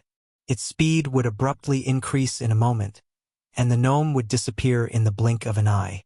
It would be an impossible task if they wished to find the gnome. As expected, the flames gushing out from the rocket boots greatly increased after a moment. Show! Arcus Madix disappeared from the air, unable to be seen anymore. Best not let us meet again. You can dream of escaping the next time, Blackie said in an unfortunate tone as he looked towards the spot where Arcus Madix had disappeared. In his heart, Feng felt that it was a pity to let the gnome go. However, it would no longer be dangerous when they grinded on wandering gnomes from now on. After this experience, the hazard gnome most likely would not show himself ever again. Let's go. Continue grinding on the wandering gnomes. Feng turned around and said to his party brother Feng, "You're still the best. How could I not think of it? If we killed all of this bastard's kinsmen, we'll see if he doesn't show up again." Blackie laughingly said. Feng was speechless. He turned around and left, no longer paying any attention to the fantasizing Blackie. Suddenly, Feng stopped his feet in shock. Damn. Our luck really is too poor. I never thought that Arcus Madix would actually appear here, and he was also a level 5 hazard gnome. Feng tightly clenched his fists, his brows wrinkled. It was the first time he became so enraged. When everyone looked at Feng's wrathful expression, they could faintly feel the surroundings become chilly. They could not help but retreat a step, their foreheads covered in a cold sweat. Before, they felt Feng was a calm and easygoing person. Never would they have imagined Feng would become so terrifying after becoming angry.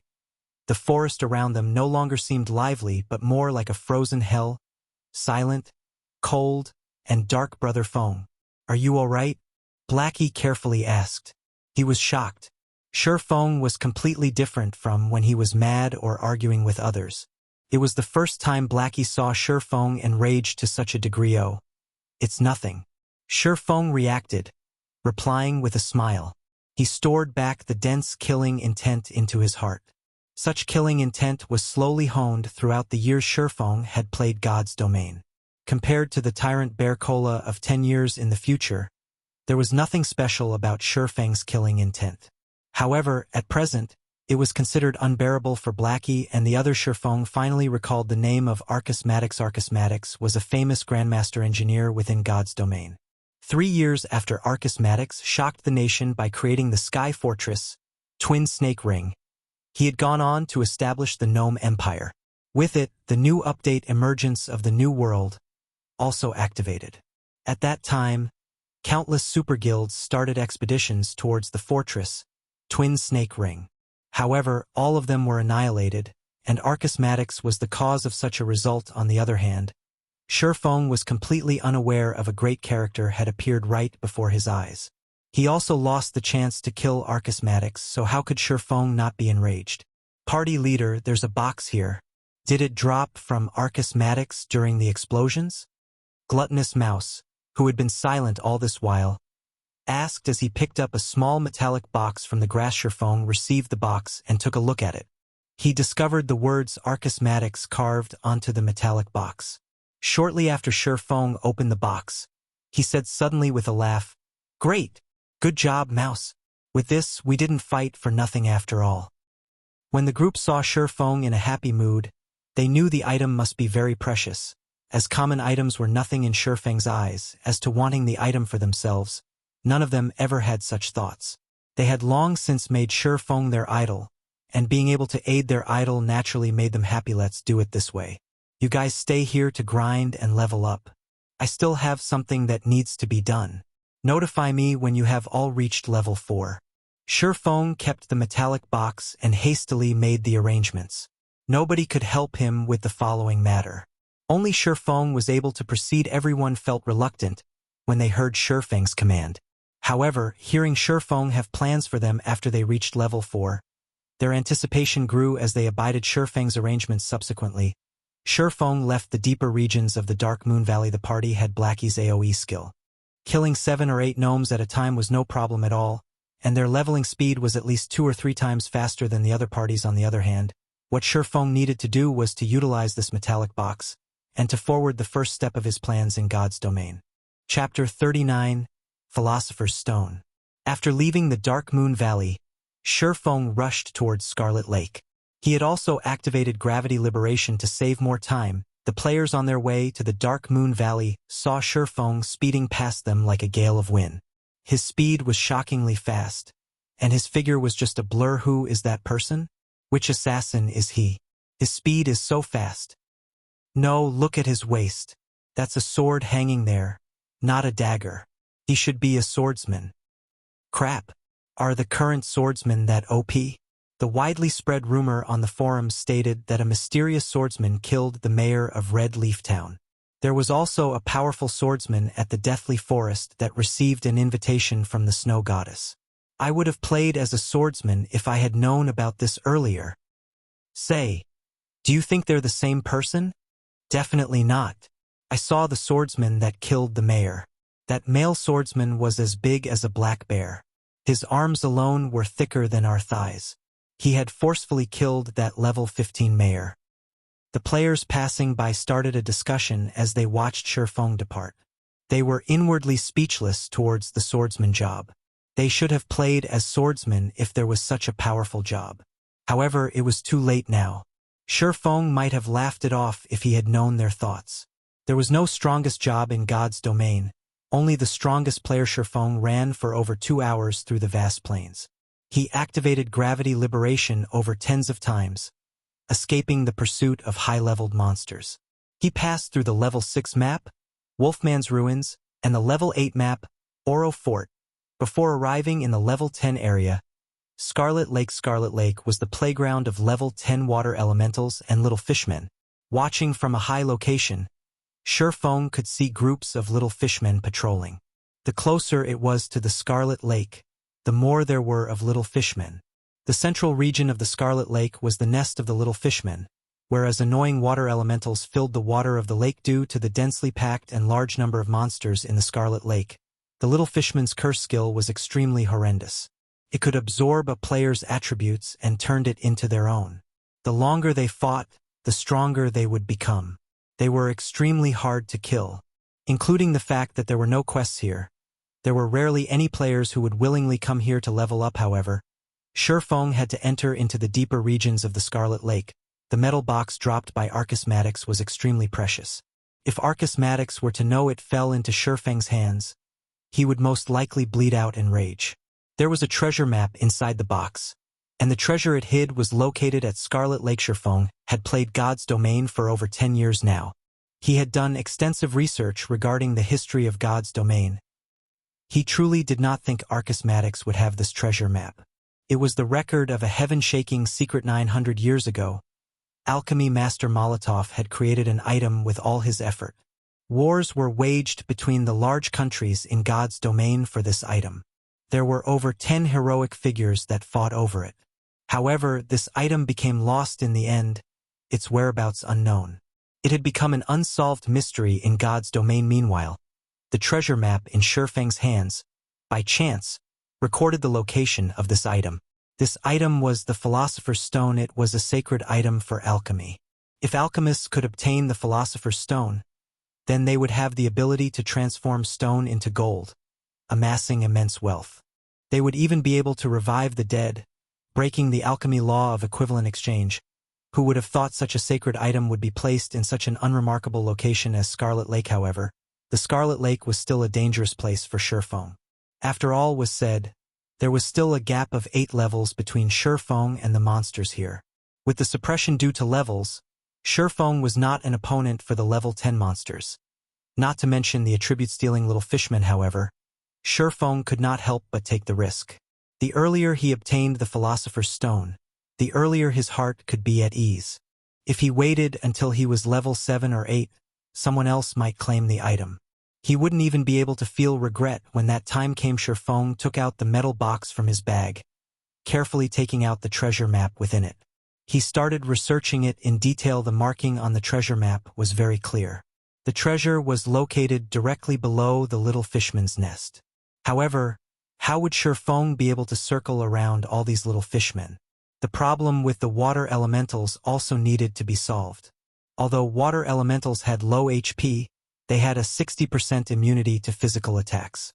They also had a movement speed reduction skill, so they were a headache for melee players. After observing for half an hour, Feng discovered that the little fishmen were not always on patrol. They would eventually take a break. Also, these little fishmen were only active by the lake's shores. They hardly ever entered the water because once they entered it, their movement speed would sharply reduce by 60%.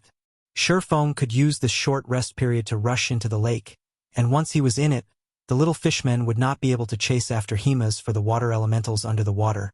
Feng could use the doppelganger phantom kill to lure them away. Then, he could swim to the cavern below the little fishman's nest. If Feng did not operate through his plan properly, he would definitely die. If he died, his losses would not be minor. It was not the experience loss that was a problem, however. With his advantage as a reincarnated person, Feng could quickly recuperate the experience he lost. Only, he would be sent back to the town after dying once, and the time he would waste by returning here was just too much. 10 more seconds. Feng watched the patrolling little fishmen, his heart estimating the time for him to sprint out. Time passed second after second. A group of patrolling fishmen watched their surroundings. After discovering nothing out of the ordinary, they entered a small wooden hut by the lake to rest. Emptying the land by the lake with all his might, Feng dashed towards the shore. When Feng was about 30 yards away from the lake, another group of patrolling fishmen discovered Feng. They immediately sounded out an alarm, their hands wielding short swords as they rushed toward Feng. When faced with 4 level 10 little fishmen, as powerful as Feng was, he was not their match. Feng's only hope was to jump into the water. However, the little fishmen were very quick, taking only a short moment to catch up to Feng. They waved their short swords, slashing them at Feng's back. Feng knew he could not outrun the fishmen. He turned around and used Abyssal Bind on one of them, then continued by using Parry to block another one of his attackers. As a result, Feng stopped the other little fishmen from moving forward using the power behind the fishman's attack. Feng managed to pull away a distance of over 3 yards. He activated gravity liberation and then jumped onto the lake. However, the other little fishmen were quick to catch up, jumping into the lake after Feng as well. 4 little fishmen fell into the water. Feng, however, was madly running above the lake's surface. Walking on water was a skill that could only be activated after agility reached 80 points. However, Feng had the ring of gravity. As a result, his body had reached a state of near weightlessness after activating gravity liberation. Including his agility that was over 30 points, he, too, could move on the water's surface. His speed would not be reduced by the water in a few moments. Feng had shaken off the unyielding little fishman. He ran to a location not far from the little fishman's nest. Diving into the water just after entering the water, Feng discovered a cavern that was surrounded by a lot of water elementals. The water elementals were encircling around the cavern, as if they were protecting something water elemental. Common monster. Level 10. HP 750/750. Feng used Phantom Kill. His doppelganger swam over, luring the water elementals just as Feng planned. A group of water elementals had discovered the doppelganger. One after another, they chased after the doppelganger. Meanwhile, the doppelganger swam upwards. Although the water elementals had high movement speed underwater, it was an entirely different story when they were above ground. They were the opposite of the little fishmen, becoming extremely slow once they reached the shore with the water elementals lured away by his doppelganger. Feng took the chance to quickly swim towards the cavern before Feng even reached the cavern. The system notified him of the death of his doppelganger. The doppelganger had only earned Feng over 20 seconds. After killing the doppelganger, the water elementals discovered an intruder near the cavern. They all hurriedly swam back to the cavern entrance after discovering Feng. The speed of these water elementals increased by a fold as they sped towards Feng. Chapter 40 Sun Temple. Above the scarlet-colored lake, the speeding water elementals created waves of water that struck at the little fishman's nest. Waves that were as tall as a person enveloped the entire nest, destroying many of the small wooden huts on it. The hundreds of little fishmen inside the nest entered a frenzy. They screamed and bellowed, each of them holding weapons as they jumped into the water and swam towards the cavern below the nest's dual-layered protection. Feng took a look behind him, shocked as if hundreds of water elementals were not enough. Now there were also hundreds of little fishmen following behind. With this amount, even 2 or 3 elite groups of players would not amount to anything. Feng had no choice but to increase his speed and rush into the cave. There was still a thread of hope for survival, however. Feng's speed underwater was very slow. It was incomparable to the druids who had their seal transformation, where their movement speed was increased by 50% when moving underwater. Instead, Feng's movement speed was reduced by 50% soon. Feng was just 50 yards away from the cavern's entrance. However, the enraged water elementals approached Feng as if they were flying, their distance between Feng shortening quickly. 42 yards, 28 yards, 20 yards, 10 yards. Just when Feng was only 5 yards away from the cavern entrance, the water elementals had caught up with Feng. They waved their gigantic icy fists towards Feng's head. The attacks from water elementals carried a freezing effect that reduced movement speed. As long as they hit Feng, the water elementals would cling to him till death. Feng hurriedly spun around and used Parry, blocking the fist of the first water elemental. Using the water elemental's immense strength, Feng's body retreated backward by quite a distance. However, the remaining water elementals also rushed at him. It seems I'll be going back to town. Feng looked at the hundreds of water elementals in front of him, feeling powerless. Just when Feng was about to give up, he had floated into the cavern. Inside, he saw a human-shaped ghost roaming about. It was roughly 30 yards away from Feng. Feng gave caution to the wind. If he had to die, then he would die trying. At the very least, he could obtain a little more information for future preparations. Hence, Feng used Windblade, his speed increasing by a large leap. Like a gale, Feng swept through the water and rushed to the shore of the cavern, escaping the clutches of the water elementals just in the nick of time. The moment the water elementals left the water, their speed was sharply reduced. They could not catch up to Feng's mad dash at all. After leaving the water, Feng quickly rushed towards the human-shaped ghost. The moment the abyssal blade was about to slash across the ghost's neck, Feng suddenly discovered the half-transparent ghost did not actively attack him. Feng abruptly turned the tip of his sword away, the blade sliding past the ghost's side. It did not attract the ghost's hatred. Close one. Feng felt cold sweat down his back when he looked at the ghost's information. Brave one. Floyd. High Lord. Level 25. HP 360. 000/360. 000. If Feng had attacked this brave one and attracted his hatred, even if he had 100 lives, he would still end up dead within God's domain. brave ones were only second to heroes regarding strength. Their position within a kingdom was even higher than that of a marquis and was second only to a duke.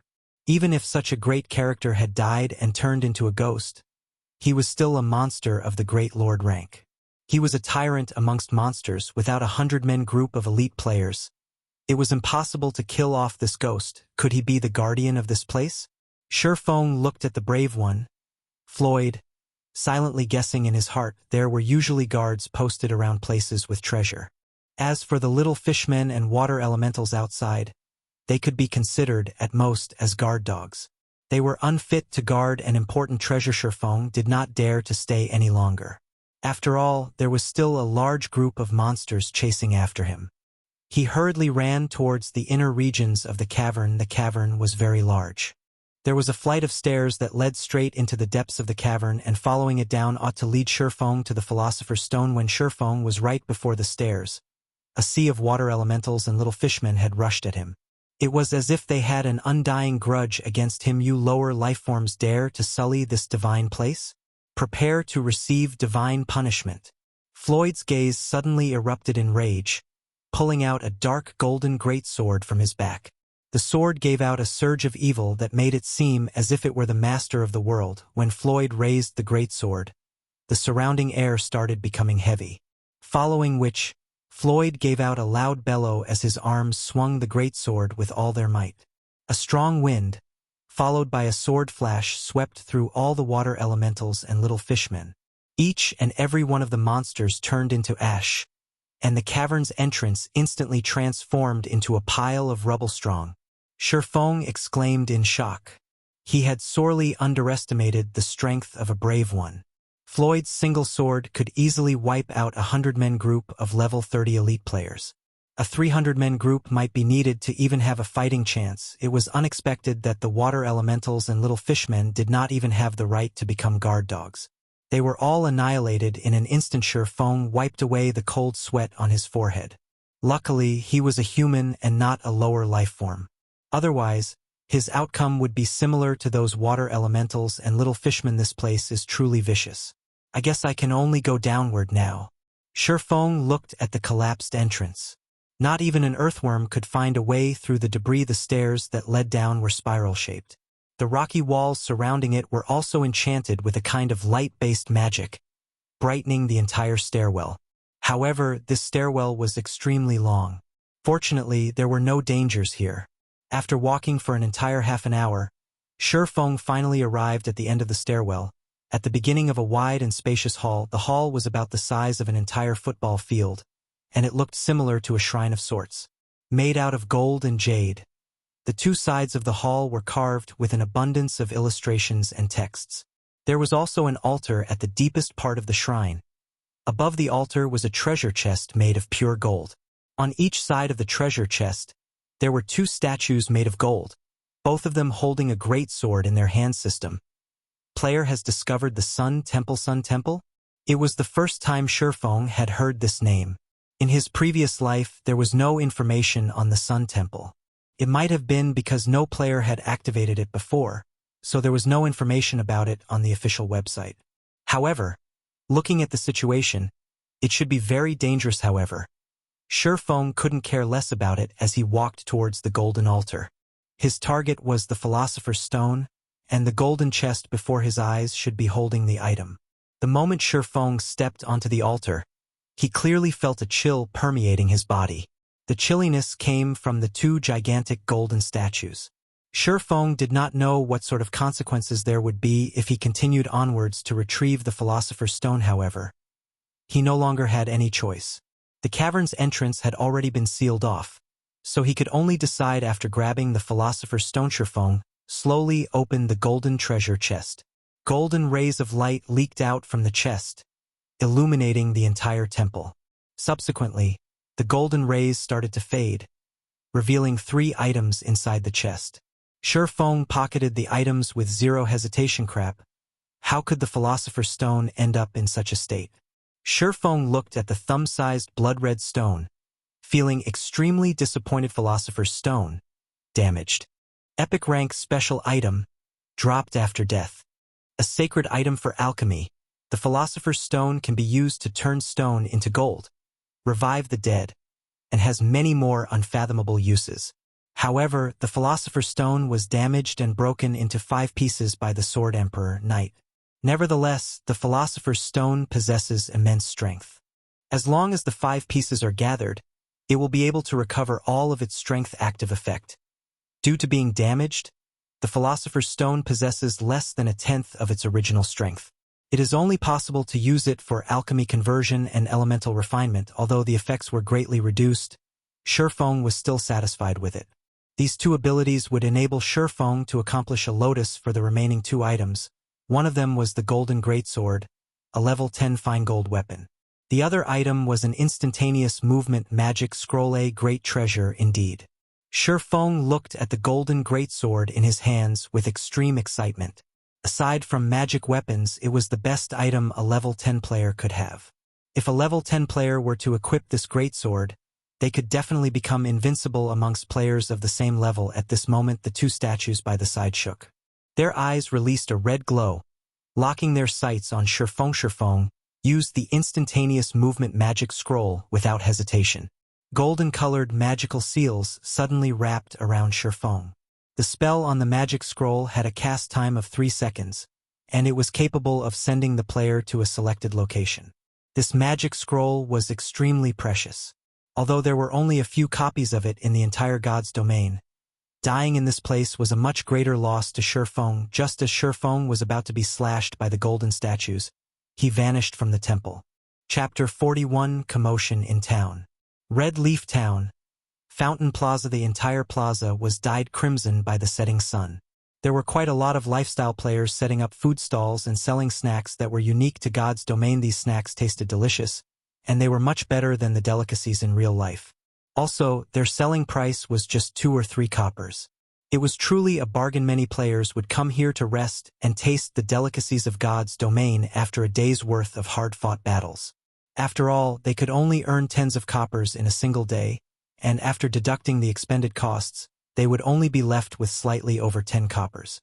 So, giving them a treat should not be a problem. There were quite a few couples sitting on the stone benches, chatting. They ate the food they bought as they enjoyed a lovely time. Suddenly, every player in Red Leaf Town received a system announcement system. A player has triggered a special storyline. Insurrection of the Little Fishmen has been activated. An expedition quest has been activated in Red Leaf Town. Players can now receive the expedition quest from the Adventurers Guild. Completing the expedition quest will reward players with bountiful rewards and guild reputation. All the players were shocked. In Red Leaf Town, a place where quests were extremely rare, there was actually an expedition quest. Moreover, the rewards were great. It was truly unimaginable who was the awesome person that actually triggered a special storyline. The player who achieved this feat attracted the attention of every player in Red Leaf Town. Everyone wondered what great rewards this player gained for activating the storyline. After all, activating a storyline was definitely a rare occurrence. So how could the rewards be few? Quite a lot of players started having their own wicked thoughts. They wanted to kill off the player who activated the storyline quest. Unfortunately, the system announcement did not reveal the player's name. Compared to the average players, the various large guilds were in a state of turmoil. At this stage of the game, aside from clearing dungeons, there was not a single quest that was capable of increasing guild reputation. A guild required guild reputation to level up. As long as their guild could reach level 2 a step earlier, they would be able to obtain the corresponding guild benefits, creating a large advantage over the other guilds currently. The other towns surrounding Scarlet River also received the same system announcement. It wasn't just Red Leaf Town. All of the large guilds began strategizing a plan for their crusade against the Little Fishmen. Meanwhile, Feng, who was the cause of all this commotion, currently sat inside the auction house. The auction house was a very convenient place. The items placed on auction by players were not just limited to Red Leaf Town. They could be seen and bought in the hundreds of towns and small cities under the influence of White River City. However, the auction house was very cunning. They charged a 5% handling fee for all items auctioned. So the items there are usually very expensive. However, the auction house was unquestionably the best place for players to sell certain items anonymously. Also, it had been quite some time since God's domain started. The players had already amassed quite an amount of coins, and the large guilds should have already piled up a lot of funding. If Feng were to set up a stall in Red Leaf Town, not only would he attract attention, he might also be targeted by people like Flaming Tiger. More importantly, the reason Feng chose the auction house was that there were too few players in Red Leaf Town who could afford the items he planned to sell. However, it was a different story if there were hundreds of towns competing for them. Hence, Feng placed a mysterious iron plate armor on the auction house, setting its base price at 25 silver coins. Then, he placed 5 pieces of bronze equipment with the base price of the plate armor at 3 silver coins, and the others at 2 silver coins. As for the level 10 fine gold greatsword, the result of placing it on auction would be too terrifying to imagine. This weapon was worth at least 2 gold coins, which was the equivalent of 200 silver coins. Currently, even 1 silver coin was extremely precious. So who would be able to even afford the weapon? Following which, Feng searched his bag via the half-transparent screen. Initially, players were gifted with a bag that had 100 slots. However, it was far from enough for Feng. Every player could equip a maximum of 7 bags. So, Feng immediately bought 6 of the largest bags currently available. Each of the bags had 25 slots, and each sold for 40 copper coins. 6 bags meant 240 copper coins. Such an amount was definitely unaffordable to normal players, but it was just a small sum to Feng. Feng's storage space increased by a lot after equipping the 6 bags. Afterward, Feng left the auction house and set up a stall not far from it. He was not the least bit interested with the storyline quest he triggered. He would not fight over the rewards with the others. He already had his fill, so it was only proper for the others to have the leftovers, buying magic essences and stones in bulk. A stack 2 of magic essences for 6 coppers. A stack of stones for 10 coppers. Feng loudly shouted at this stage of the game. Magic essences were some of the materials needed to practice enchanting, whereas stones were one of the building materials engineers needed. However, many level 0 to level 3 monsters would drop these materials when killed, so they were barely worth anything. The materials the many guilds obtained were also sufficient to supply their own lifestyle players, so they would never buy any of them. As for normal players, they would only occasionally buy these materials. However, there was still an ocean of players that did not know how to deal with these materials. They would usually sell these materials to NPCs at a low price. A stack of 20 bottles of magic essence sold for 5 coppers, and a stack of 100 stones sold for 9 coppers. Feng bought them at a price of 1 copper coin higher, so there were quite a lot of players who were willing to sell their materials to him. An extra copper per stack would still be quite a significant income. Magic essence was one of the required materials to make the garrison armor. Besides that, large amounts of copper ore and bronze ore were also needed. These ores were scarcely available, and all the large guilds bought them in bulk. Unfortunately, it was very difficult to get a hold of them. Feng also originally planned to grind for ore. However, now that he had the Philosopher's Stone, ore was no longer a problem. The Philosopher's Stone could carry out elemental refinement. That meant it could refine stone. There was a great chance to obtain or even rare ore.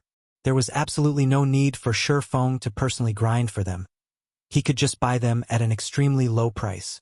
Because of this, tens of thousands of players had effectively become Feng's laborers very quickly. A large crowd of players had gathered in front of Feng. Big brother, I have 6 stacks of magic essence here. Will you take them? I have 3 stacks of stone. Do you want them? Many players started asking Feng, worried that his bag would fill. After all, they just had too many magic essences and stones. There were no players who were willing to buy these materials.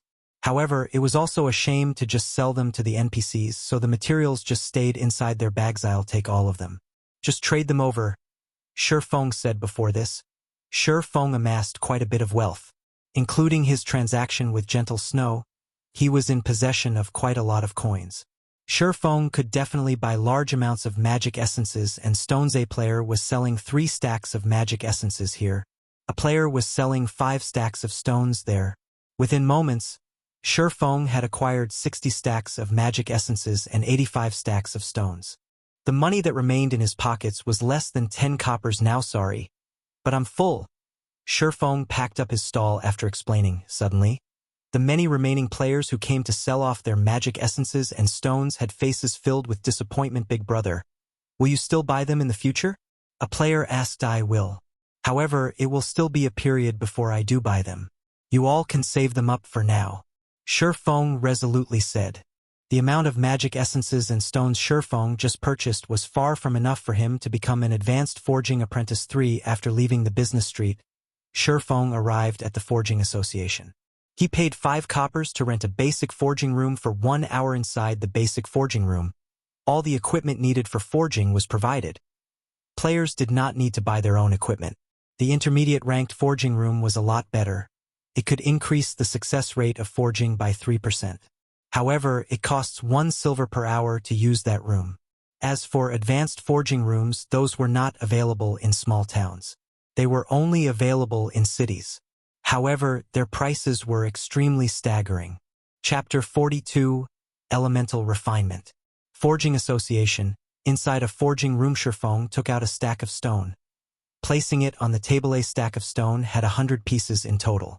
They immediately filled up the round table. Some even fell to the ground. Time to see how good you actually are. Feng smiled as he retrieved the crimson-red Philosopher's Stone. If the Philosopher's Stone were seen by someone else, the consequences Feng would face would be immense. Hence, Feng rented a forging room.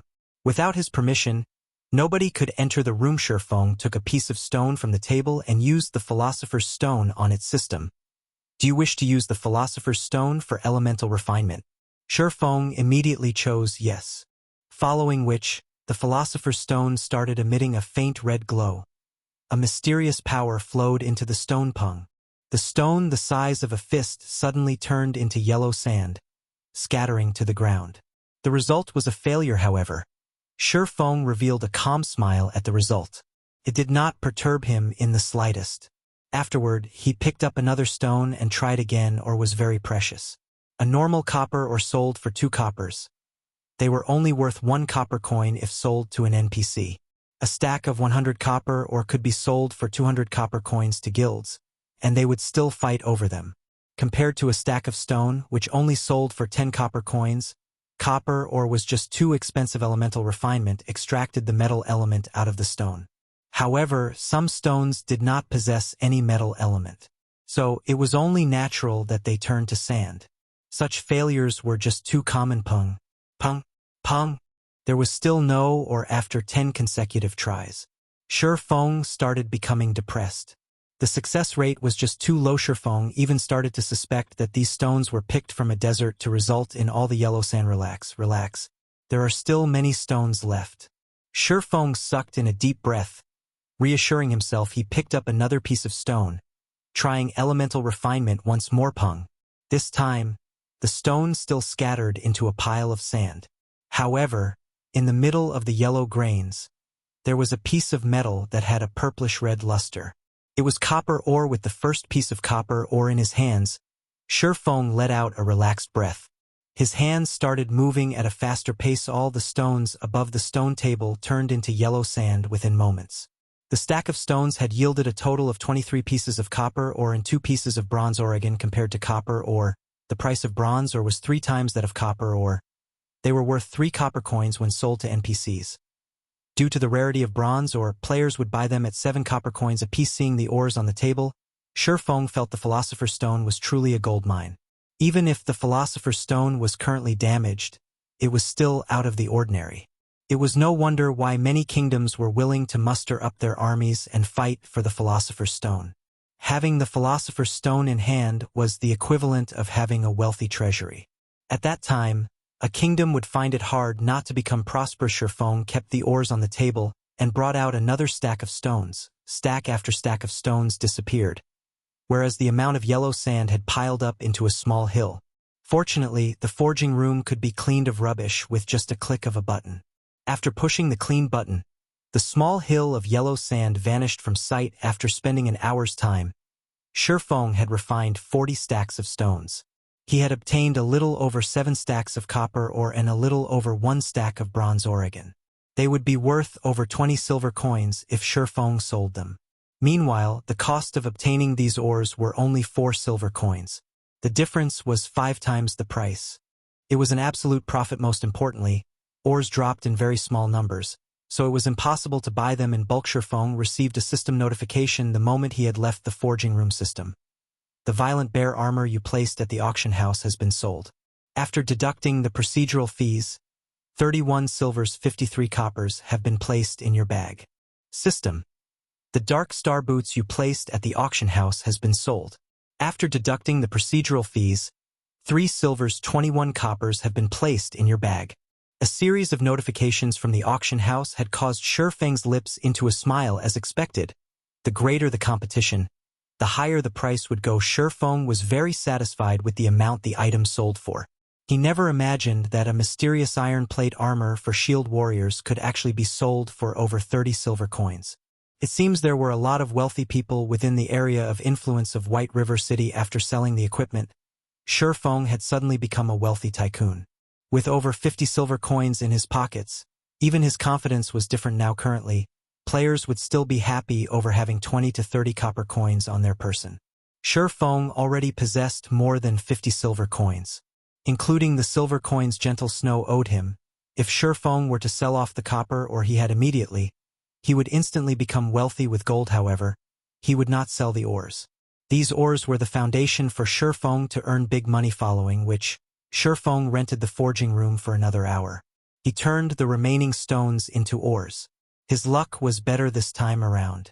From 45 stacks of stones, he obtained 10 stacks of copper ore and 2 stacks of bronze ore. With this, Feng had a total of 17 stacks of copper ore and 3 stacks of bronze ore.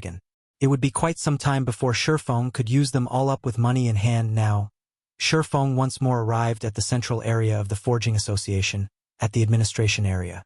Currently, there were quite a few forger players that were groomed by guilds, renting forging rooms. This is just evil.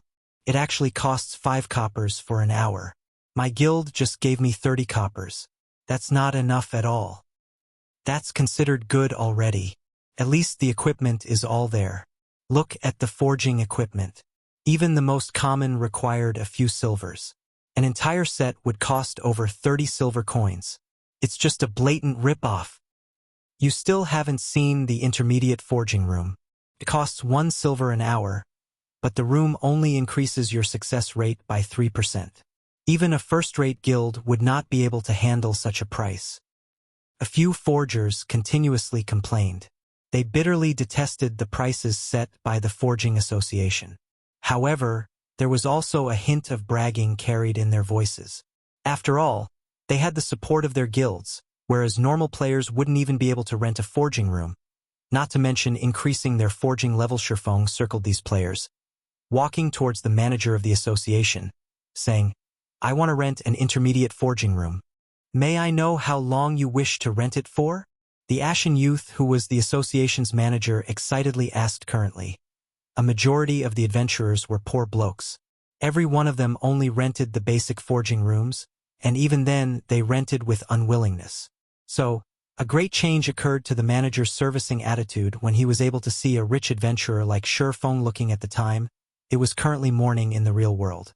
When using the virtual gaming helmet, a person could not stay within God's domain for too long. 2 hours then. Feng said after some thought, "All right, here is your key. That will be a total of 2 silver coins." The manager handed the key over to Feng. Smiling, Feng took out 2 shiny silver coins, placing them on the table and turning around to leave. The players who had previously been discussing the deviousness of the Forging Association were all dumbstruck. They even thought they were hallucinating. However, they were indeed silver coins on the table, and not the scarlet yellow copper coins crap. A tycoon. A male elementalist said in envy. "Brother Tycoon, little sister knows how to warm beds."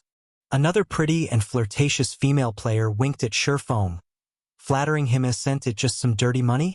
"I will definitely become an intermediate forging apprentice a step ahead of him," a male priest said in a sour tone, even though he knew it to be impossible. The facilities of the intermediate forging room were much better than the basic one. On the surface, the room itself only increased the success rate of forging by 3%. However, including the facilities that came with the room, the success rate was increased by at least 5% to a forger. A difference of 5% success rate was like the difference between heaven and earth.